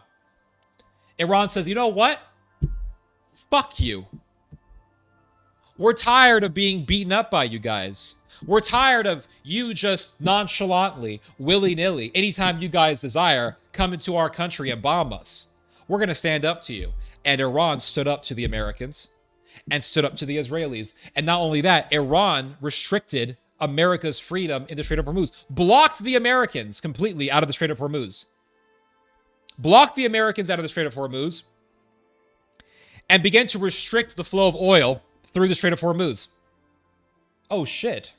This country called Iran actually stood up to American and Israeli power. They actually stood up to the Judean American Empire. You know what, America? We as Europeans, we're not going to go against Iran. We're going to work with them. We want to do trade with them. And so this is further igniting European nationalism, because the Europeans are also tired of being occupied by the Americans. So it's almost as if they see the Iranians as a kindred spirit, as an ally. In fact, if you go back to the Bill Clinton administration, the Clinton administration was very frustrated with Germany because Germany refused at that time to stop doing commercial dealings with the Iranians. And the Germans saw an ally with Iran. In fact, you can go all the way back, I believe, to the 1920s, if I remember correctly. And you will read about the Germans and the Iranians having ties, having a partnership. You can go to Nazi Germany, to the time of Nazi Germany, and you can read about how there were many Iranians who loved Nazi Germany. And you can go back to the 1990s, and you can read about how the Germans and the Iranians had ties. And you can fast forward all the way to 2018. After Donald Trump tore the Iran deal apart, the foreign minister in Germany, Mr. Heiko Maas, started talking about creating independent financial channels in Brussels by which the Germans could then bypass the Americans and continue to do commercial dealings with the Iranians. The Germans have never wanted hostility towards Iran. They have never wanted it. And back in the early 2000s, the Germans were about to do a gas energy deal with Iran. The Germans were going to build various gas plants in Iran to import Iranian gas to Germany. The pro-Israel lobby in both the United States and Germany objected. And the Germans were told to not move forward with the deal. They were told to rescind the deal. And the Germans had their arms twisted, and they were forced, or really pressured, I should say, to not go on with the deal. They were forced and they were pressured to rescind the deal with the Iranians. And the Germans acquiesced, and they bent under the pressure of the pro-Israel lobby in both America and Germany. The Germans have never forgotten this. They have never forgotten this. And the Germans said, hey, we're going to have the Nord Stream 2 pipeline. We're going to import Russian gas directly to Germany. So that way we don't have to go through Ukraine or Poland to import the natural gas from Russia. And the Russians loved the deal. The Germans loved the deal. And the Americans told the Germans, you better not do that, Germany. And Ted Cruz, that Zionist, said, we're going to do sanctions on all of the European companies involved in the Nord Stream 2 pipeline. And they began to put sanctions on German and other European companies. And eventually the Americans destroyed the Nord Stream 2 pipeline with the help of the Ukrainians. That's occupation. That's not freedom. Germany is occupied, and it has been occupied since 1945. Militarily, economically, financially, industrially, Germany has been occupied. So the Germans are seeing the Iranians rise up, and they're saying, wow, a country that we have had ties to for a very long time, going back decades, is standing up to the American empire. We kind of like this. And I foresee the revival of a nationalist Germany, and I foresee this nationalist Germany making ties with Iran. I foresee this in the future. A Germanic-Iranian alliance against the United States and against Israel. I foresee this happening because Germany... Okay, let's go back a little bit here. Turkey is very close to which country? Iran. Turkey is very close to Iran. Germany has ties to Iran. And Germany also has ties to Turkey. Iran has a very important geopolitical position, as we all know. We got people on Instaho doing videos saying, leave the Iranians alone. And you got sisters on Instagram chewing bubble gum saying, Iran wasn't playing with you. Iran told you, we ain't playing. They wasn't playing with you. You didn't listen. You didn't take them homies seriously. They ain't playing with you. Leave them alone. So now everyone knows about the important geopolitical position of Iran. Iran can control the Strait of Hormuz. They can restrict the traffic of oil. They can hinder and they can greatly control the flow of oil at a global scale. Why in the fuck would Germany prevent having an alliance with this country?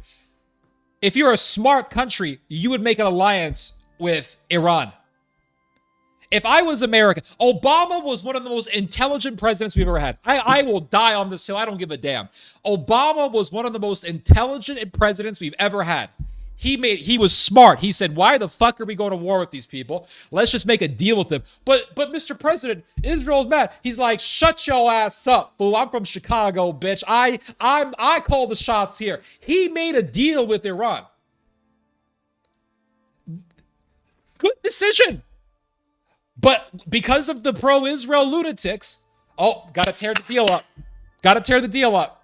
Because Israel hates peace. Israel hates peace. Germany is not going to forsake Iran. Germany is going to deepen ties with Iran because Germany needs Iran. Turkey is also a massive ally of Germany.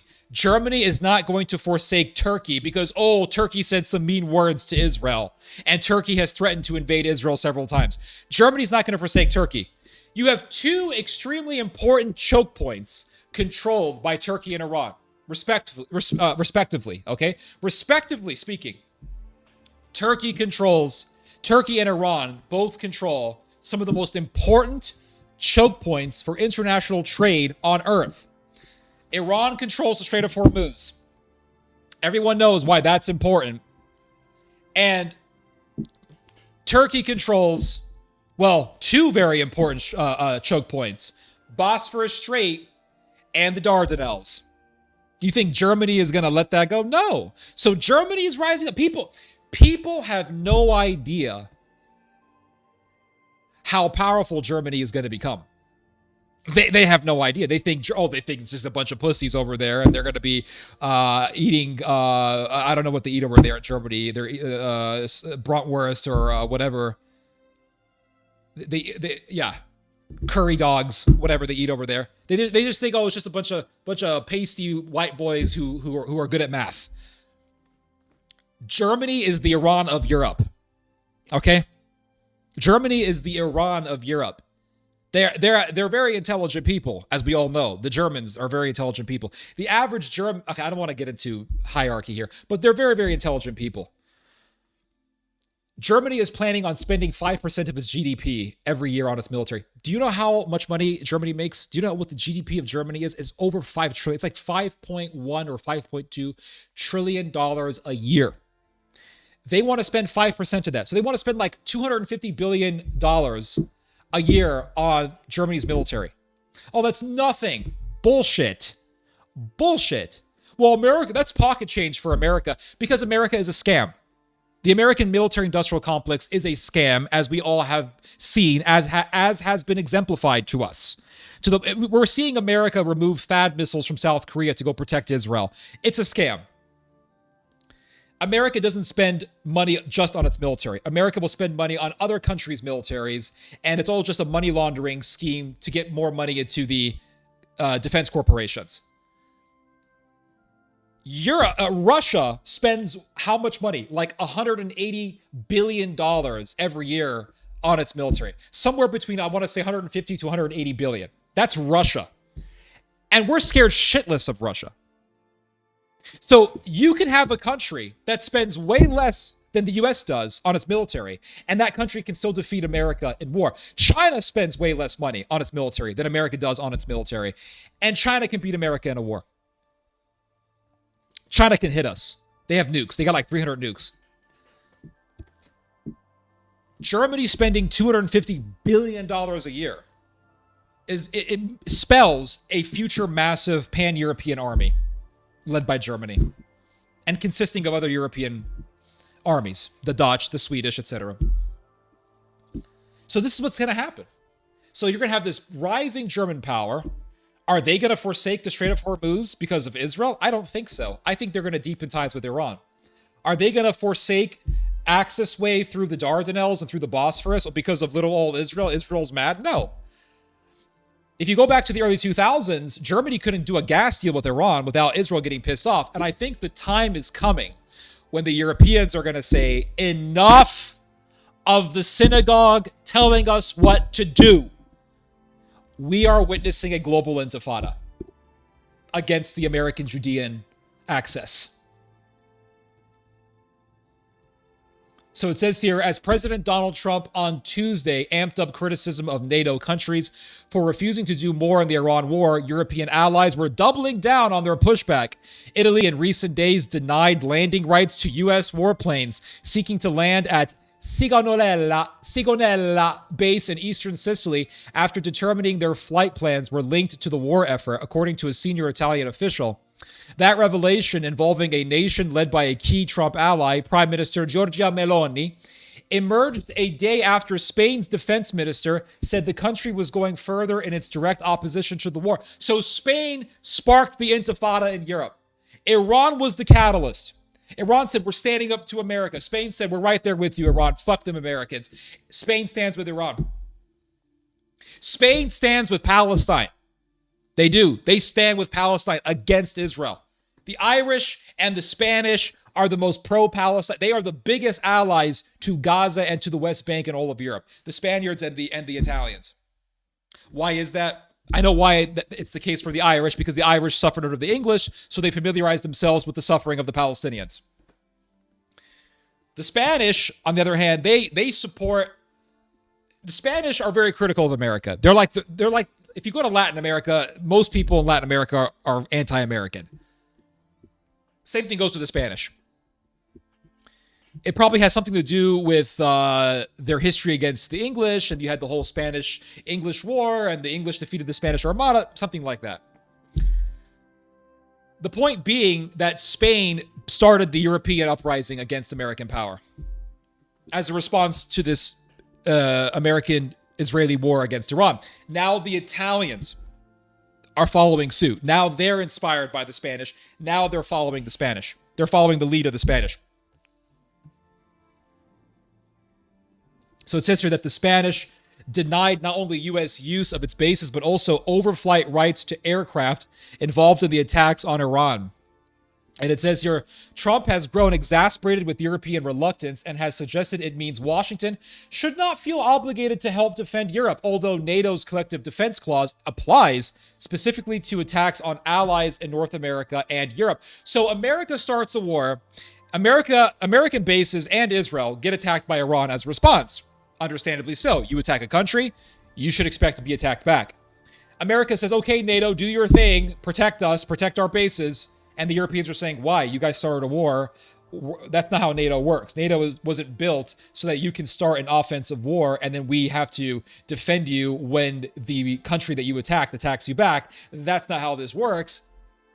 And so Trump says, okay, well, because you're not going to acquiesce to our demands, when you guys get attacked, we're not going to help you.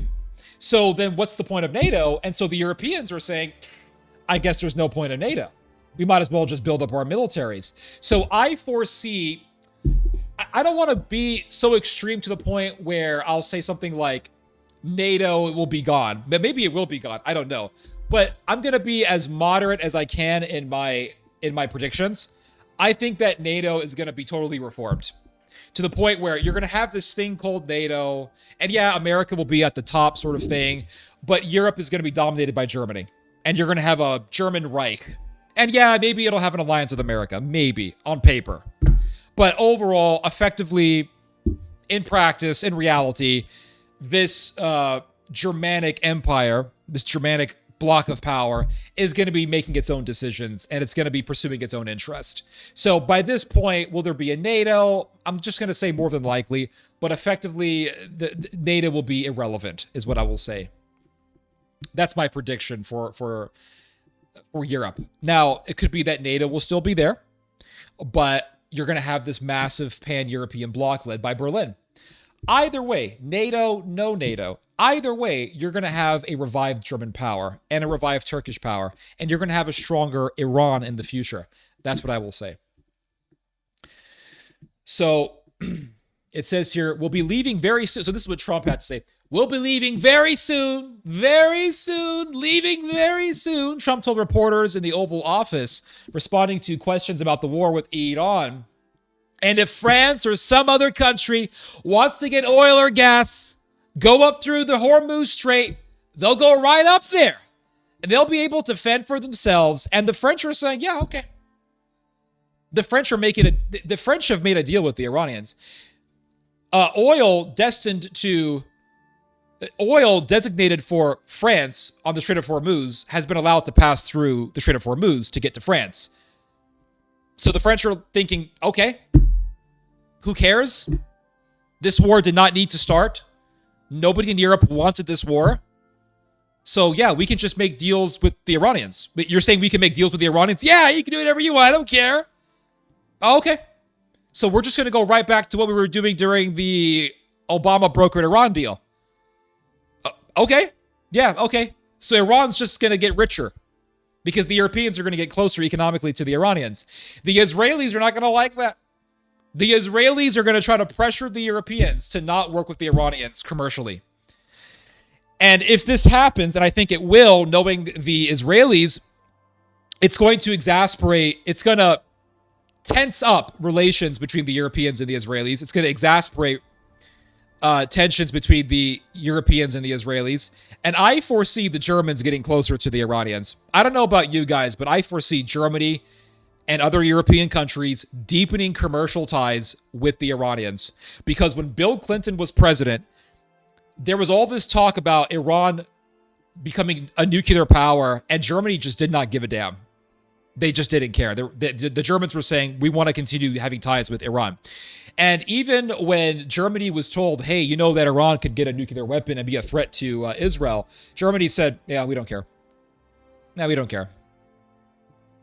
So going against Iran has never really been an authentic agenda of the Germans. Sure, maybe Germany has done sanctions on the Iranians, but that was really just a way to appease the Americans. But I see a deterioration of the American-European alliance, and I see really the chasm between America and Europe just widening. And I foresee the Germans getting closer to the Iranians. If the Israelis try to hinder Germany from getting closer to the Iranians, it's going to exasperate tensions. It's going to increase tensions, intensify tensions between the Germans and the Israelis, and really between the Europeans and the Israelis. So I just foresee more tensions between the Europeans and the Israelis. And I think that there's going to be a European alliance with Iran against the Israelis. That's what I foresee. I could be wrong, but that's what I foresee. Because history repeats itself. And during the Second World War, there were plenty of Iranians who loved Adolf Hitler. Plenty of them. Do you know who else loved Adolf Hitler? The Shah of Iran. Yeah, he loved Adolf Hitler. He did. He was a Holocaust denier. Ahmadinejad loved Adolf Hitler. Iranians love Hitler. I don't care if they're Islamic. I don't care if they're secular. They love Adolf Hitler. Hitler has a lot of fans in Iran. And the Iranians love Hitler because, for one thing, he went against the Jews. But secondly, also, it's because Hitler loved this idea of the Aryan race. And in fact, during the reign of Hitler, Iran changed its name to Iran. I think it was just called Persia before Adolf Hitler was in power. And then when Adolf Hitler was in power and you had the reign of the Third Reich, Persia said, we're now, in order to show our appreciation to Adolf Hitler, we're going to say we are Iran. We are the land of the Aryan. So they changed their name just to show their appreciation for Adolf Hitler. So, I mean, I don't know how you're going to make Iran pro-Israel. It's just not going to happen. And during the Second World War, there were plenty of Iranians who were pro-Germany. So if Germany goes back to nationalism and they want to maintain ties with Iran in order to secure a position in the Strait of Hormuz, and in order to secure freedom of movement in the Strait of Hormuz, in order to secure their imports of oil through the Strait of Hormuz, I see the Germans just getting closer to Iran. That's what I see happening. So you're going to have a massive German power. It's going to be one of the most powerful countries in the world because it's going to be not just one of the biggest economic powers, as it already is, but by this point, it's going to be one of the biggest military spenders in the world. So Germany geopolitically is going to be very significant. They're not going to want to lose Iran. That's it. That's all there is to it. So Donald Trump went on to say, we'll have nothing to do with it. Nothing to do with the Strait of Hormuz. And the Europeans are like, great. Leave. We don't care. What happens in the Strait, we're not going to have anything to do with it. I don't care. Leave it alone. Great. No one gives a shit. And then you had Donald Trump again saying, you'll have to learn. He told the Europeans, you'll have to start learning how to fight for yourselves. The USA won't be there to help you anymore, just like you weren't there for us. Okay. The Germans are just going to get stronger. Congratulations, Donald. You just further incentivized the Germans to revive the Reich. Trump also hit at France. The country of France wouldn't let planes headed to Israel. Oy vey, they wouldn't help Israel. You think Frenchies like Israel? Frenchies hate Israel. The majority of French people hate Israel. They don't give a shit about Israel. Iran and Turkey could tag team on Israel and destroy it. They could destroy the country. The French don't give a damn about Israel. Why are you pressuring the Europeans to help the Israelis? And you see, this is another point that's going to be used to revive right-wing nationalism in Europe. They're going to say, listen, back in the day when Adolf Hitler was running around, what were the Europeans saying? Even before Hitler took power, what were they saying? They were saying that the Jews control America. Yes, Hitler himself said this. He said the Jews control America's foreign policy. And the Nazis saw themselves as rebelling against global Jewry. That's what they were saying. We're rebelling against global Jewry. And if we don't rise up, the Jews are going to take over the world. That's what they were saying. So America goes to Europe and says, you have to help Israel. Don't be surprised to see one day Europeans saying things like, you know what? Hitler warned us about this. He warned us that the entire world was being sought after by global Jewry. He warned us that America's foreign policy was controlled by global Jewry. And now we see America trying to pressure us to go to war to help the Jews, to help the Jewish state, to save Israel. And they're going to say, wow, this confirms what Hitler said. I'm not saying they're going to be right. I'm just telling you what they're going to argue. And I'm telling you guys, I'm warning you guys to not be surprised when you see something like this. To not be surprised if you ever see Europeans say things like, the fact that America has tried to force us to go to war, has tried to force us to risk our lives to defend the Jews, proves that Hitler was correct. They're going to make these arguments. And don't penalize me for this, YouTube. I'm simply making an observation here. That's what people are going to argue. And that is going to contribute to the revival of right-wing nationalism in Europe. Simple as that. And they're going to say, well, you know what? You know what, Hans? You know what, Mr. Gunther? We have to make Germany strong again to fight against American global Jewish power, to fight against Zionist global power, just as the Nazis argued in the past. So this American Jewish agenda to get Europe to side with Israel and to risk the lives of Europeans to fight for Israel and America is going to act as a further catalyst for the revival of Nazism.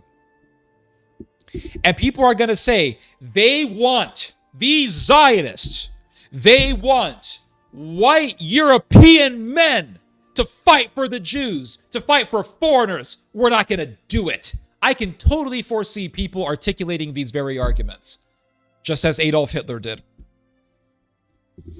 It's the rhyming of the symphony of history, my friends.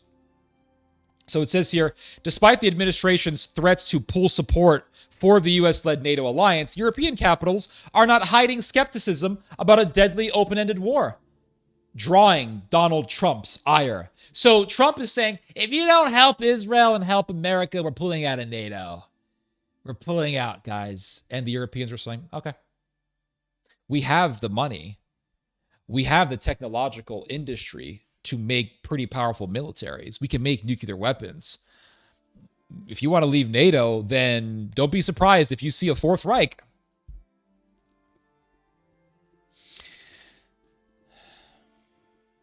So it says here, Italy refused landing rights to U.S. military aircraft that were in flight when permission was requested, said the Italian official. The fact that the aircraft were alone left no time to consult with Parliament. I'll read that again. The fact that the aircraft were aloft left. Okay, I misread this. Sorry. The fact that the aircraft were aloft left no time to consult with Parliament. Something Meloni has pledged to do before allowing bases in Italy to be used as a staging ground. And guys, there's a lot of fascists in Italy.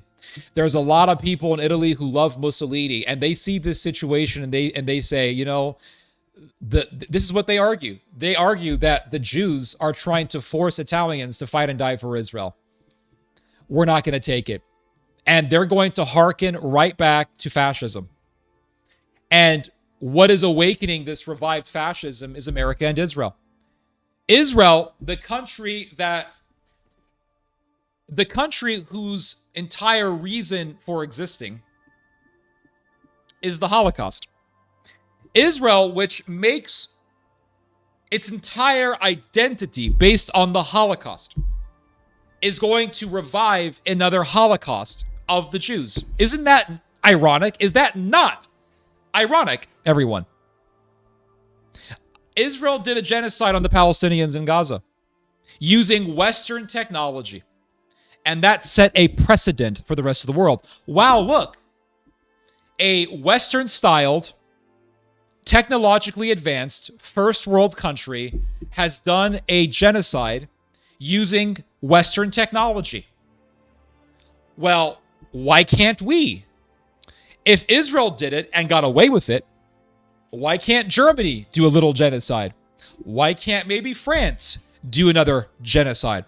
Why can't Japan kill a whole bunch of Chinese people like it did back in Nanking in the 1930s? Well, you can't do that, Japan. That's a war crime. Well, Israel did it, and you never stopped Israel. If, let's say, Germany says we want to purge out all of the refugees living in Germany, we're going to put them in camps. We're going to do scientific experiments on them. We're going to test pharmaceutical drugs on them. We're going to, I don't know, put them through firing squads. Well, Germany, you can't do that. Come on, that's a war crime, or that's a crime against humanity. That's an atrocity. Well, Israel did it, and they did it using AI, and they did it using Palantir technology. They did it using the technology of that homosexual Nazi, Peter Thiel. And you guys love Peter Thiel. America embraces Peter Thiel. Why can't we do the same thing? So Israel started a monster. And that monster is growing so large that it eventually will do the very crime that was done against the Jews in the past. It's going to do the very crime on the Jews that the Israelis talk about all the time, the Holocaust. A repeat of it, a repeat of that crime is going to happen. Not just in Israel, but in various parts of the world. Israel is like the Umbrella Corporation in Resident Evil. It creates the monsters. And those monsters get so big and so widespread that it becomes a plague. And we are facing the incoming pandemic of ultranationalism, and it's going to lead, like all pandemics do, to death. I'll read your guys' comments. Hold up.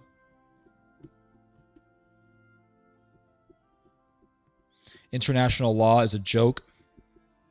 Pretty much. I don't hate The Unos, I have a few Jewish friends. Oh, I'm not saying we should hate anyone. I have Jewish friends as well. This is not about singling out Jews. I'm just making observations here.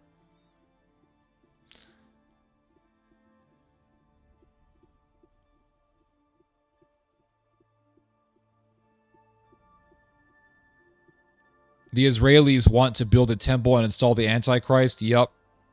USS Gerald Ford. Ironically, yeah, I know, right?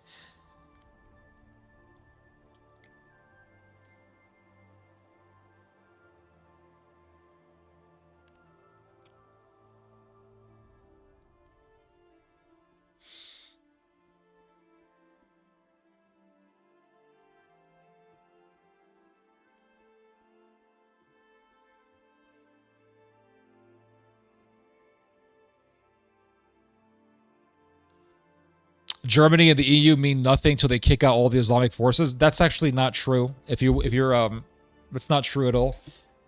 For one thing, you had the Third Reich, and the Third Reich worked with Muslims, and you had Germany in World War I, and Germany worked with the Ottoman Empire.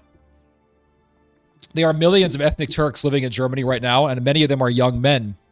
So they could be used as perfect recruits for Germany.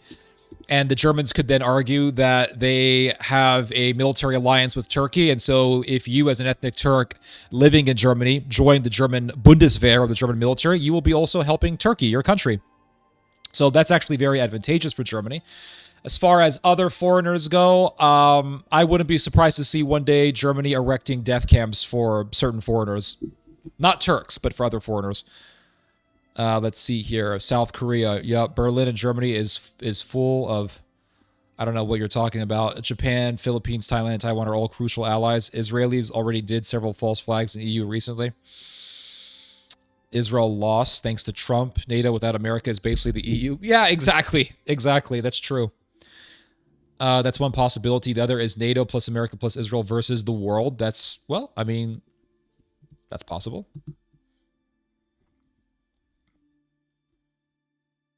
It will eventually be the world versus America and Israel. Very likely. I can see that. I don't see Hungary or Poland joining this uprising. Poland is very anti-Israel. Polish people hate Israel. They do. Oh, they hate Israel. The Poles hate it.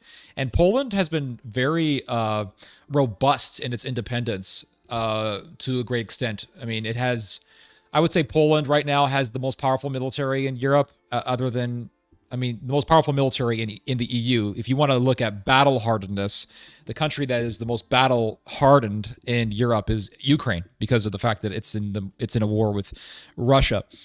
But as far as the EU goes, I would say the most robust military is the Polish military. But Germany is on its way to really dominating Europe militarily. You plan on visiting Germany? Well, better get there before it gets a little too crazy.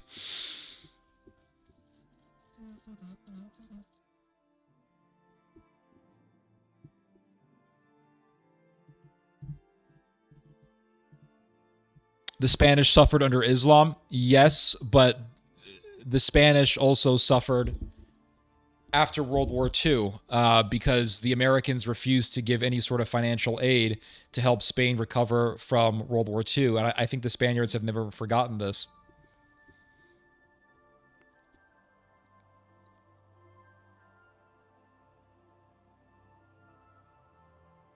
Theo drinks too much World War II Kool-Aid. Have you been to Germany? I don't have to. Just like I don't have to go to Israel to know that Israel is evil. Turks, Syrians everywhere. Okay, so what? So what? Germans and Turks have been allies since 1873. Do you have a point? What's your argument? Why is USA so corrupt?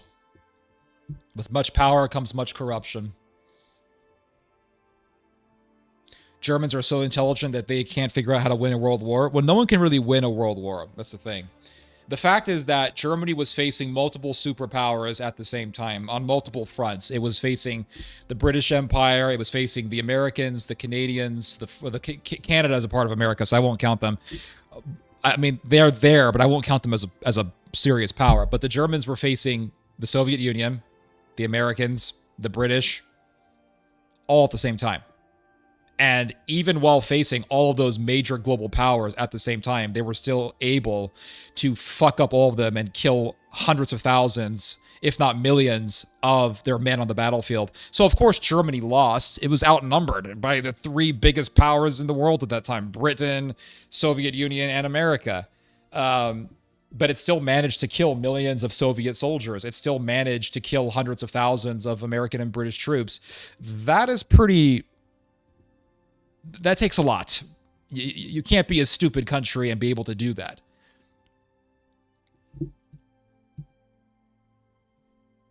Yeah, Wiener Schnitzel, that's what they're eating. Can't stand Ted Cruz, I agree.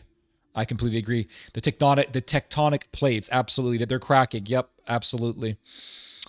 Arrogance plus ignorance equals Donald Trump. That's a great way to say it. That fuck you was felt through the screen. Yeah, it was real, man. It really came from a real place.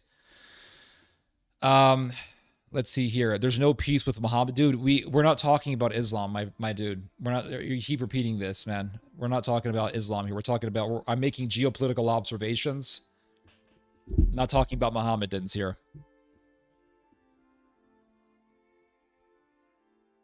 Do the Poles need nukes because of the Germans? Maybe. They're claiming that it's because of the Russians. Maybe they're afraid of the Germans. I think they're afraid of the Germans also. Mr. Theo, you talk about all these different countries, but have you been there? But have you been there? Have you been there? The infamous Douglas Murray meme. Israel as a nation is over. Too many people have left, and yep, I agree. It's over. I love Polish people. Polish people are cool. I've had some of my best audience members have been Polish. Very nice people, very intelligent people. And you can really sit down and have an intelligent conversation with Polish people. At least that's been my experience. Germany killed over 30 million. I mean, dude, you get serious. Everyone's like, Germany, they couldn't even win a war. Dude, do you think winning a world war is easy? If you think winning a world war is easy, then that just demonstrates your own lack of intelligence. Islamic countries haven't been destroying country after country. It's like, dude, the Islamic world doesn't have the ability to destroy America. It doesn't have the ability to destroy Russia. It doesn't have the ability to destroy the European Union. It doesn't. But people want to talk about Muslims all the time, and it's like, I'm not talking about Muslims. I'm talking about geopolitical matters here. Poland is old school Catholic, yep. Schwartz Commando.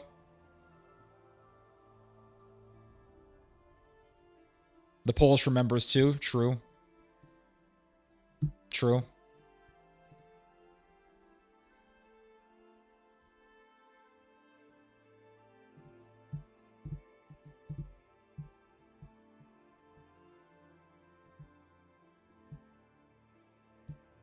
Now I want to read to you guys another article here.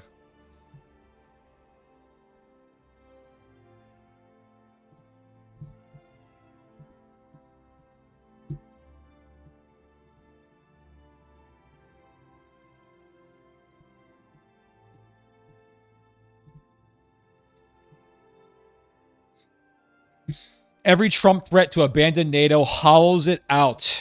Doubts that the United States would come to the aid of NATO allies increases each time, prompting Europeans to consider an alliance without Washington. So now the Europeans are talking about, well, can we have a world without America? Can we have a European or a pan-European power, led by Germany, without America controlling us? You really are talking about the revival of German power. That's what we are facing. And it is being accelerated by this war against Iran.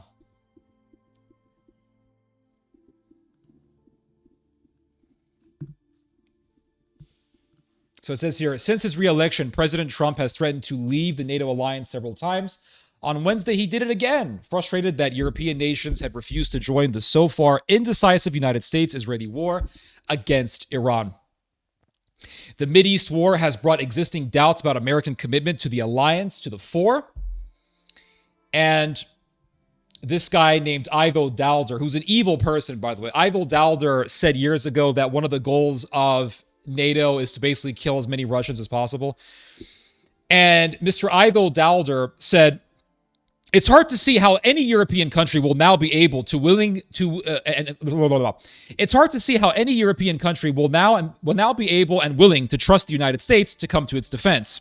He said, Hope, perhaps, but they can't count on it. So he's saying that it's hard to see Europeans really relying on the United States or wanting to trust and rely on the United States. And it says here, but a senior European official said he thought most Europeans did not believe that Article 5, the NATO commitment to collective defense, still had teeth. So Europeans don't even believe in Article 5 anymore. Article 5 is bullshit. It's only been triggered one time, and that was as a response to 9/11. America got attacked by Al-Qaeda, terrorists that America was backing, by the way. And so Article 5 was triggered to help America out in Afghanistan. And that's the only time Article 5 has ever been triggered.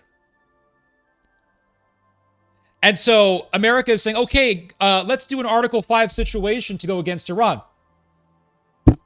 We're not interested. And then America responds by saying, well, if you guys need help, we're not going to defend you. You can forget Article 5. That's what America is effectively saying. You can forget about Article 5 being triggered to defend Europe. So Europe is saying, okay, we're just going to make our military strong again. That's it.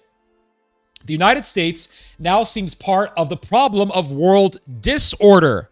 America is causing disorder by causing a war unprovoked against Iran. An unprovoked war that has caused disorder. It's causing instability in the Strait of Hormuz. And the Europeans are saying, we want no part of this. You are causing instability. So this European official said America is now part of the problem of world disorder. The European official said, speaking anonymously given the sensitivity of the topic, the country is no longer the solution and the guarantor of last resort, the European official said anonymously. So this European official is saying that America is no longer the solution to the world's problems. We don't see America as a solution. We do not see America as a guarantor of our security, which means the Europeans have to revive their own militaries, which means German military power coming back. I've been saying this for years. I've been saying this since 2016. No one believes me. People were saying that I was a racist against Germans. People were saying that I was crazy. One guy said that I was playing too much Castle Wolfenstein. Well, for one thing, he was right to a certain extent because I have played a lot of Castle Wolfenstein. Great games, by the way. But Castle Wolfenstein did not influence my determination that Germany will revive as a power. My reading of history, for the most part, has been the biggest contributing factor to my prognostication that Germany is going to revive its strength. And every single year, we see more and more events taking place that really prove that I was correct. Bottom line.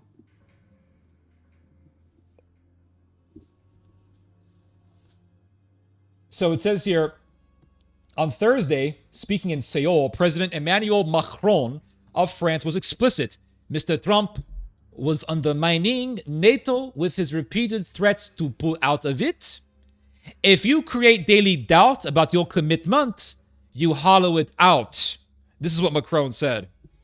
He said, America, you're hollowing out NATO. You are really gutting NATO out. You're hollowing NATO out. You're gutting it. You're eviscerating it. Why? Because you keep telling us that you're not going to help us. You keep telling us that we're not really reliable. You keep telling us that you don't really trust us. So if we don't have any trust, then there is no partnership. You can't have a partnership, nor can you have an actual alliance without trust. It's impossible. It's impossible.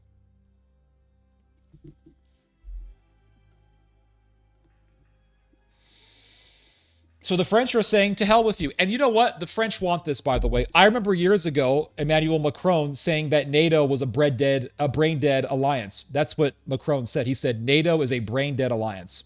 That's what he said. It's bullshit. The French want NATO gone. They want America out of Europe because the French have their own, really, they have their own imperialistic aims. They want to widen their nuclear arsenal. They want to become a power. That's why France will still get involved in Africa. That's why France is involved in Libya. The French definitely have this aspiration for becoming really a world superpower. It has quite a powerful military. It has, I want to say, around 300 or so nuclear bombs. I mean, France is a pretty tough country. It's got a lot of robustness. It has a lot of strength to it. It has a lot of metal. So the French want the Americans out because they want to be able to dominate Europe to a certain extent. But here's the thing, is that as America withdraws more and more from Europe, Germany is going to become more powerful because Germany is going to say, okay, the Americans are withdrawing. So it's time for us to sort of fill in these little vacuum pockets that America is leaving behind. Germany is going to become more and more powerful. And so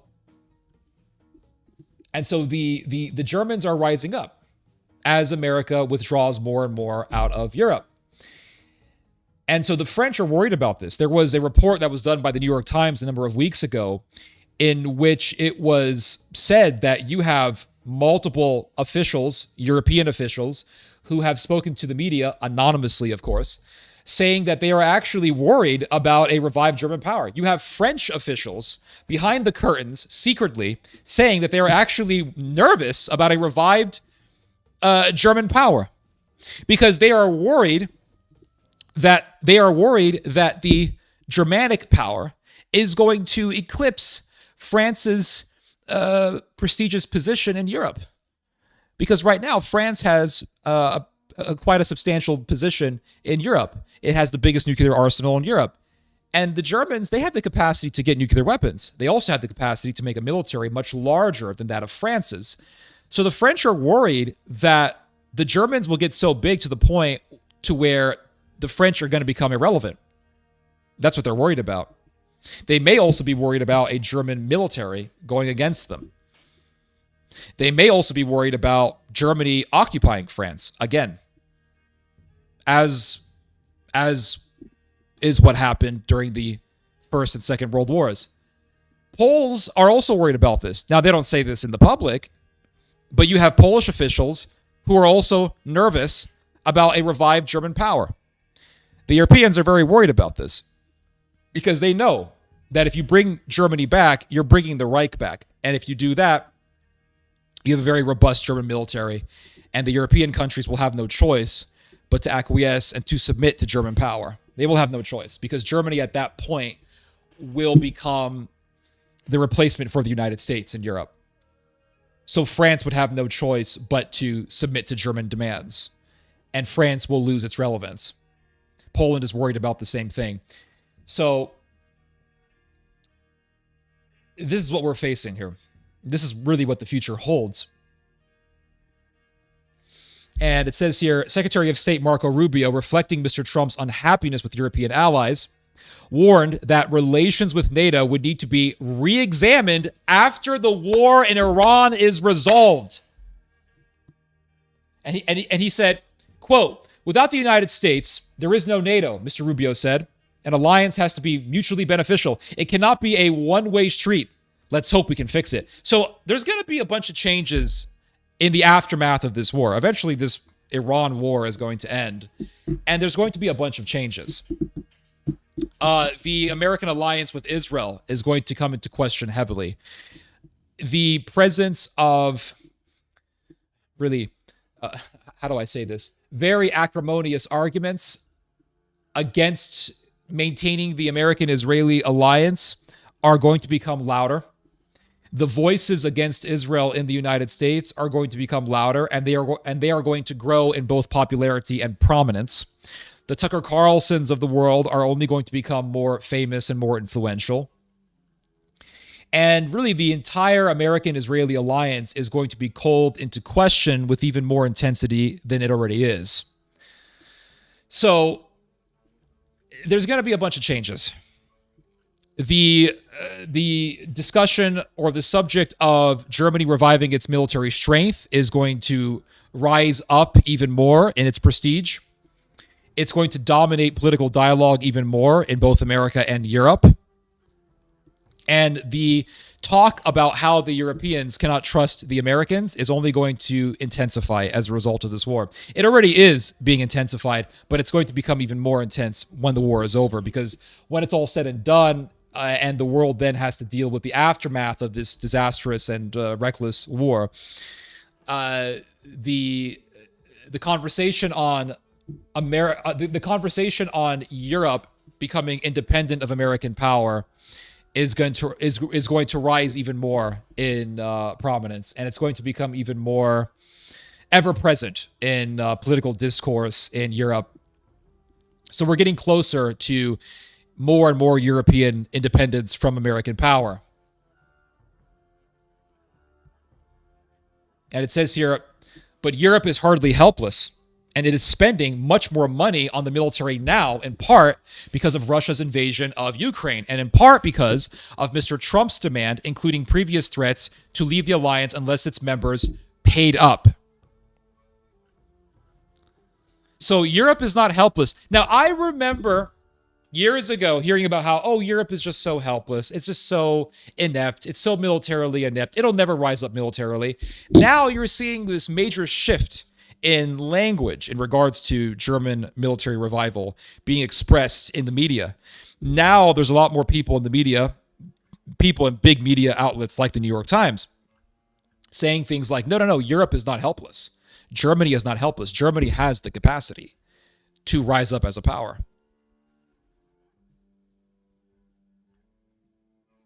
So really the discussion on a revived German power is becoming more and more serious.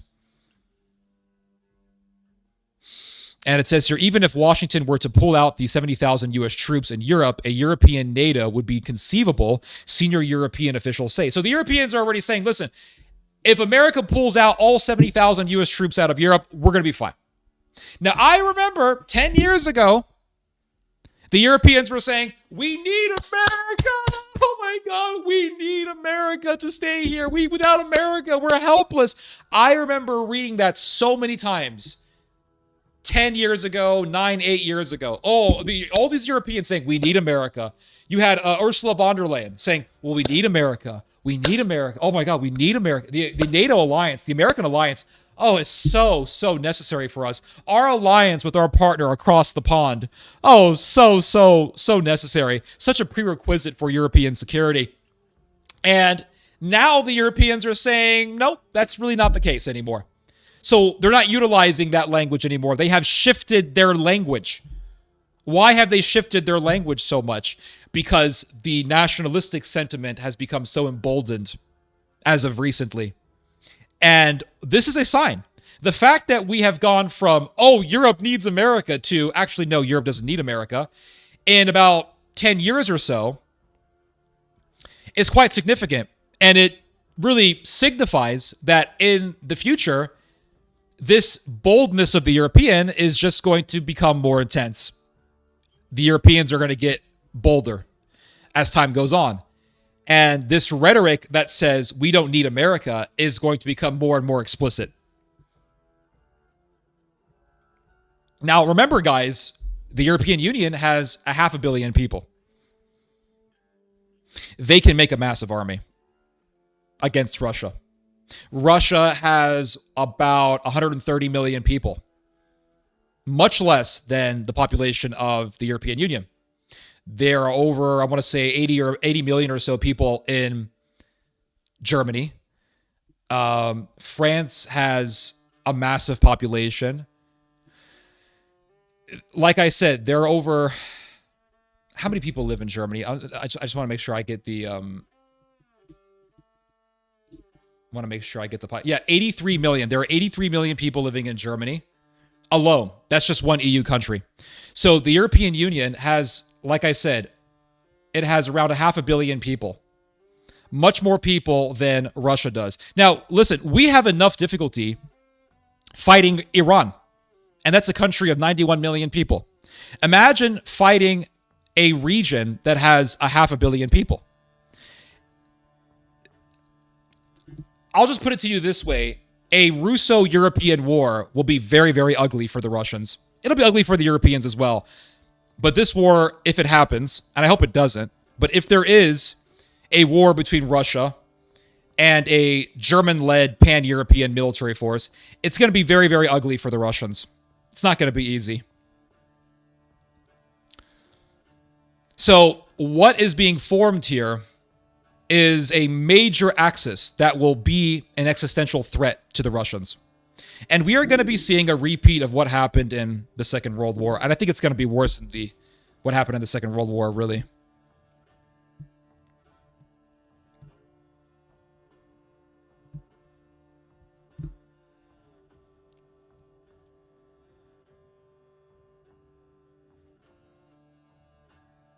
Hold on one second.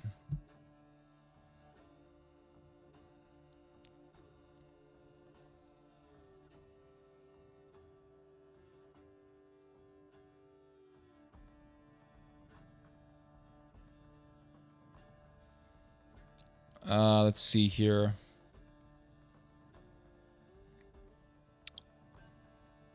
But NATO created the Ukraine war by provoking Russia. Yes, absolutely. So it says here, Trump officials have said that Europeans should manage conventional defense while Washington maintains its nuclear umbrella. So Washington is saying, yeah, we might nuke Russia to defend Europe. Yeah, okay. They're going to leave it to the Europeans to defend Europe. That's what's going to happen. They're going to leave it to the Europeans. And the Europeans are going to say, we can't even trust America's nuclear security umbrella. We're going to make our own nukes. That's what's going to happen. And it says here, the deadline to do so, most agree, is 2029. 2029, guys. That is the deadline. The deadline for the Europeans to become, I guess, militarily independent or more militarily independent.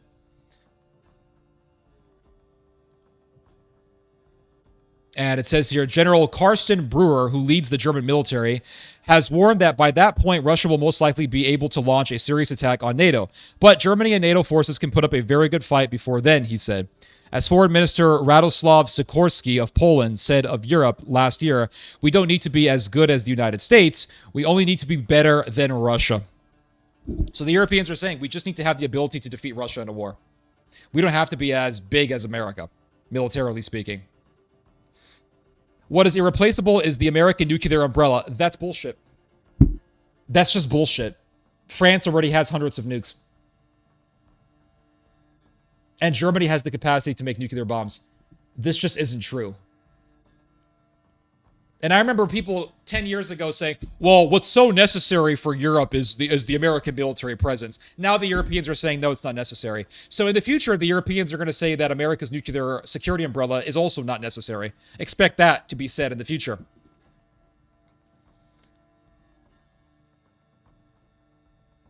So it says here, Britain and France, the two nuclear powers in Europe, along with Germany and Sweden, have been discussing how to extend their nuclear umbrella to at least approximate the American one.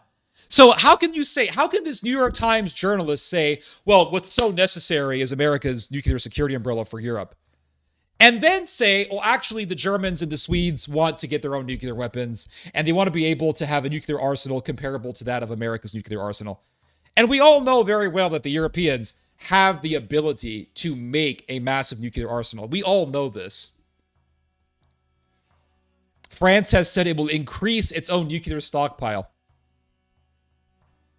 To many, like Bruno Macias, former Secretary of State for European Affairs for Portugal, the American excursion looks like a defeat. So the Europeans see America's military mission in Iran as America being defeated. So the Europeans are saying, look, the Americans are getting defeated by Iran. That's not impressive. Are we expected to be impressed? Are we expected to what? Beg for America's security umbrella? No, we're not impressed by America. So we need to make Europe strong again. And that will mean making Germany strong again. This will have a big push to Europe, he said. So this Portuguese official, former Portuguese ambassador, or former Secretary of State for European Affairs for Portugal. This former Portuguese official, okay, I'm going to put it that way. He said, this, meaning America's destructive war in Iran, will give a big push to Europe. It's not just wanting the US to be there for us. It's the sense that now that the US won't be capable, even if it is willing. So the Europeans are literally saying, even if America wants to defend Europe, we know that America does not have the capacity to do so because America has been so unimpressive in its war against Iran. That's what the Europeans are saying. It says right here, it's the sense now that the US won't be capable even if it's willing. For Europe, he said, it's making the choice between autonomy and America sharper every month. So every month, the desire to be more and more independent of American power is growing in Europe. We really are accelerating the birth of the Fourth Reich.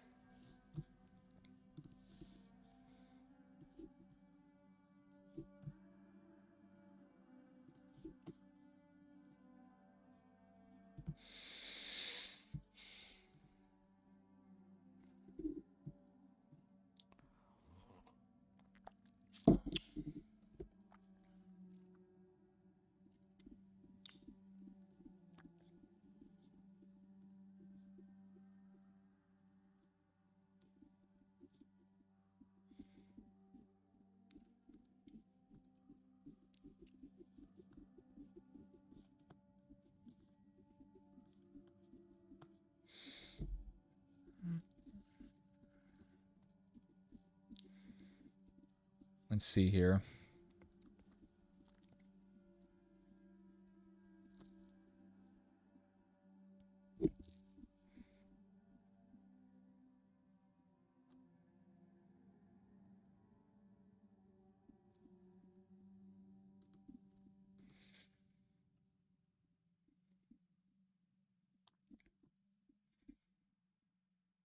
Let's see here. Hold on.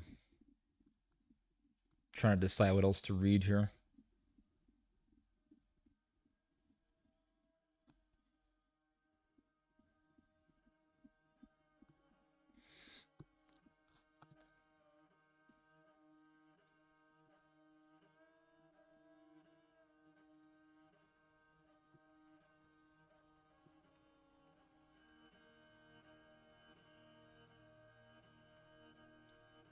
I want to read to you guys this article here.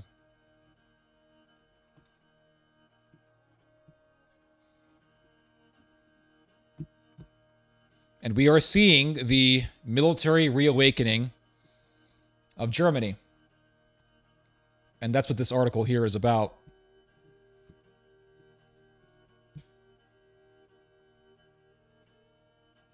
It says, Germany's Military Reawakening and the Future of European Security by Tahir Azad. And it says here, hold on a second, make this a little bit smaller. There we go.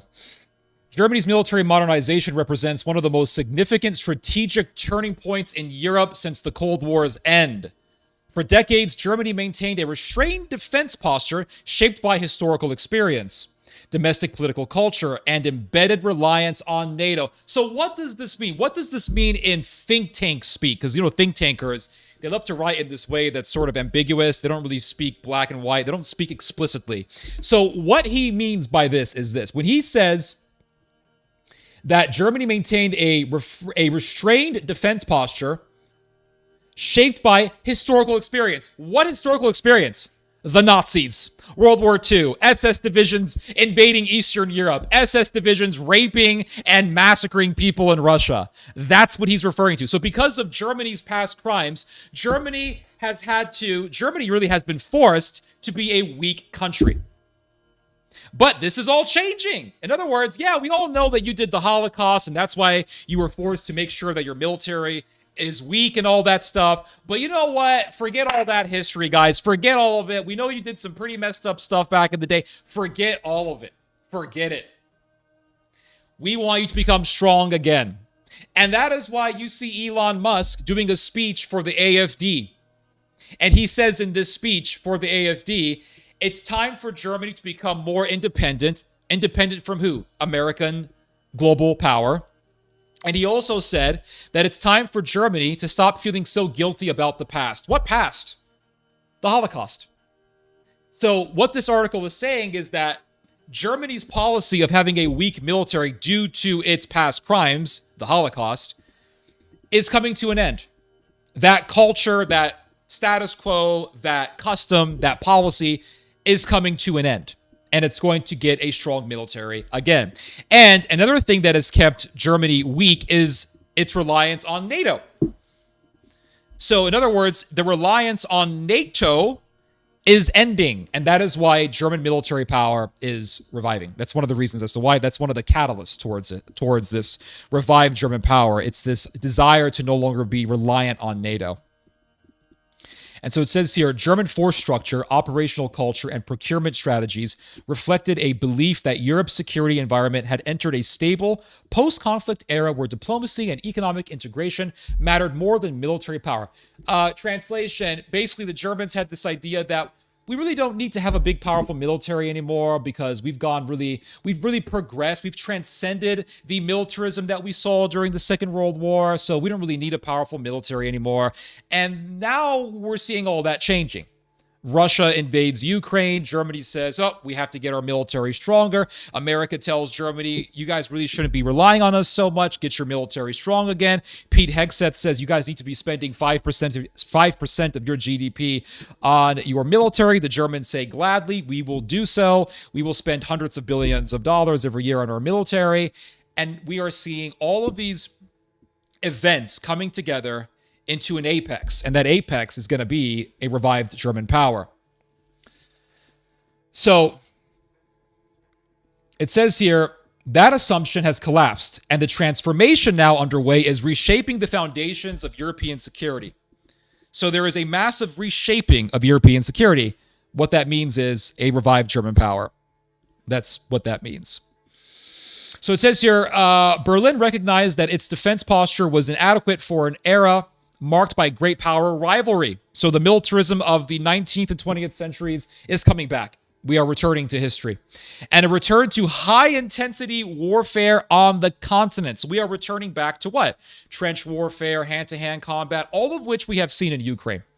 It's all very horrific. We have seen hand-to-hand fighting in Ukraine. We've seen men fight to the death using their bare hands in Ukraine. It's pretty horrific. We have seen trench warfare in Ukraine. So it's World War I style warfare plus drones. That's what we're seeing, plus drones. So it's much scarier because with drones, things become... Drones add a whole other dimension of warfare that make fighting on the battlefield so much more unpredictable because it's very hard to see a drone, and a drone can kill you from literally miles away. And a lot of people have been killed in Ukraine because of drone strikes. A lot of the deaths in Ukraine, on both sides, the Ukraine side and the Russia side, have been done because of drones. So it says here that Germany has embarked on the largest military modernization effort in its modern history. So we are seeing Germany growing to becoming a massive world power. That's what we are witnessing here. According to Business Sweden's 2025 analysis, Germany intends to increase its defense budget from 86 billion euros in 2025 to 152 billion euros by 2029. So Germany by 2029 wants to have a defense budget similar to the defense budget of Russia. And if you're going to say, well, that's pocket change in comparison to America's spending, so what? Russia spends way less than America does, and Russia can defeat America in a war. So a 152 billion euro defense budget is enough to make a serious military force. And it says here that it wants to align its long-term expenditures with NATO's updated guidelines of allocating 5% of GDP to defense by 2035, with at least 3.5% dedicated to core military capabilities. So Germany's GDP is a little bit over 5 trillion. So 5% of that, I think, is somewhere at around $250 billion.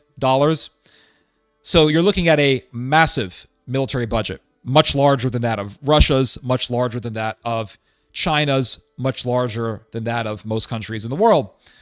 Much larger than that of France, much larger than that of the United Kingdom's defense budget. So Germany really is pursuing some pretty massive military aspirations here. European stability, once assumed, can no longer be guaranteed without credible German military strength. You hear that? Without credible German military strength. So at the center of European stability is going to be Germany. At the center of military power in Europe is going to be Germany. And this has always been the case. You go back to the time of Julius Caesar himself. Yes, you had the Roman Empire, but the Roman Empire wasn't able to control all of Europe. Why not? Because of the Germans. That's the reason why. Julius Caesar, he did have difficulty doing this, but Julius Caesar managed to conquer all of Gaul.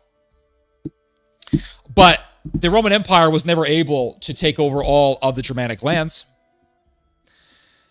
And if you ever read Julius Caesar's account of his takeover of Gaul, it's very interesting what it says. It says that the Gauls were terrified of one people, and that was the Germans. And Julius Caesar tells us that the Gauls were so petrified by the Germans that he said, if you just whispered the word German in front of them, they would just faint in terror. They would be absolutely filled with consternation and dread. Oh God, German, they were so terrified. Why? Because the Germanic power, the Germanians in far antiquity, held massive military power within Europe, within the European continent. And so you see in ancient times, the Gauls, basically the ancient ancestors of the French, being dominated by the Germanians. Fast forward to World War I. The Germans invade France. Fast forward to World War II. The Germans take over France. Fast forward to right now. And what are German officials saying secretly? What are they saying anonymously to the media? We are worried about a rising German power. That's what they're saying. You can read about it in the New York Times. That's what they're saying. Because they are worried that the Germans will become so powerful in Europe that the French will be eclipsed by the Germans and the French will lose their relevance to the Germans. So the French, to this day, are worried about a rising German power. History rhymes. You can go all the way back to even before the time of Christ. You can go all the way back to the time of Julius Caesar. And Julius Caesar is saying the French are worried about the Germans. And then you read the New York Times today. The French are worried about the Germans. I mean, really? People are so insane that they ignore history. This is why ancient Greek historians, people like Thucydides and Herodotus, they held history as the most important subject matter to study, more important than mathematics. Why? Because in history, you have wisdom. You can learn all the math you want. Math doesn't teach you wisdom. You can learn all the mathematics you want, calculus and all that stuff. You can make a nuclear bomb with calculus. You can kill millions of people with calculus. But with history, you learn wisdom. And with history, you learn about what evils the future holds. With history, you learn about the evils that will come. And you can at least try through history to tell people about what evils the future holds. To try to at least attempt with whatever degree of effort that you may have to prevent future evils. If you read history, you know to a certain extent what the future holds. And it goes back to that line from the Wisdom of Solomon. It goes back to the wise King Solomon. Whatever happened in the past, so it will be in the future, for there is nothing new under the sun. Nothing.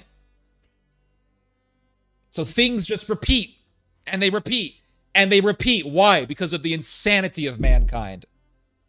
Insanity is what? Repeating the same thing over and over again, thinking that you're going to get a different result. And so we keep repeating the same thing over and over again because we think, well, we're going to do it right this time. We're not going to do the same things that they did in World War I or World War II. Well, I'm pretty certain the Germans said that they were not going to make the same mistakes that they made during World War I. But they did. They went to war against Russia and they lost. So here we are doing the same thing. Let's revive German power. Here we go, guys. Here we go. And so it says here, on land, Germany is engaged in the most comprehensive rearmament of its ground forces in decades. They want to make a massive conventional army. They want to make massive infantry divisions. The government has authorized multi-billion euro investments in armor, artillery, mobility, and sustainment. The long-term plan includes the acquisition of several hundred upgraded Leopard 2 tanks. And the reason why they were able to upgrade the Leopard 2 tanks is because they gave their old clunker Leopard tanks to the Ukrainians. They saw how the Russians destroyed their Leopard tanks, and they said, okay, what mistakes did we make? What are the weaknesses of the Leopard tank? What are the strengths of the Leopard tank? They took that data, they put it together, and they used it to adapt to the modern-day battlefield, and they formed a new Leopard tank. And so we now have the Leopard 2 tank, or the new upgraded Leopard 2 tank. And this upgrade was done due to the Germans using the Ukrainians as lab rats. It's sad to say, but it's the truth. They used the Ukrainians as guinea pigs. They said, oh, here's some tanks for you Ukrainians. Oh, thanks, Germany. Yeah. And the Germans just wanted to see how well their tanks would fare against a modern Russian military. And they saw that their tanks were weak, and their tanks were really incapable of dealing with the Russian military machine. And so they watched as their tanks got destroyed, and they were okay with that because it meant making a new, upgraded, state-of-the-art tank. They learned from their mistakes, they gathered the data, and they adapted. And they made a new tank. And that was really the whole purpose of the war in Ukraine. NATO wanted to see how well their technology would be against a modern Russian military. What do you think Lebanon is right now? Lebanon is another testing ground for both the Israelis and the Iranians. The Israelis are looking at Hezbollah right now, and they're seeing, okay, Hezbollah's got Iranian guns. They got Iranian weapons. They're using Iranian tactics as well. So let's see how well the IDF does against Hezbollah. If the IDF can fight against Hezbollah and defeat Hezbollah, I don't think the IDF will beat Hezbollah, but let's say what the Israelis are thinking is that if we can beat Hezbollah on the ground, then maybe we can beat the Iranian military on the battlefield. And the Iranians, knowing that Hezbollah is using Iranian weapons, knowing that that Hezbollah is using Iranian tactics, they know this because Iran trained Hezbollah, they want to see how their tactics and their weapons do against Israel, against the IDF. Because if Iran has to fight the IDF, they want to know what that's going to be like. So if you're fighting Hezbollah, in a way, you are fighting the Iranian military. And so the Iranians are looking at Hezbollah, they're seeing the tactics, and they're seeing, okay, how effective would our tactics be against the IDF on the battlefield? How effective would our guns be against the IDF on the battlefield? So they're watching. War is a testing ground, just like Ukraine was a testing ground. So it says here, the long-term plan includes the acquisition of several hundred upgraded Leopard 2 tanks intended to preserve Germany's traditional strength in armored warfare and ensure that it remains Europe's foremost tank power.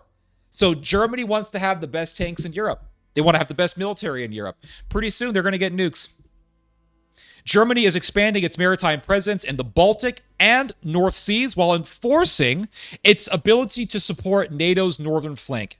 Investments totaling $36.6 billion are dedicated to naval vessels, including new frigates, submarines, and auxiliary ships, designed to secure supply routes, enhance maritime domain awareness, and strengthen Germany's strategic reach.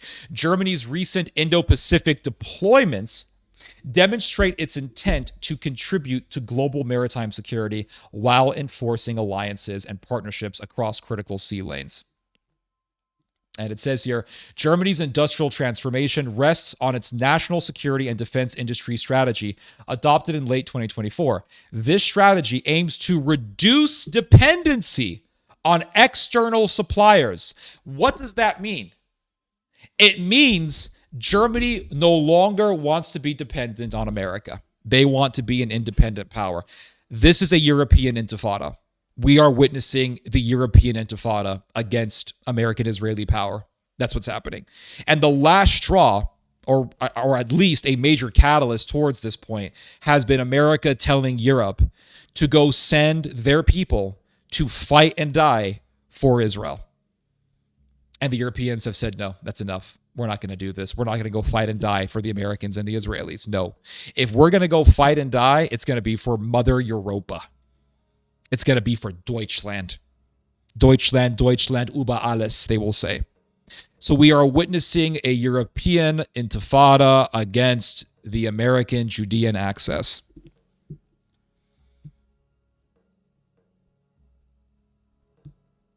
And so it says here, I'll read this part here.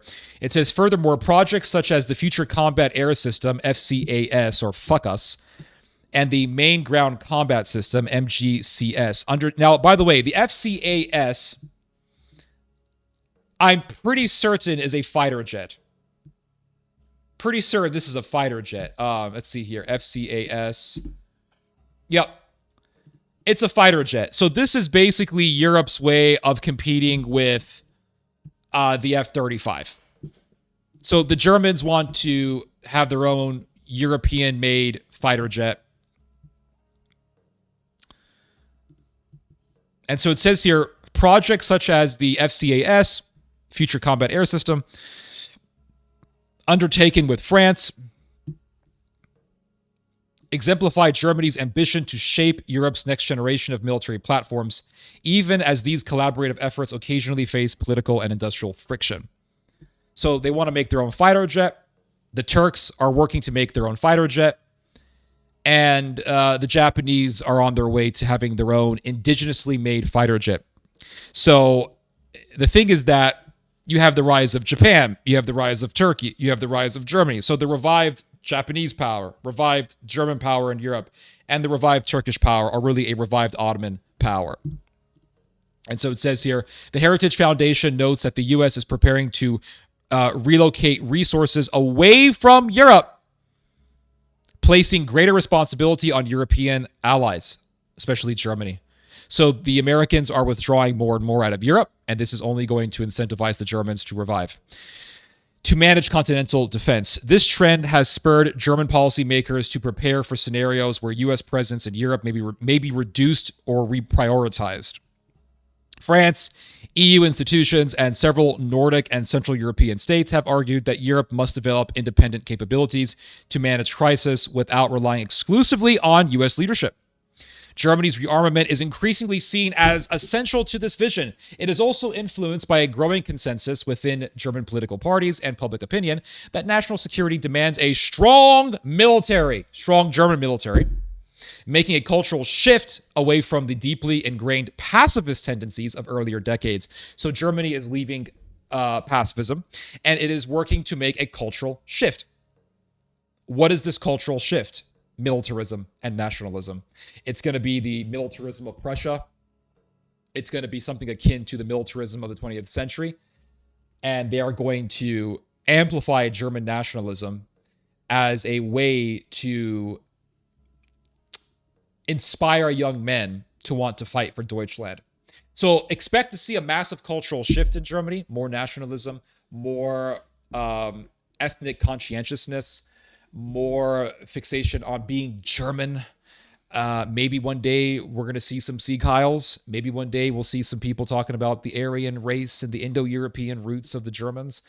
And maybe one day we're going to see in Berlin or some areas of Germany a bunch of posters all over the walls saying, Deutschland needs you, Mother Deutschland needs you. Either way, we are going to be seeing a revival in German nationalism and German militarism. Both of those together.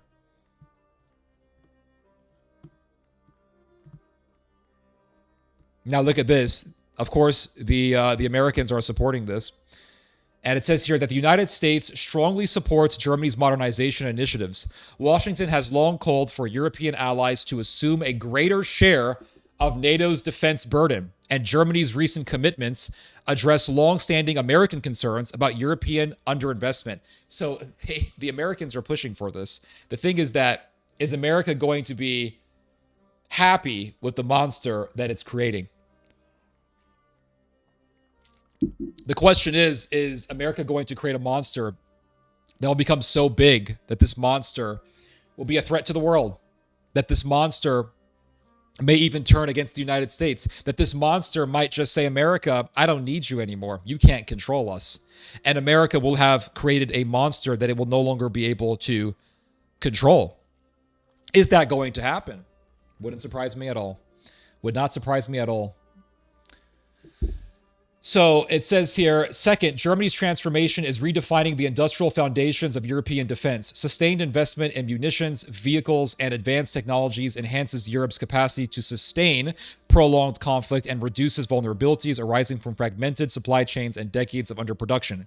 This industrial renaissance positions Germany as a central node in Europe's defense industrial ecosystem. So Germany is going to be at the center of European militarism, as it almost always has been. The future effectiveness of European defense will depend on Germany's ability to exercise leadership while maintaining cohesion among its partners. Did that register? Did that compute in your guys' brains? The future effectiveness of European defense will depend on what?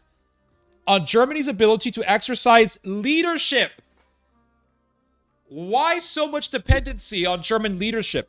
Because when America says we want to withdraw out of Europe, what that means is they want Germany to rule Europe. That's what that means. They want the Germans to rule Europe. That's it. Very simple. Very simple.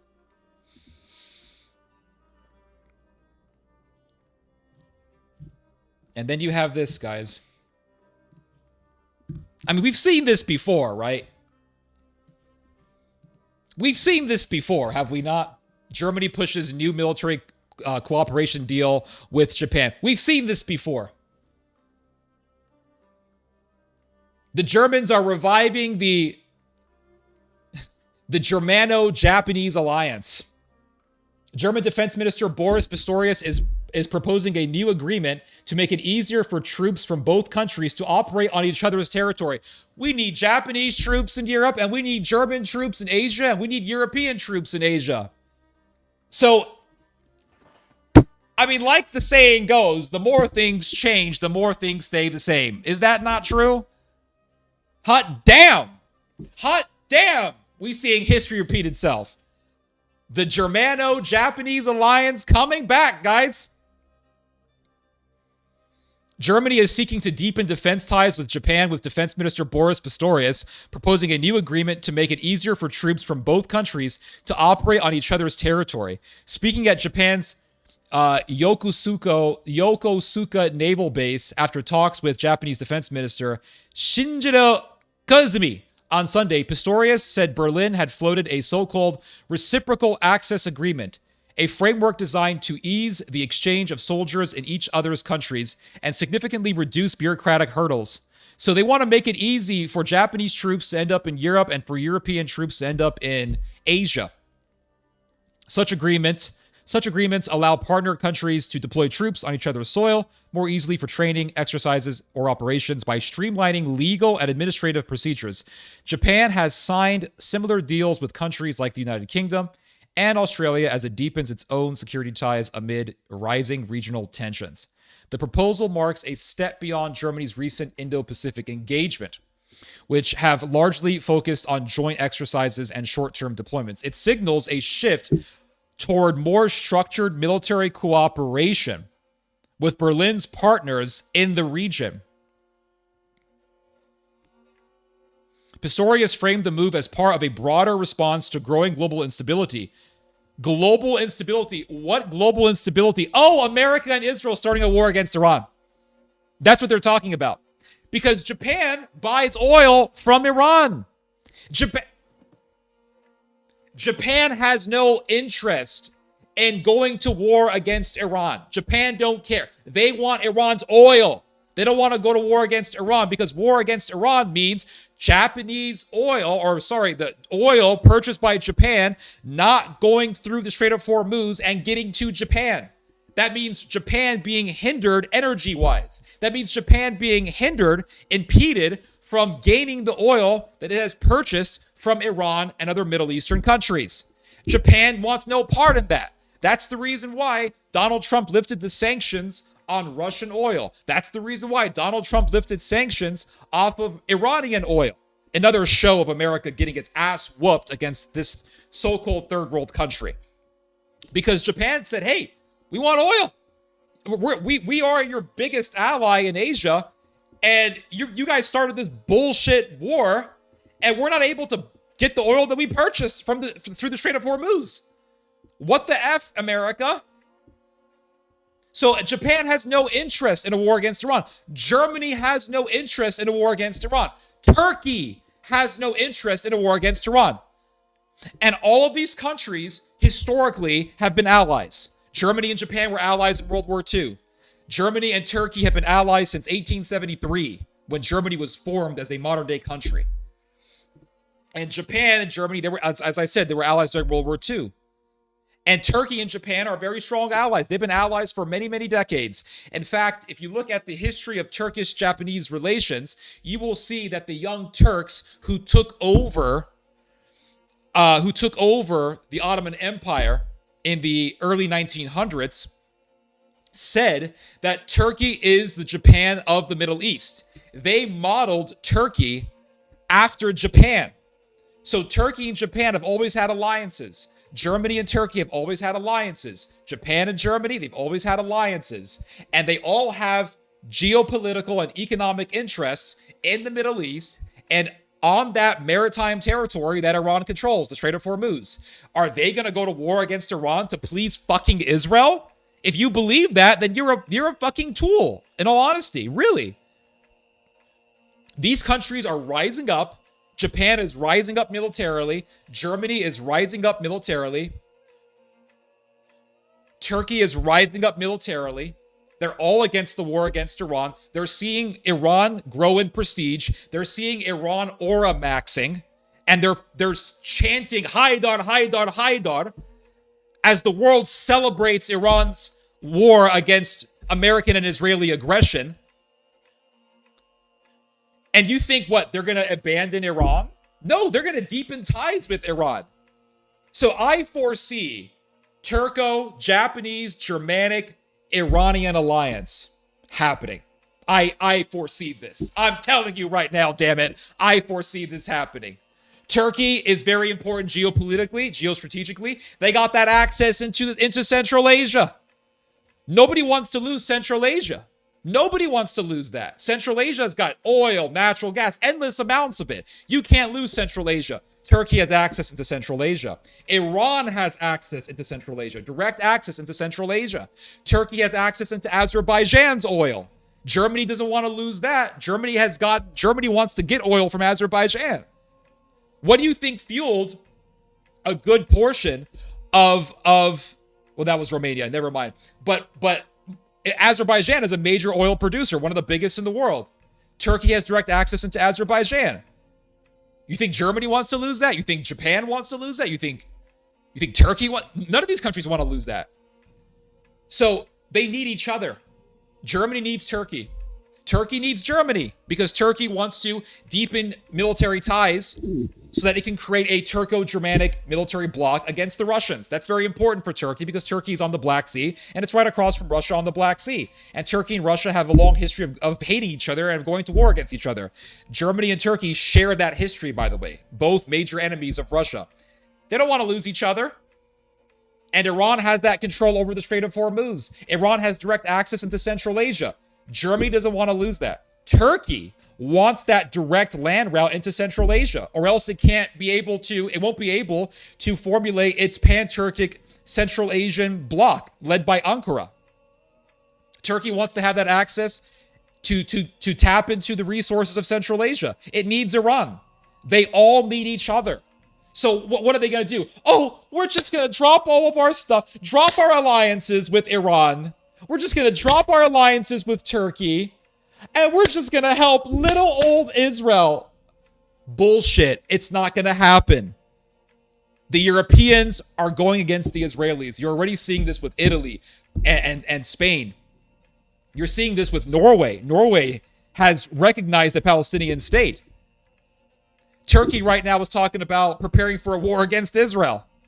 The Iranians are right now in a direct war with Israel in Lebanon and on its mainland, in its own territory, in its own country. And the world sees, wow, the importance of Iran. If you piss off the Iranians, your oil from the Middle East is getting restricted. So I foresee a Germanic-Iranian alliance alongside an alliance with Turkey and Japan. And the other thing that I see is the Germans going back to using coal for much of their energy.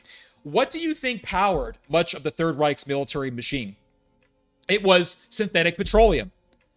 Because the Germans don't have oil. They have to get oil. Nazi Germany had to get direct petroleum from Romania. But there was another source of energy that the Germans had. And they had an abundance of it, and they still do, and that's called coal. The Nazis learned how to take coal, the Germans, they learned how to take coal from their own land and convert it into synthetic petroleum. And that synthetic petroleum, in conjunction with Romanian oil, was able to fuel the entire German military war machine during the Second World War.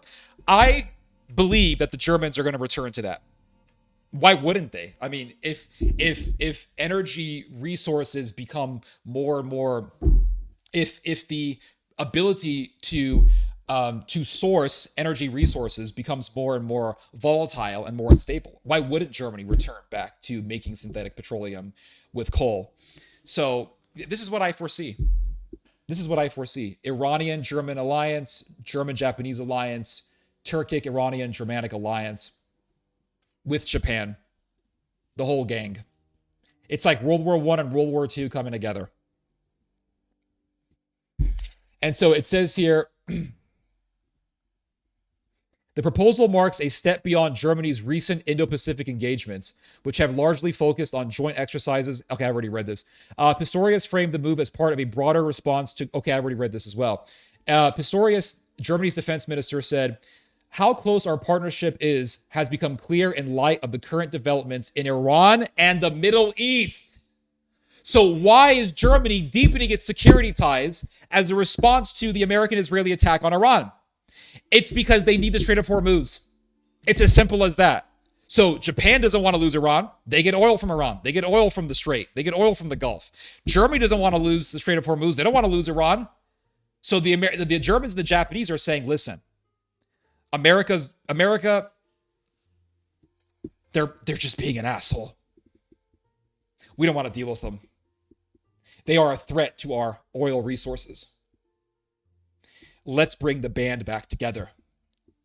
We had a great thing during World War II until, America and Russia messed it up, but we had a great thing in World War II. We were pretty famous. We were pretty powerful.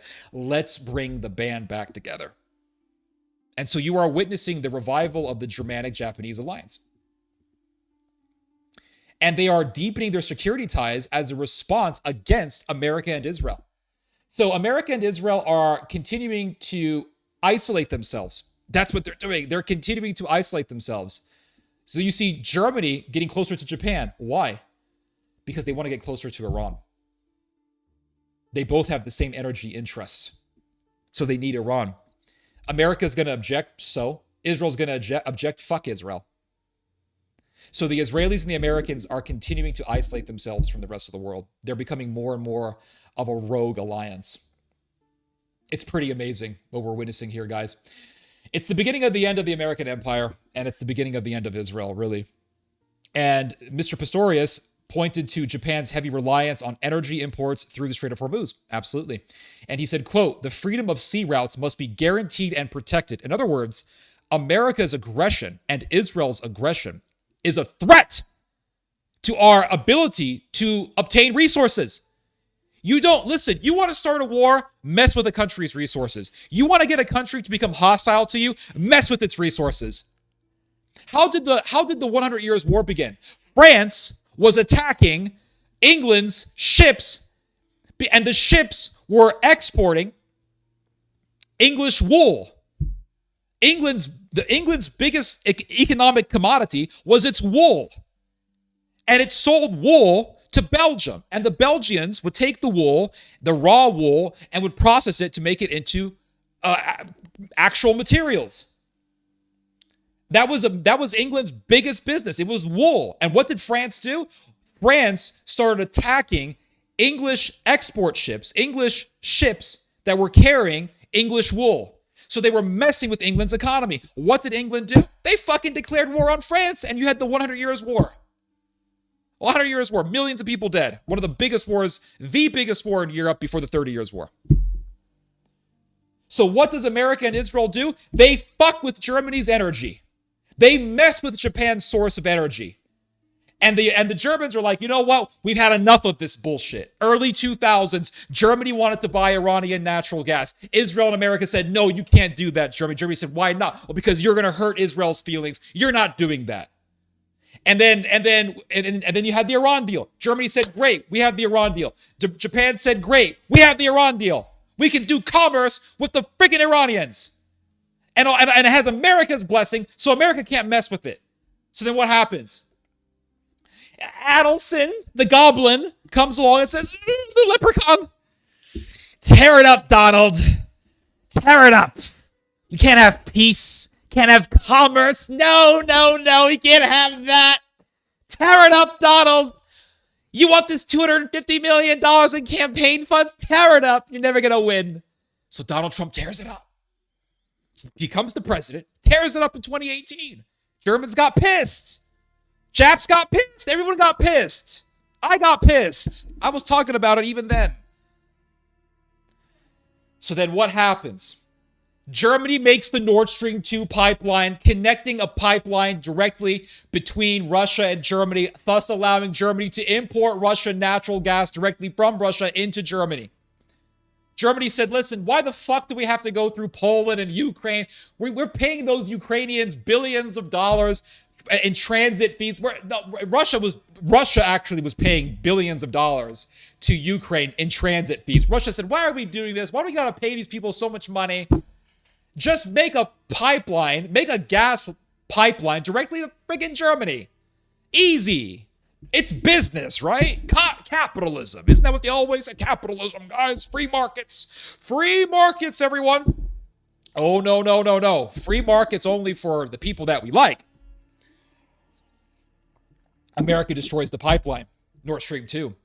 So the Germans, so really, if you think about it, America has been an aggressor against Europe. Zionist America has been an aggressor against Europe. An aggressor against Russia. Doesn't allow Germany to have freedom of commerce. Doesn't allow Germany to do business with other countries.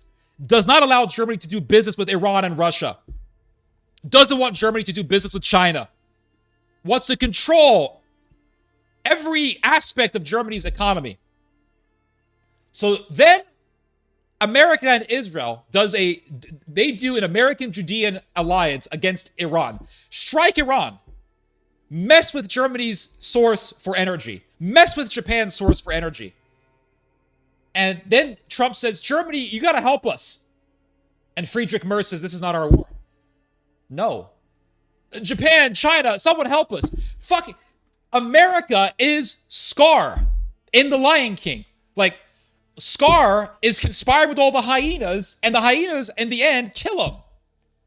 And no one's there to help him. He's like, America is the black dude from Training Day. America is Denzel Washington's character in Training Day. He's this big, powerful dude. Everyone's scared of Denzel's character. Big, powerful guy, right? Then Denzel faces the Russian mafia in the end of that movie. And the Russian mobster is in front of Denzel, guns loaded. And Denzel's looking at all of the brothers in the neighborhood. All the brothers that were scared of him. And he's like, y'all gonna help me? You gonna help me? You gonna let this happen to me? You gonna let this happen to me? And he's like, King Kong ain't got nothing on me. And it's like, dude, you're about to die. You ain't King Kong. And the Russians blow him away. And so America and Israel are Denzel Washington in Training Day. Everyone's been terrified of them. But eventually something is gonna rise up and face off against the Americans and face off against the Israelis. And they're going to say, are you going to help us? No. Are you going to help us? No. Well, King Kong ain't got nothing on me. It's like, dude, you're being humiliated right now by the Iranians. Your most advanced naval ship, the Gerald S. Ford, is out of commission. You're begging China for help. You're begging Russia for help. You're allowing Russian oil to go through the Strait of Hormuz. You ain't winning shit. Oh, but we've dropped bombs. We've dropped so many bombs. We did this so much destruction. Yet you dropped so many bombs. Yet your own soldiers don't want to fight in this war. A bunch of sailors got terrified of fighting the Iranians, and they started a mutiny, and they burned a room in a ship. And we're supposed to, what, invade the Kharg Island? We can barely maintain a naval presence against the Iranians. It's a joke. America has become a fucking joke. And so the Germans and the Turks and the Japanese, they're saying, man, we've kind of had enough of you, Israel. We kind of had enough of you. Turkey says, Israel, stay out of Syria. Israel bombs Syria. Turkey says, listen, we got our air bases in Syria. Israel bombs the air base, bombs one of the air bases. I think it's called the T4 air base, something like that. Bombs one of the air bases that Turkey wanted to own in Syria. Just to spite the Turks. And so the Turks are saying, listen, you're messing with our neighbor Iran. That instability could boil over into Turkey. What are you guys doing? We don't care. We don't care. So what's going to happen eventually?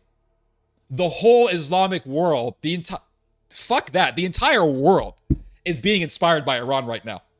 The entire world is being inspired by Iran. So they're going to say, are we going to join the bandwagon of these loser evangelicals like Franklin Graham, who are a dying breed anyway? A bunch of old, dried, corny-ass, boring-ass skeleton dinosaurs like Franklin Graham, who no one gives a shit about anymore anyway, and Paula White, and the rest of these goons. Are we going to follow those people? Or are we going to follow this new thing that we got here? This uprising, this global intifada against the synagogue? People are going to join the latter of the two, and they already are, and I guarantee you, it's going to happen. So the Japanese have had enough. The Turks have had enough. The Iranians, well, they've definitely had enough. And the Germans have had enough. They're going to unite. They have all seen, the Germans, the Turks, the Japanese, they have all seen the ripple effect, the consequences, the repercussions of going to war against Iran. They don't want the heat. So if you can't beat them, join them. Is that not what people say? If you can't beat them, join them. What is America going to do? Well, these other countries, they're going to join Iran. And America has a choice. Is America going to allow this burdensome stone called Jerusalem to remain hanging around America's neck and allow this burdensome stone to sink America into the sea?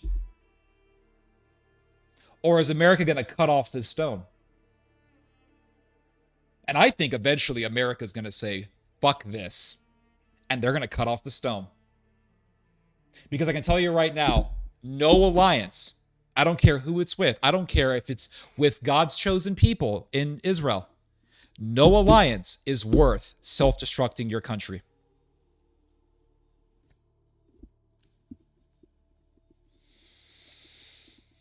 So, like I said, the Russians are now very worried about this revival of German power. Now, the Russians for many years have acted as if they weren't afraid of the Germans at all. I remember talking to a Russian gentleman not too long ago, and he told me, oh, we're not worried at all about the Germans. Oh, no, they're nothing. Many people on this chat, many people on this stream have told me, oh, Russia, they're not worried about anything. Many people, many of you guys have told me they're not worried about a damn thing. And for many years, the Russians have acted as if they're not worried about the Germans at all.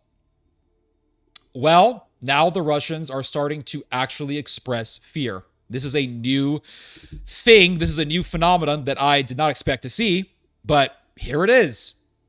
It says here, EU could become greater military threat than NATO. Then this guy, he is the Russian Security Council Security Council Deputy Chairman Dmitry Medvedev. He's a major Russian official, this guy. He is saying EU, the European Union, could become a greater threat to Russia than NATO is. Why are they saying this now? Because they see the Germans rising up. They see that Germany is rising up as a power. They know their history. They know that tens of millions of Russians were butchered by the Germans. They know the history. So for years, they were saying, oh, we're not worried about Germany. Now they're expressing fear because the reality is really explicitly showing itself. Germany really is rising up. Germany's talking about getting nukes. Germany's talking about becoming the biggest military power in all of Europe. Germany is talking about having an entire pan-European bloc led by Berlin, consisting of multiple European armies. Germany is talking about spending 5% of its GDP on its military every year, which would mean that Germany will be spending more money on its military than Russia is spending right now. That's huge. Because Russia, with its military spending, is already a massive threat to the United States in terms of actually going to war. Russia can beat America in a war, even though Russia spends much less money than America does on its defense. So Germany now wants to, not right now, but Germany in the future is planning on spending way more money than Russia does, which means Germany can become more powerful than Russia to a certain extent. Now, people can say, well, 5% of Germany's GDP would be nothing, but it would be more money than what Russia is spending right now, and Russia can beat America in a war. So 5% of Germany's GDP will be a massive spending budget, which means Germany is going to have a massive military force. And this is why the Russians are worried. And it says here, the EU's planned military buildup, while division is rocking NATO, could make it a more serious threat to Russia than the US-led bloc. So the Russians are saying, we are watching this NATO project fall apart and become rife with divisions. And we are seeing the Germans working to replace the Americans in Europe. And we are worried about this because listen, the Russians know, okay, does America really want to get into a conventional war against Russia in Europe? No. America wants to use other countries to do that, but America is not really willing, nor is it really desirous of doing a massive conventional military operation in Europe against Russia. The Russians know this. I knew this. I've known this for a while. The Americans know this. But Germany is now talking about dominating Europe. Now the Russians are worried because of that history and also because of the proximity. Germany is very close to Russia. Germany borders with Poland. Poland borders with Kaliningrad, which is Russia. So Germany is very close to Russia. Germany will have the capacity to actually invade Kaliningrad and work to actually cut the Russians off from their non-contiguous territory in Europe, which is the territory of Kaliningrad, which borders with Poland and Lithuania. And it's also close to Belarus. So the Germans used to control Kaliningrad. It used to be German territory. And the Germans want to be able to cut the Russians off from Kaliningrad and take it over. The Russians know this. The Americans don't really have this interest. They don't have an interest in doing this directly. But the Germans do. And the Russians know this. So they're worried. They're more worried about the Germans than they are of the Americans. So it says here, divisions within NATO are evident. Medvedev said in a social media post on Friday, even if U.S. President Donald Trump's threats to withdraw from the bloc over a lack of European support for this war on Iran are unlikely to materialize.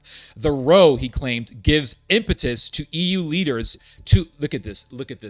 So the Russians know exactly what I'm talking about. The Russians are saying the same thing that I'm telling you guys right now.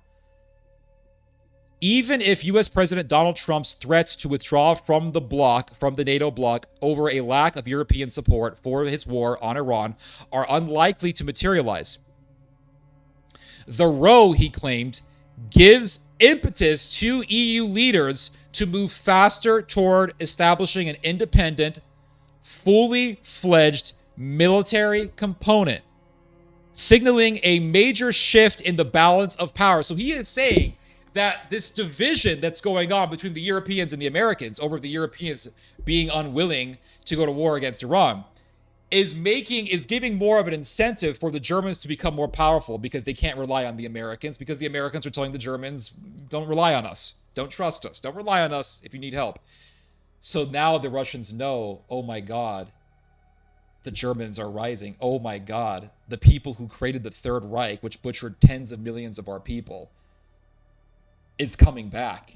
Oh my God. This is like the scene from Bad Boys 2 when Will Smith said, this shit just got real. The Russians are saying, oh my God, this shit getting real, guys. Them Germans really are coming back. And so Medvedev said, the EU is no longer just an economic union. It can transform, and rather quickly, into a full-blown military alliance. So the Russians agree with me. All the people who have been disagreeing with me on this, they say, oh, Germany's never going to come back. That's not going to happen, guys. No, it's not going to happen. All of you guys are pro-Russia. Most of the people who go against me on this are pro-Russia people. You know who you are. Oh, I'm pro-Russia. I love Palestine. Germany's never going to come back because Russia will just destroy them in a matter of seconds. We have here a major Russian official agreeing with me. What say you? Is this man lying? Are the Russians now full of shit? Are the Russians now crazy, as you guys have accused me of being? He argued that Moscow should actively oppose EU expansion rather than remain passive. And you know what else worries the Russians? Ukraine entering the European Union. That worries the Russians. Because if Ukraine enters the European Union, that would mean Germany running Ukraine. That would mean Ukraine being a territory of Berlin. Because the European Union, whether you like it or not, regardless of whatever these people in Brussels say, the European Union is ran by Germany. Plain and simple. So if the Ukraine enters the EU, it'll be a part of Germany. And that means a German territory bordering right smack next to Russia. Russians don't want that. No. Russians definitely don't want that. For years, Moscow largely viewed the EU as an economic project with limited military relevance and as a rival to its Eurasian Economic Union, unlike NATO, whose expansion was seen as a direct threat.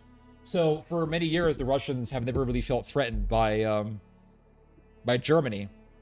Now they do. Times truly are changing, guys. We for the first time ever, we're seeing a major Russian official openly expressing fear about Germany. It really is a rhyming of history that we are entering here. Last year, the EU announced plans to allocate some 800 billion euros by 2030 for weapons and security capabilities, claiming the spending is necessary to prepare for a possible war with Russia. Operation Barbarossa, Part 2, everyone. The shift in EU policy has reinforced views within Russia that it should be regarded as a strategic threat, particularly given strong anti-Russian sentiment among EU institutions and several member governments. So they're worried about a revived Germany, and they're right. And I can't blame them, just given the history. I really can't blame them at all. Now, there is one... Let me see here.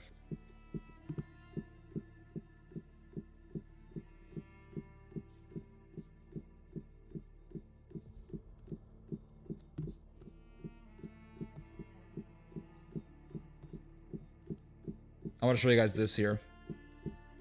Turkey is getting ready for Israel. It's getting ready for a war with Israel. And it says here, in the Middle East, Turkey seeks to play a key role if and when the Iran conflict winds down. Ankara will seek to grow its influence as Iran's influence declines. So Iran is getting bombed.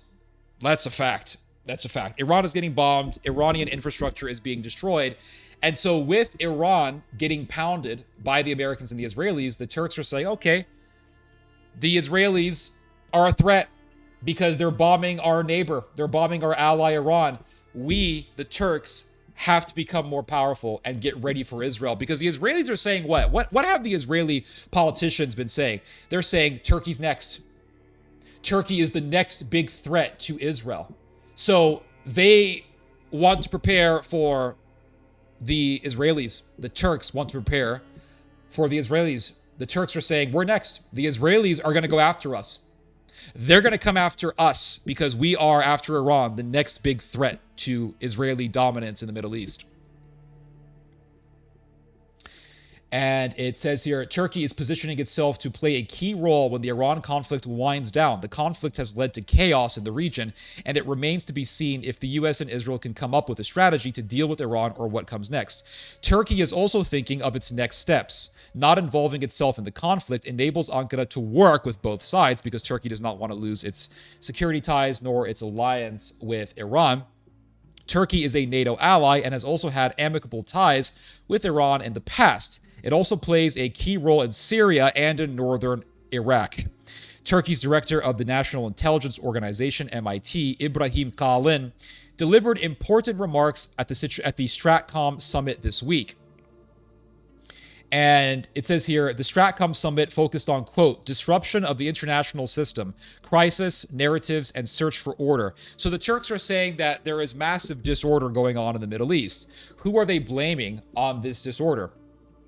They're blaming Israel. They're saying Israel is the cause of all this disorder, so we have to prepare for a war against Israel, because if we don't, and if we are unprepared, Israel is going to hit us when we least expect it. This is what the Turks are essentially saying. And Mr. Kalin, this intelligence director in Turkey, Mr. Kalin, he said the 12-day Israel-Iran war that took place in June last year bore a character that both tested and revealed the actual conditions of the conflict we are currently facing, he said, adding that Ankara tried to prevent the current Iran war from breaking out. On every occasion, we had this is what the head of Turkish intelligence said. He said, on every occasion, we have underlined that a global system grounded in unpredictability, fragility, and the arbitrary use of power can only generate further crisis and wars. He's talking about Israel. And we have made every effort to prevent such conflicts and destruction. Turkey wants to prevent the Iran conflict from spreading. Ankara sees Israel as a key culprit in the wars in the region. So they see Israel as the cause of the instability in the Middle East. And when the Turks say we got to be prepared for an Israeli attack on Turkey, they're right. They are right. Because the Israelis, big Israeli politicians like Naftali Bennett, have said that Turkey is the next enemy. And so the Turks are looking at what's been going on to Iran. They're seeing Iran getting bombed. And they're saying, that's us. We're next. We're next. So they have to prepare. They have to prepare for a war with Israel. Turkey right now controls most of Syria. It controls the capital of Syria, Damascus. Israel right now has a small military presence in southern Syria, specifically in the Golan region. And so the Turks want the Israelis out of Syria. The Israelis are saying, we're not going to leave. And so the Turks are saying, well, we're not going to leave either. And so the Israelis are telling the Turks, you guys have to leave. The Turks are saying, we're not going to leave. You don't want to leave, so we're going to have to fight it out. And the Turks are seeing the open aggression that Israel has done against Iran, that Israel continues to do against Iran. And they're saying, that's not going to be us. We're not going to be another of Israel's victims. We're not going to let that happen. So Turkey is preparing for a war against Israel. And when they do finally go to war, the world is going to praise Turkey, and they're going to praise Iran. And the Iranian-Turco alliance will be very deep by that point. The Turco-Iranian axis will be very deep. And they will deepen ties because Turkey wants to protect its position in the Strait of Hormuz. So, of course, it wants Iran on its side. Turkey also needs to use Iran as a direct land route to connect directly into Central Asia in order to form its pan-Turkic Central Asian geopolitical bloc of power, in which you will have all these Turkic countries of Central Asia being led by Ankara. Turkey can't do that without Iran. So Germany needs Iran. Germany doesn't want to lose its ability to import oil through the Strait of Hormuz. So Germany needs Iran. Japan needs Iran. Japan also needs to import oil from the Middle East. It doesn't want to lose the Strait of Hormuz. It doesn't want to lose the ability to import oil through the Strait of Hormuz. So Japan needs Iran. It doesn't want to get on Iran's bad side. Turkey needs Iran. Germany needs Iran for the same reason. It wants to import oil through the Strait of Hormuz. So all these countries need Iran. You think these countries are going to abandon Iran to please Israel? It's not going to happen. So you're going to have a massive Euro-Islamic alliance. Europeans are going to ally with Iran. They're going to ally with Turkey. The Japanese will ally with Turkey and Iran and Germany. Well, the Japanese are already allies with Germany. And the Japanese are already allies with Turkey. But you're going to see all these countries come together, I think. And they're going to go against Israel. Because Israel is now seen as the biggest threat to energy security in the Middle East. And it says here, let's see, what else do we have? Let's see. So Mr. Collin goes on to say, I must also underline that a great fire of discord is being ignited in our region, speaking about the actions of Israel. Adding that the war is, quote, laying the groundwork for a fratricidal conflict, a prolonged cycle of hostility among the region's founding peoples, namely Turks, Kurds, Arabs, and Persians. So in other words, Israel is the problem. That's what he's saying. And he says, as Turkey, I would like to stress that we will remain on full alert and resolutely counter such attempts. Translation, Israel, we are ready for you. So Israel is going to continue escalating this whole situation. Eventually, Turkey will join Iran against Israel. I'm not saying this is going to happen next year, but eventually it will happen. Because Turkey and Iran are both in agreement that Israel is a source of hostility against them. So Turkey is saying, Israel's against us. Israel's already against Iran. So Turkey's going to say, hey, Iran, how about we double team? How about we tag team against Israel? And Israel will not be able to defeat a Turco-Iranian axis. It'll be impossible. Israel will not be able to win that war. And America will not be willing to enter into a full-scale war against Turkey. Now, Israel wants America to go to war against Turkey. But what the fuck is America going to do? They're going to fight against the second most powerful country in NATO? I mean, America has difficulty enough fighting against Iran. And we're talking about, raiding the Harg Island. And you have this sodomite, what's his name, Lindsey Graham, saying, well, we did it in Iwo Jima. Yeah, how many American soldiers died on Iwo Jima? 7,000 U.S. troops died on Iwo Jima. 12,000 Americans died fighting in Okinawa. And you want to you want to harken back to World War II to justify doing another carnage-ridden battle for some island so you can make more money in the stock market? Really? And so Israel wants America to go to war against Turkey, but America's not going to be willing to do that. America will not be willing to go to war against the second most powerful country in NATO. What's America going to do? Is America going to go, what? They're going to go storm the beaches of Gallipoli like the Kiwis did in World War I? Like the Anzacs did in World War I? Are the Americans going to go storm the beaches of the Dardanelles? Really?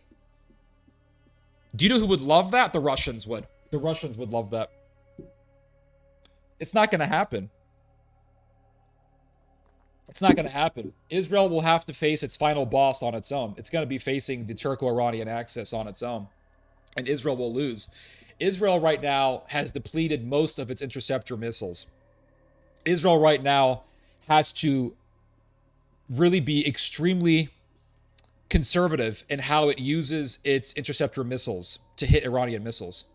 So, in other words, they have to decide who dies. They have to decide which neighborhood gets struck, whose houses get destroyed, and whose houses get to be intact, whose houses get to remain intact.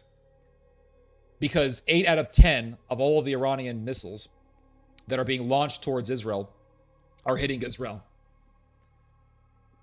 Israel's not really winning this. And the Iranians are pounding Israel right now, and they're pounding Israel with much more ferocity right now, given the fact that Israel has depleted so much of its missile interceptor stockpile. So they're escalating this war. They want to continue this war, and they want America to continue on in this war. Is America going to continue on in this war? I predict that America will eventually pull out of this war. They're going to say, let's have a deal. That's my prediction. I could be wrong. I hope I'm right. And I think that if America pulls out, I'll just put it to you this way. I'm not going to say this is going to happen, but I'll put it to you this way. If America pulls out of the war, it's going to piss off the Israelis, and the Americans are going to say tough luck. And that will widen the rift between the Americans and the Israelis. The Israelis want to continue to pull America into wars. This has been detrimental to the American-Israeli alliance. This has exasperated hatred against Israel on the part of the American people. And the more that Israel does this, the more that Americans are going to continue to hate Israel, and it's going to grow. And eventually there will be such a political conflagration against the American-Israeli alliance that America will eventually have to cut off this burdensome stone called Jerusalem to really prevent Israel from further pulling America into conflict in the Middle East. So I think eventually America will abandon Israel. It'll have no choice. I mean, Israel will give no choice to the Americans because the Israelis continue to request from America to do things that are just absolutely detrimental, like what's happening right now in Iran. And if Israel asks America to go to war against Turkey, for one thing, America will not comply. But if America does comply to that, you're talking massive casualties. You're talking political suicide. You're talking another disaster.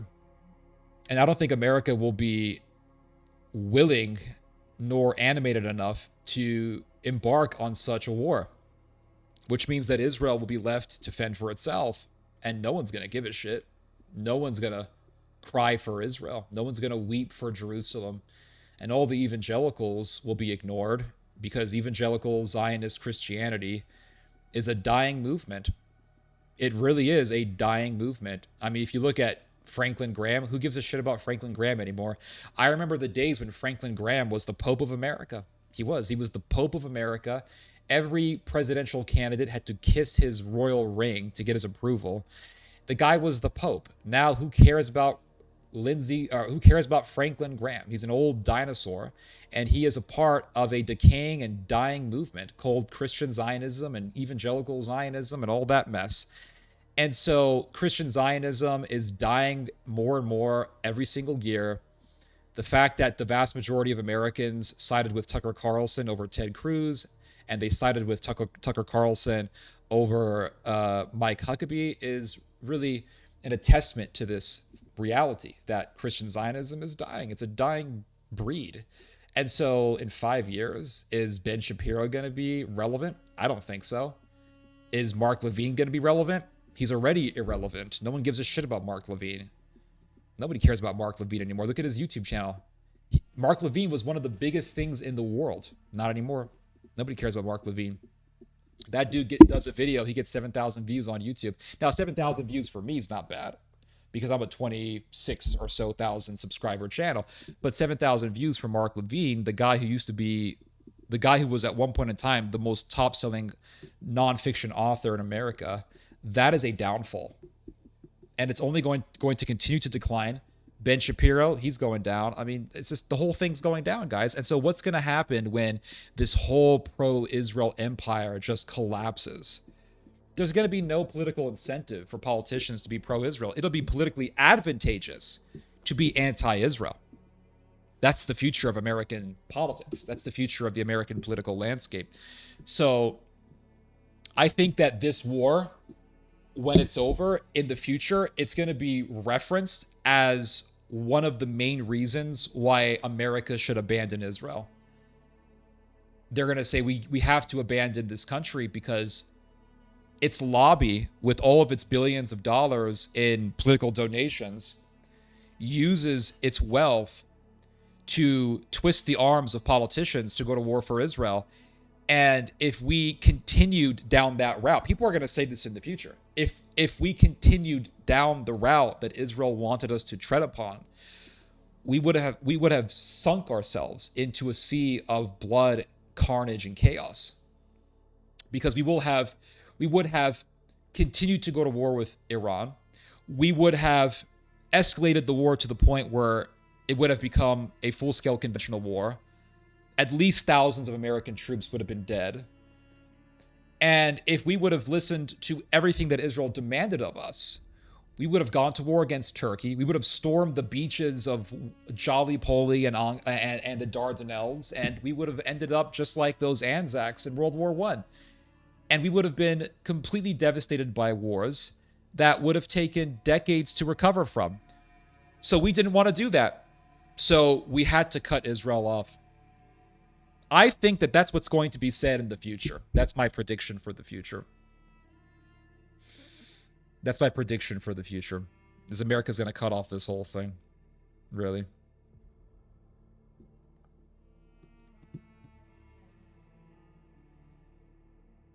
Yeah.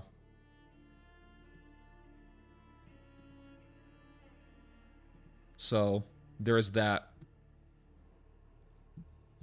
All right, guys, I've been here for 6.5 hours. I think I've streamed long enough.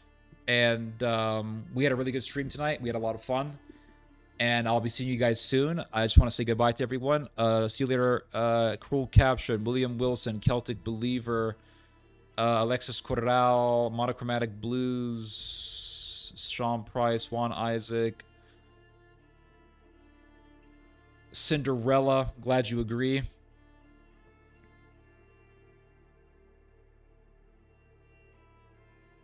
The new Ottoman Empire is happening 100%. Absolutely. Isn't Iran going to stop this? I think eventually this war will come to an end. I don't think America can afford to continue it. I hope I'm right.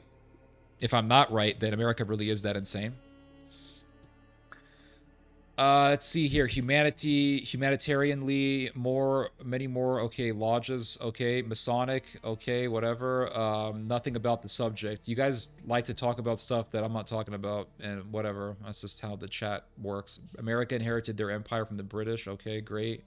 Germany continues allowing unproductive migrants flowing into the EU. Go figure. If Germany is rising, will they not have to send back home? I think there's going to be a massive Nazi revival in Germany that will be against certain foreigners. That's my theory. Let's see here.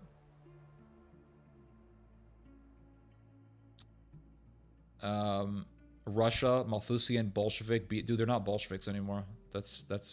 They're Eastern Orthodox mainly. I see its spirit and its ancient counterpart. America is a joke that it's collapsing. Yup. We've been aggressing against everyone. True. True.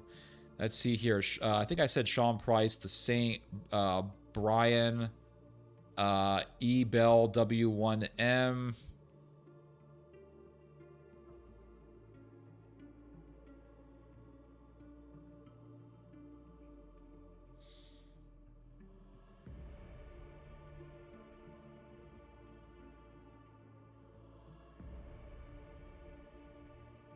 Okay, guys. I'll see y'all later.